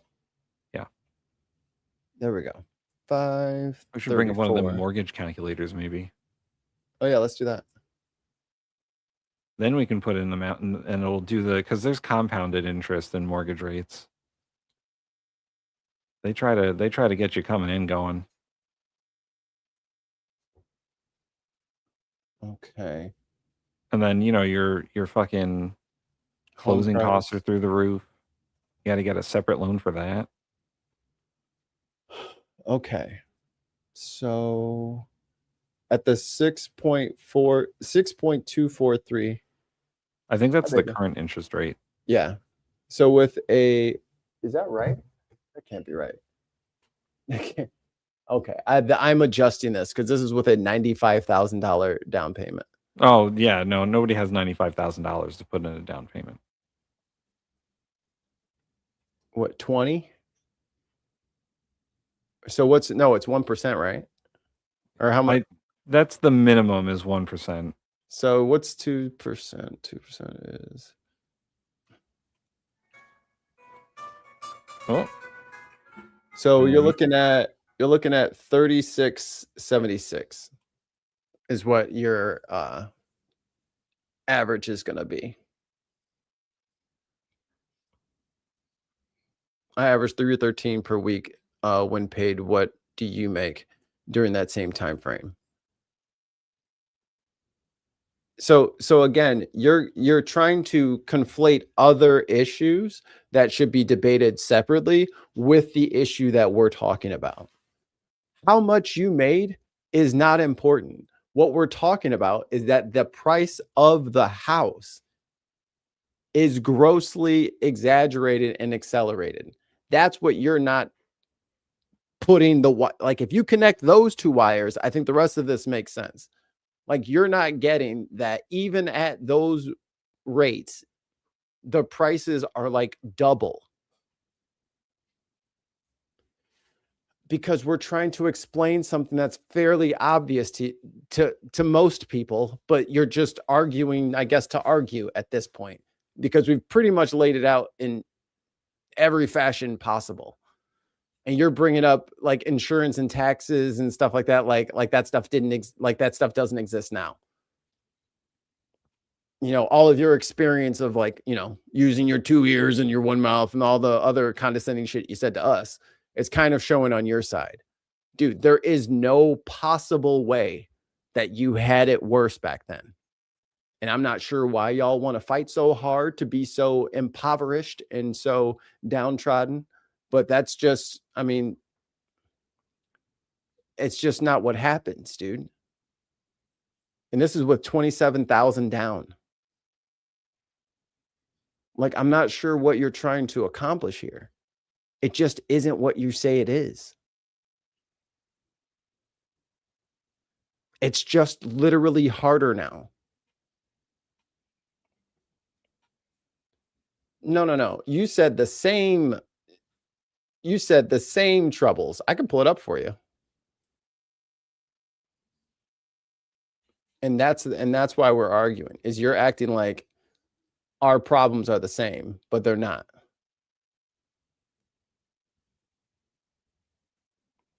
There you go. Every generation has had the same troubles. No, we have worse troubles. And it's demonstrable and it's provable. And we went through all the extra steps and did all the extra multiplying, all the same. We did all the stuff that you asked to do, and it just further proved our point, and you're not getting it. No, your kids might understand, but you clearly do not understand. You're not getting it, and they're probably being polite to you about it, but you clearly don't get it. And I'm telling you, their friends, I bet you they're probably on the same page as me and Tim. You're not understanding us. You're just trying to yell over the top of us that you automatically understand what's going on and that you automatically have had it the same, if not worse. That's the dismissive part. It's got worse for folks, word for my kids. It's pretty evident. And I think that's most of the reason why we steer most of our content towards things that actually affect regular ass people. I don't know how many farmer segments I've done. I'm not a farmer, but they're important to the way that this entire system that we call America works. They're valuable and important to us, just like our truckers. When shit happens with trucker strikes or the longshoremen or the TSA workers before, or that is mostly what we cover on this show, aside from Trump fucking attacking pretty much every single one of those groups I just named and making their lives harder, which fucks up the benefits of the stability of the system that we have, right?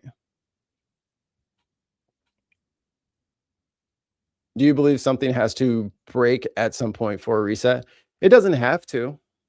But it seems like people are all just clearly upset constantly about other people getting any sort of help because they feel like everyone needs to have it just as bad as they did. And that is the exact opposite of what needs to happen. Because instead of people,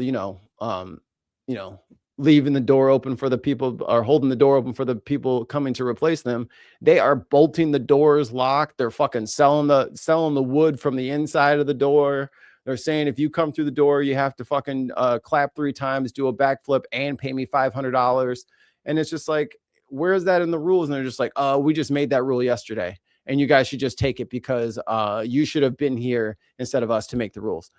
I get that the future is scary and generations are trying to protect themselves, but I have never seen in the last 20 years, one generation literally just sacrifice the one before it. And that's kind of what we're experiencing right now.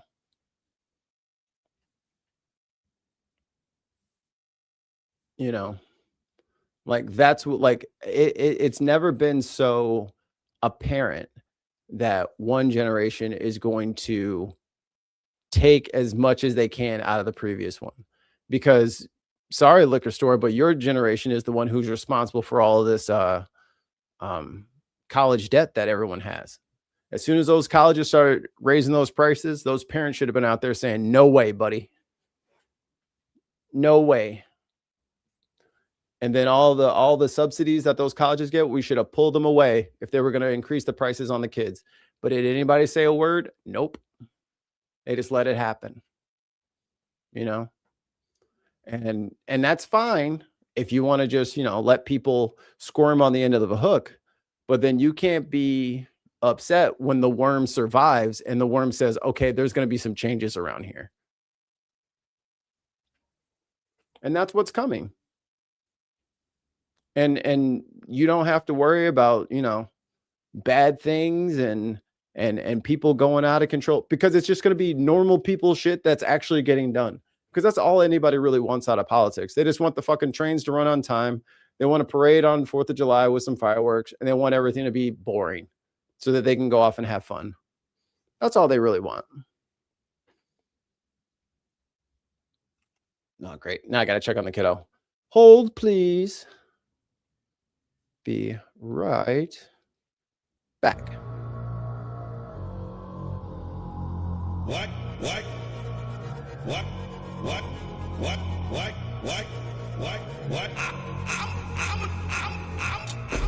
can't you?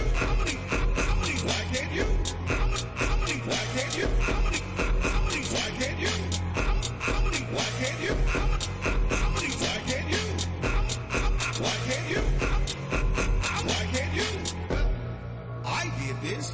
Why can't you? What? Why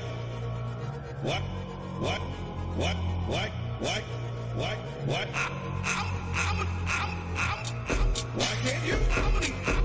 Why can't you? Why can't you? Why can't you? Why can't you? Why can't you? Why can't you? Why can't you? I did this. Why can't you? What? Why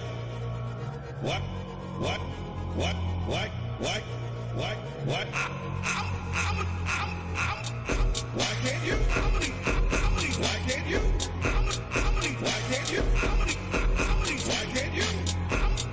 Why can't you? Why can't you? Why can't you? Why can't you? I did this. Why can't you? What? Why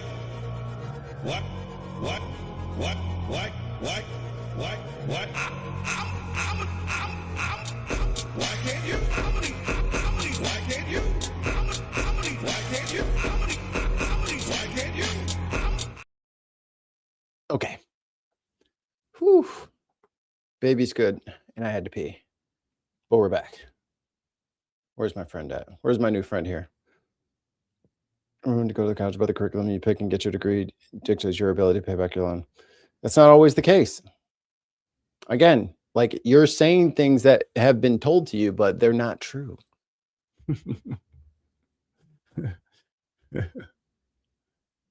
Zach, there's an argument. The middle earners are the most squeezed, so I feel you. And that's you're too rich for assistance, and you're too poor to have your own stuff.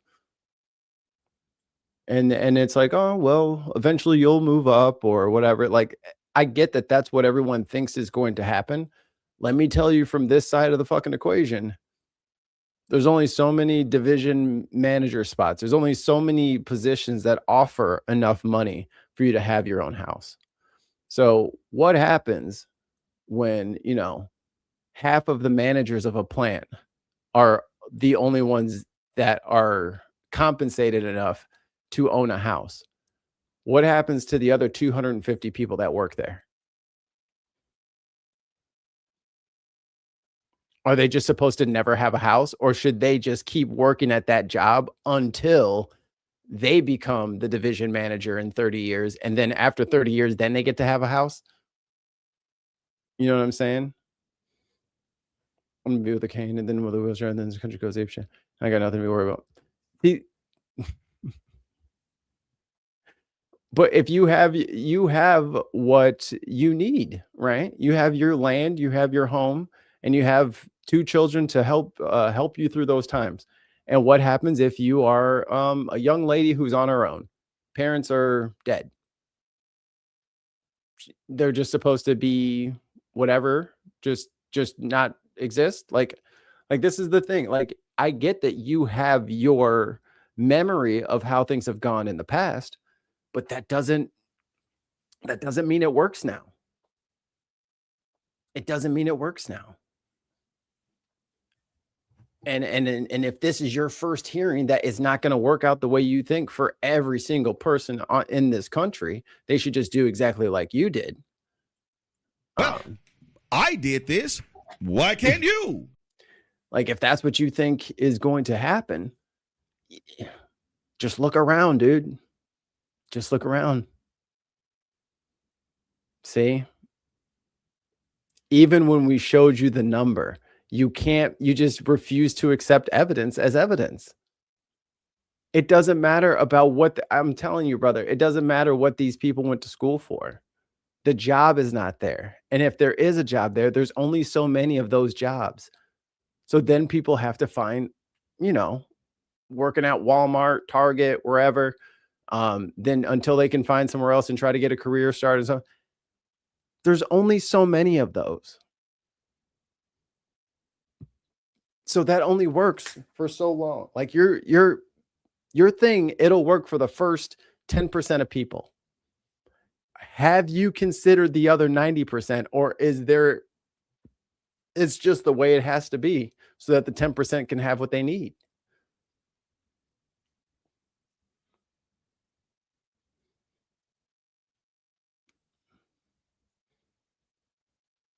See? But this is now you want to back off of it. It's just, I'm telling you, it's not here.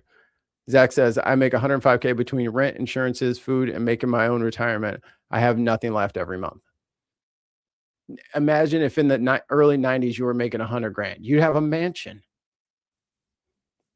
You know what I'm saying? Like, to get the bare basics is more than like the manager level of compensation, which is what I'm trying to get you to understand, is that while some people are making it through, those are, if you're thinking of like a plant level or like a warehouse level or like a grocery store level, the entry level people, and then maybe the assistant managers, and then the managers even, do not make enough to own their own home. And in a lot of cases, to live on their own, they have to have roommates. In 2026.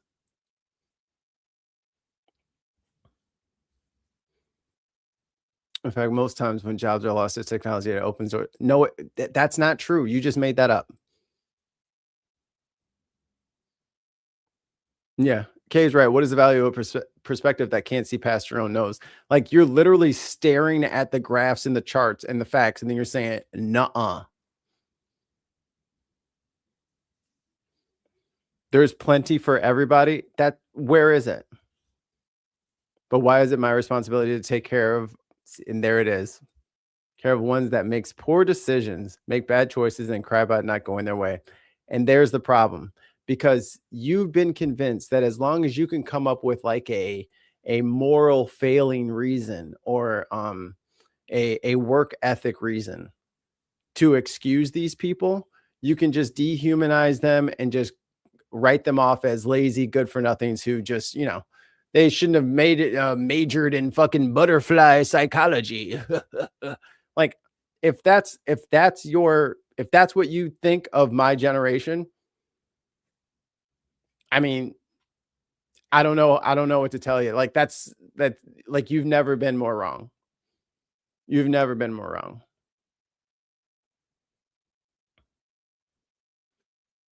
And see, again, you assume that you have figured out the best way for someone else's finances from 2 sentences. Like, you have a hubris about life that you currently are not living. Yeah. Well, it's not only do they want us to grind ourselves to death, they want to grind ourselves for their benefit whilst they complain about us beleaguering the masses about our unmet needs that they got. There's in the play for the only reason money has any value is that some have it and some don't, and I'm not okay with that. Yeah, they move the goalposts, and honestly, the entire stadium every time we get close to the Like, even if I was saving as much money as I wanted to save to do whatever I want to do with it, like if I made the plan in 2000 or even 2010, 2020, if I said give me X amount of dollars and that should be enough, that is completely out of the window now. Most of the money I'd say that I would need to just be good for a long while would only be like a down payment on a house now. And again, this is artificial, bud. This is literally them using like AI to inflate home prices because they're milking the system, because they fired all the people that are the watchdogs of this shit. I've covered it on the show a million times.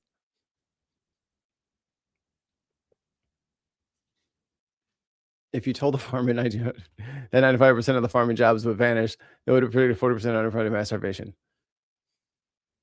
That has literally nothing to do with what we're talking about. But that's your point. But your point is completely, you're talking in left field. You need to focus in on what the actual conversation is about.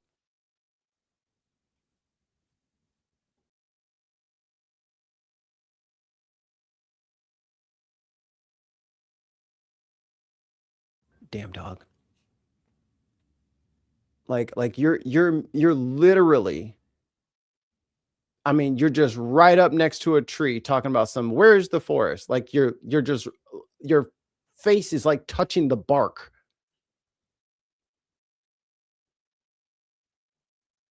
Like you're just right up against the bark.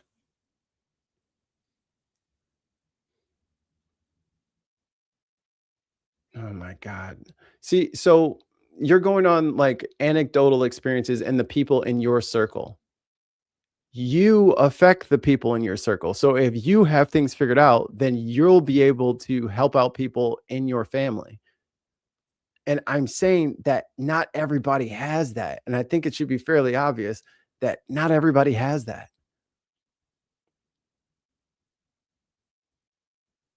Like, I'm not sure why you think that everyone is just like this carbon copy of exactly your family layout, but I hope you know that's not how this works. It hasn't worked like that, and it's not going to start just because, we're the boomers and we say it's going to be that way. That's not how any of this works. I mean, currently the boomers are being fucking had right now. They're all selling these people. And here, I'll give you some background on this. The same people who are saying now that, oh, isn't it good that Trump's stopping them from private equity buying the homes? Brother, they're already gone. Like, I can go through and tell you company by company that went through, got money from JP Morgan, got money from Citibank, $600 million for one company to buy up single family homes in a state that is not theirs. I know the LLC. I know the CEO. I found all of this shit out. Reported it on the show. They are taking out loans, buying all the houses, jacking up the prices. And then if you can't afford to buy the house, then they go to the most rent you've ever heard of in your fucking life. Like, brother, my rent's gone up almost $900 in 5 or 6 years. Do you think that's just the value of the place? You think everyone's value of all their places just radically spiked?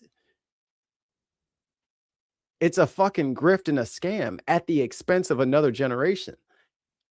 And you're on the side of the scammers, it would appear. Because you're incapable of understanding that maybe this is convoluted. Maybe private equity has had a hand in this.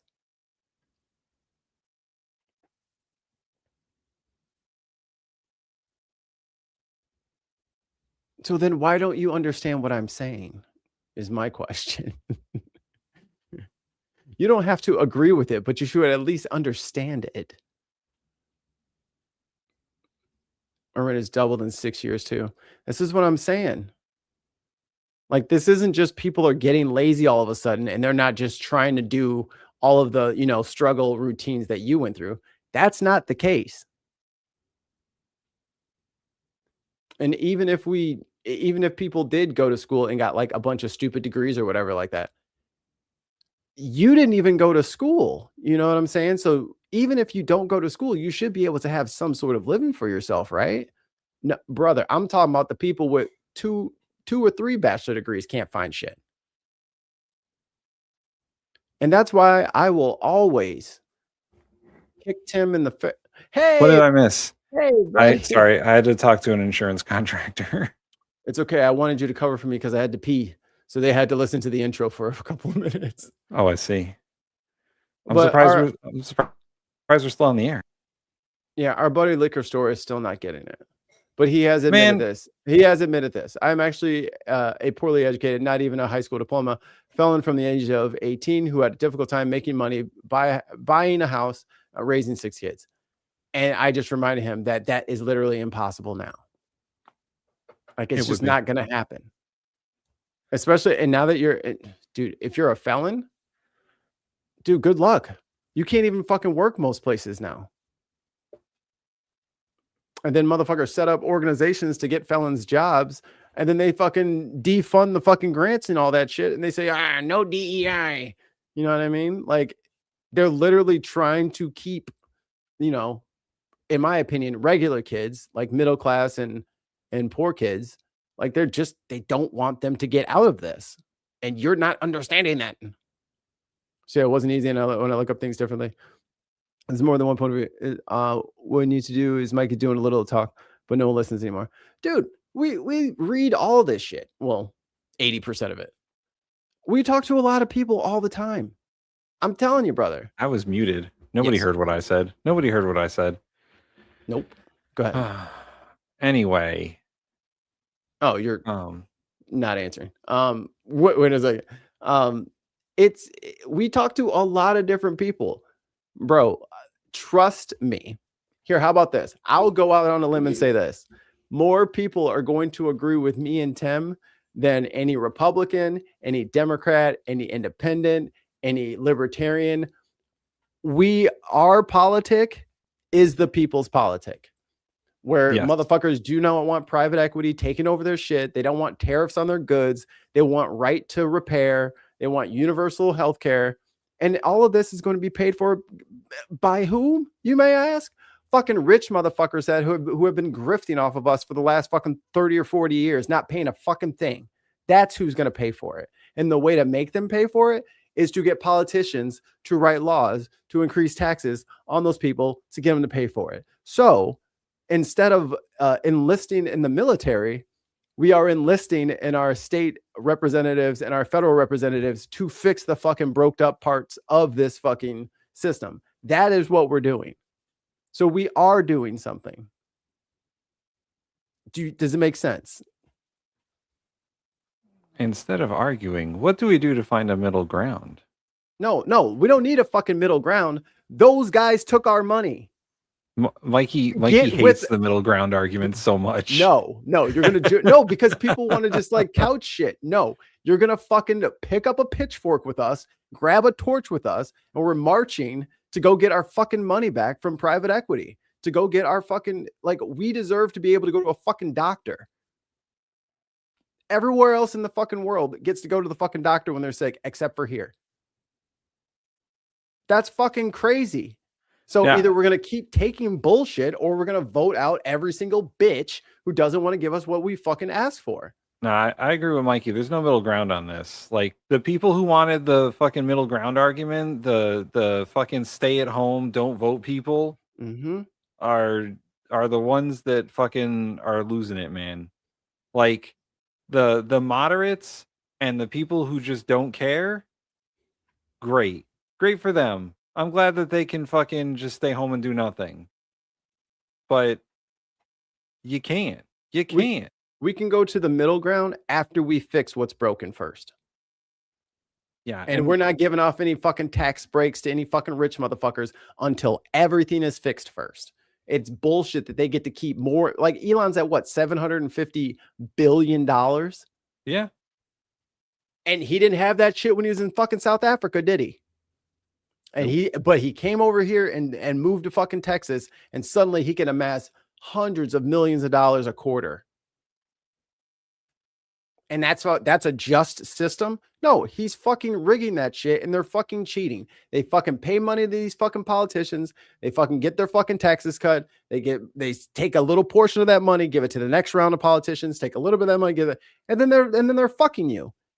Right? And they're fucking over my entire generation by convincing people your age that you should just abandon us. They were being lazy. They studied things that they shouldn't have studied. Even if that's the case, they should still be able to fucking feed themselves after they get out of college. And if they can't do that, then what the fuck are we doing? What is the point of this if the point is to make sure that some people can't make it? Because those people will be the same ones waiting at the gas station on your ass. Same ones waiting in that dark alley for your ass. We like having a stable, safe country. It ain't going to be stable and safe if you got everybody starving to death. Everybody desperate. It's not worth it. So you're going to pay your taxes. You're going to like it. But it's going to be fine because you're not going to have to pay for health insurance anymore. You're not going to have to worry about, certain services getting cut off. And I think Liquor also said it's not just Trump. Yeah, we're well aware that it's not just Trump. It's everyone. It's definitely everyone. We've advocated more than once that all of Congress should just be reelected. They're all bad. Throw them all out. What trouble with all that is, even if you took all the billionaires' money funded what we currently have, it wouldn't last even a year. Then what? No, that's not true. You're talking about their income. I want their wealth. We're not talking. Their wealth needs to be taxed.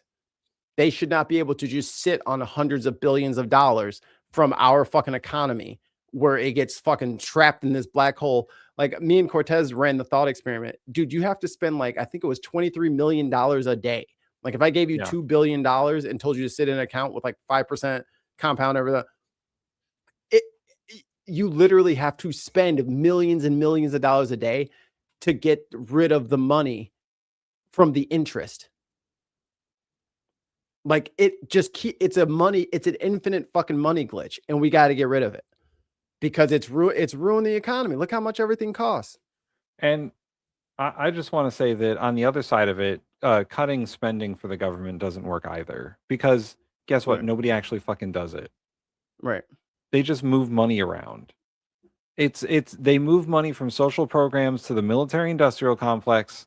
The Pentagon's budget gets bigger and bigger every single budget, while every other government entity has their budget shrink. It's austerity. And which social class of kids gets fucking drafted or gets fucking the staff sergeant down at the high school to get them to enlist? It's all poor kids. It's all poor kids.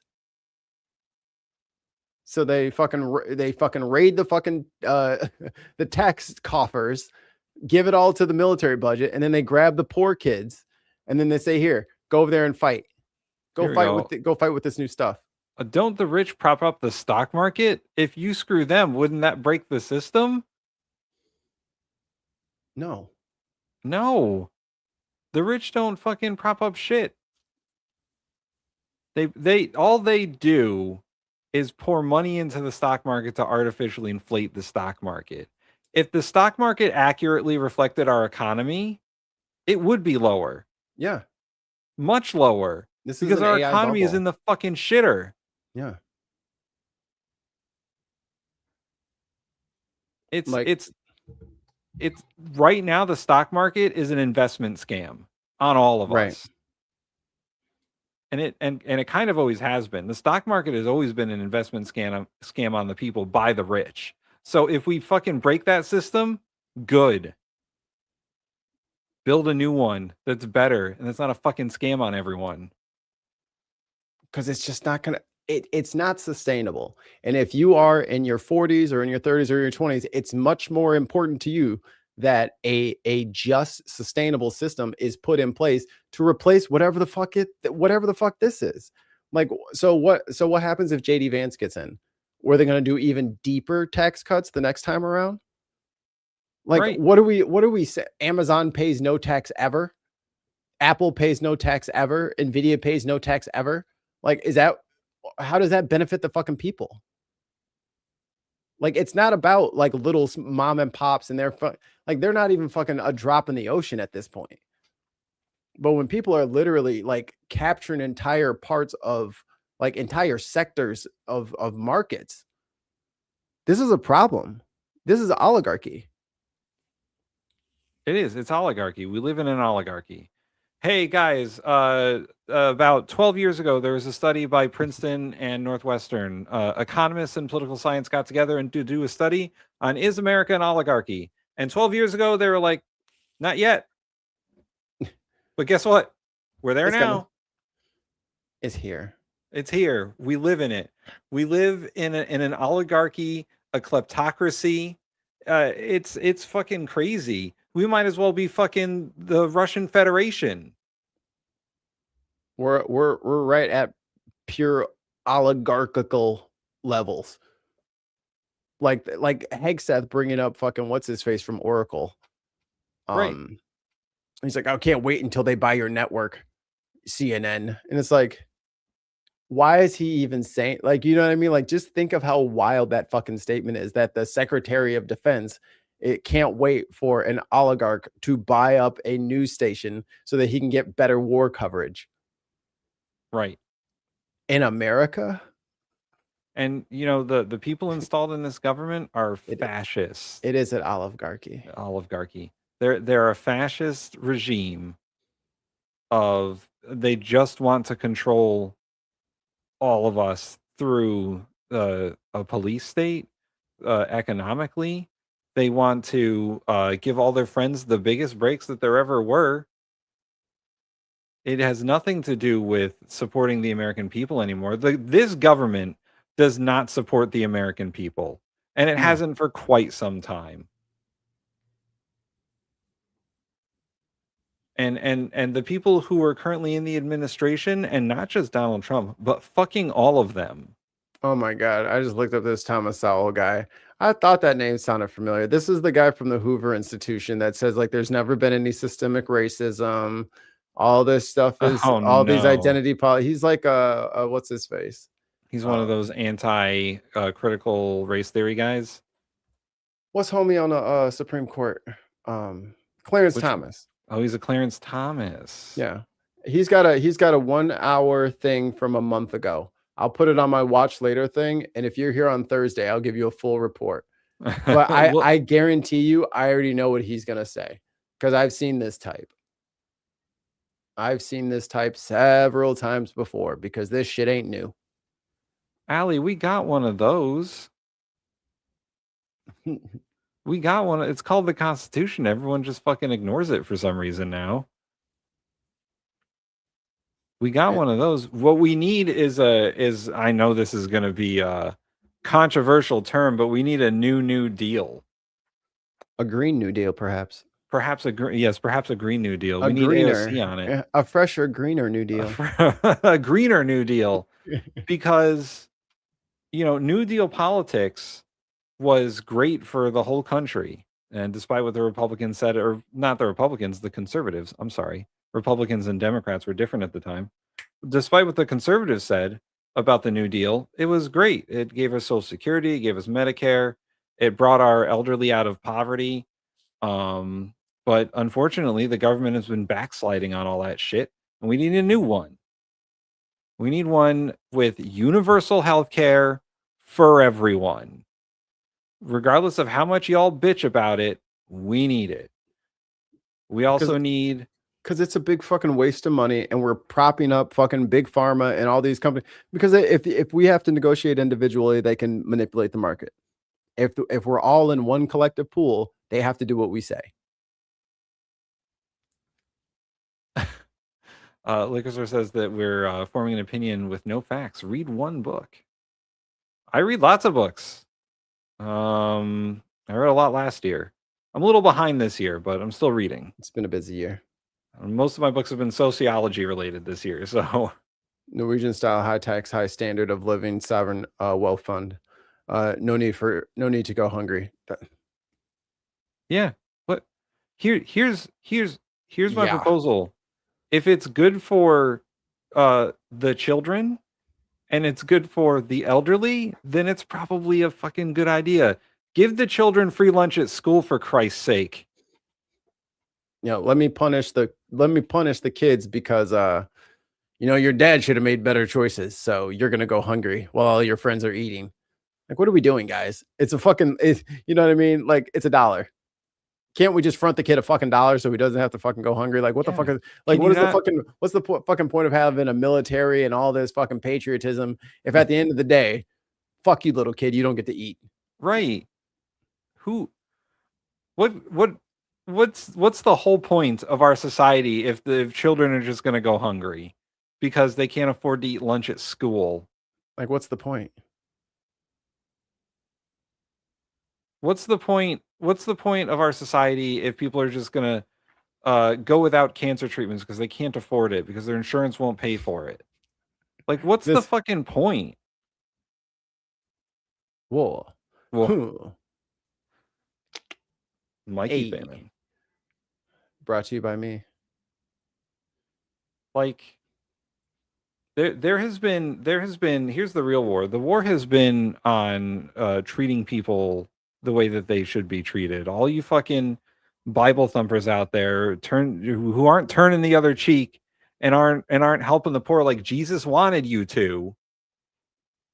You're all fucking hypocrites. So here, I'll do this. Copy, paste. I don't know how you're going to save this link, but there's an affordability, antitrust, and inequality interview with Lena Khan and Paul Krugman. You watch that, and I'll watch your Thomas Sowell. I volunteer at this point. I've volunteered at several soup kitchens, helping the homeless and the people with food insecurity. You got to practice what you preach sometimes, motherfuckers. Yeah. I don't even got Jesus, and I still volunteer at the fucking soup kitchen. So I don't know what you're doing, complaining about, oh, the children get food. Oh, we can't do that. It costs too much money. Hey, can you stop being so anti-Semitic when you bring up Jesus? Oh, I'm sorry. Jesus was a Palestinian. I'm sorry. So we can't be praising Palestinians like Jesus on this fucking network. Talk about Old Testament God. He was very wrathful. I have a foul mouth, huh? Great. I love it.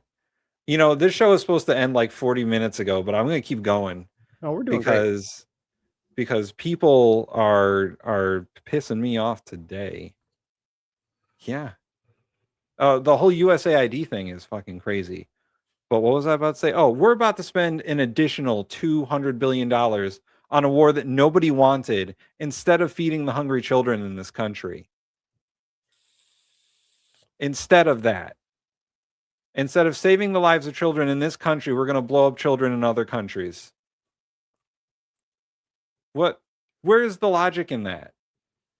Here, are you on the vertical? Come to the horizontal one.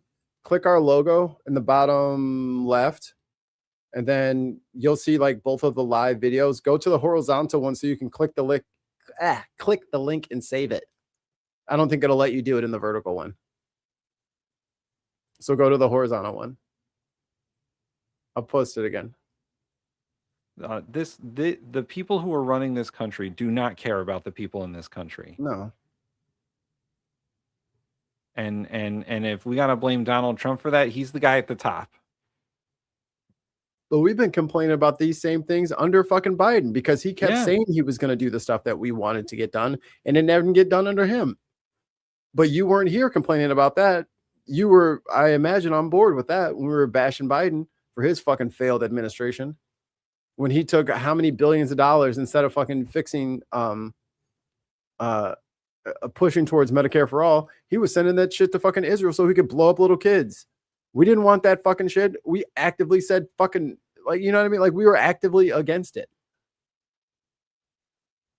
So if it sounds like I'm fucking preaching my opinion or shouting at the internet, yeah, it's my show. I can do what I want. And I can say fuck all the times I want. Fuck. Oh, that gotcha. Like that. Yeah. Tone policing will just be ignored from this point on. Like, no one gives a shit. But it's, here's one for you. This is from DRM News, Deutsch, so German. BlackRock, Citadel, and Lagarde clash over $38 trillion US debt AI market. That's the issue, dude. Yeah. Because you ain't going to have to worry about the $38 trillion because you'll be dead. It'll be 50. It's going to be like 100 for us. What happens when everyone just sells all their bonds and we're fucked and calls in our debt? They're going to have to add another line of digits onto that debt clock in New York City. The debt calendar. The debt calendar. Because the Trump administration. Which one? You muted yourself. Oh, sorry. How do I keep doing that? I don't know. You're hitting something. Oh. Maybe you use spacebar or something. What Trump moves are for our benefit. He has done nothing. He has done nothing but enrich himself. They're for his benefit for sure. He has done nothing for people. Nothing. And if that's all you think that he has good going for him, congratulations. We're gonna fucking debunk that shit right now. Yeah. Easily. What has Trump done for us?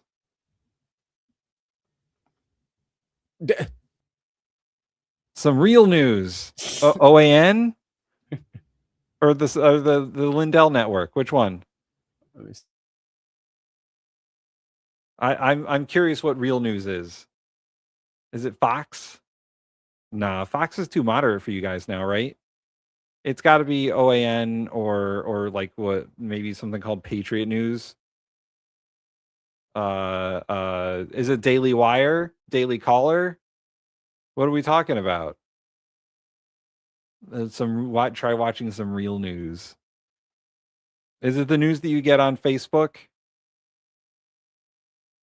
Is Instagram giving you your news or is it TikTok? I don't know. I'm not on TikTok. I don't have that sort of social media presence, but I assume that people get their news from influencers on TikTok nowadays.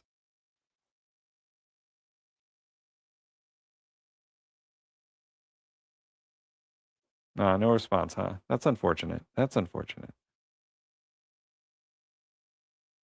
Oh, we're still waiting on Trump. What has Trump done to our benefit? What has Trump done that's benefited me? I think Mikey's muted for a reason. He's talking. I did not push that. Mine did it too randomly. Yeah, I think Streamlabs is fucking with us now. The government's onto us. Yeah, that was weird. Yeah, I definitely didn't push it. I never pushed it. I think Streamlabs is like, hey, shut up.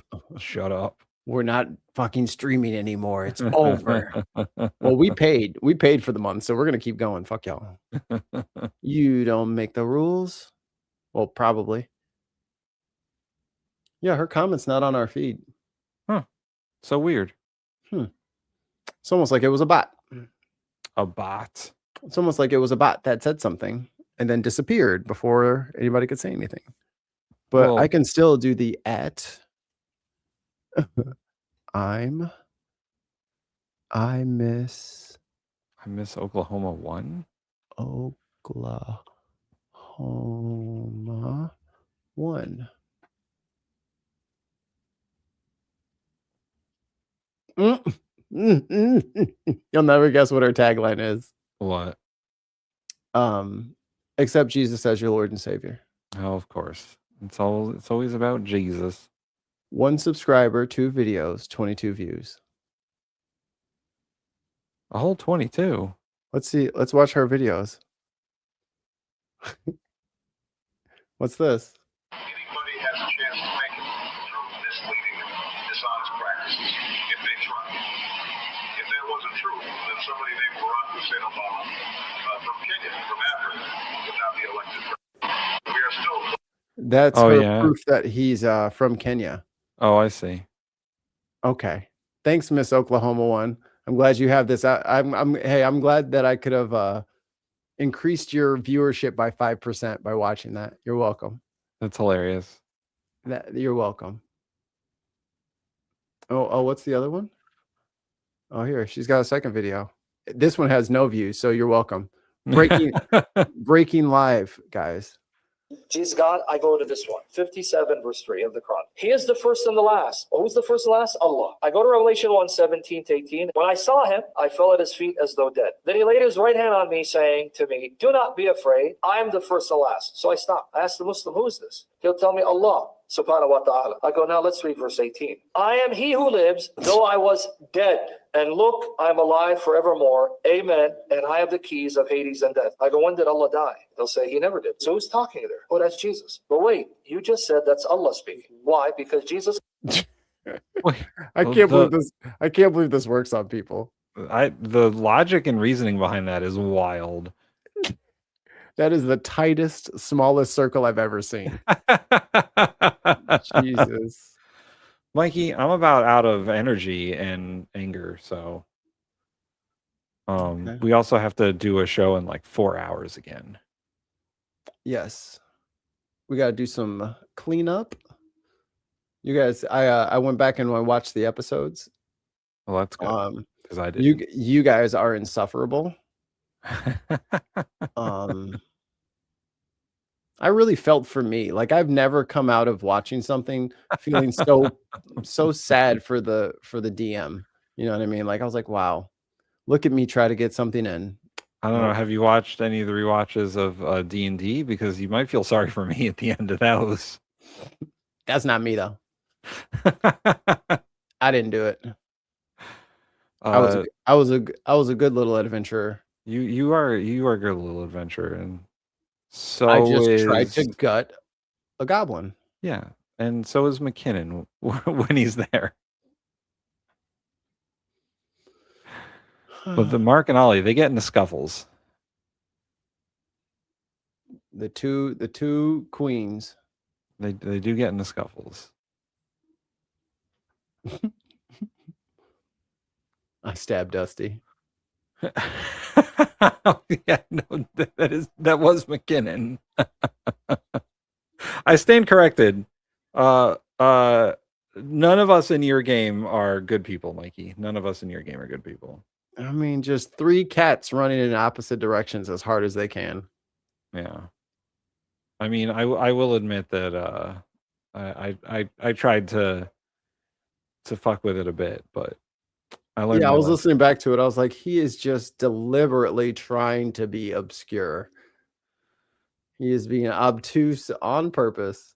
Although the whole incident with the zombie and the tube thing, that is actually what my character would have done. No, you were behaving at that point. It was everything leading up to that you literally did not want to happen. Yeah, Ollie did not trust my character at all after a while. So you didn't trust the handler. I didn't, but that was me being funny. Yeah, it's cool. I'm not trying to run a game or anything like that. Now I got this fucking first day on the job. Well, who are you? Oh God, here we go. Luckily, you failed your roll. Luckily, I did fail my roll. Would I have found out if I passed it? No. Oh. Because he's telling the fucking truth. You're just being a dick. Oh, well, I think I was also playing the character because my character didn't know shit about shit. How was I supposed to trust him right off the bat? And I didn't realize that your character was going to do that, or else I would have told you no. He needs to understand that he's part of part of the system. How did I get here? Those are the trials and tribulations of being a DM, Mikey. That's it. Lesson learned. Now to just punish your character until he eventually goes crazy and runs off into the woods. That's fine. All right. Hey everyone watching, like and subscribe. If you're still here. If you're still here. We never did get an answer from Liquor about what Trump has done to help us, but maybe we'll get one next time. Better luck next time, Gadget. So like and subscribe. Patreon.com/bin podcast. Become a member on YouTube. And thank you to all of our Binsiders. Yes. New bonus, if you become a member on YouTube, you get all the cool dog emojis. The pups and Dexter. So Dexter. you get little icons. But we will be back 9 p.m. Eastern, 8 p.m. Central for Delta Green. That's right. We're doing it. It's happening. So everyone, thanks for watching, and don't forget to drink your meat.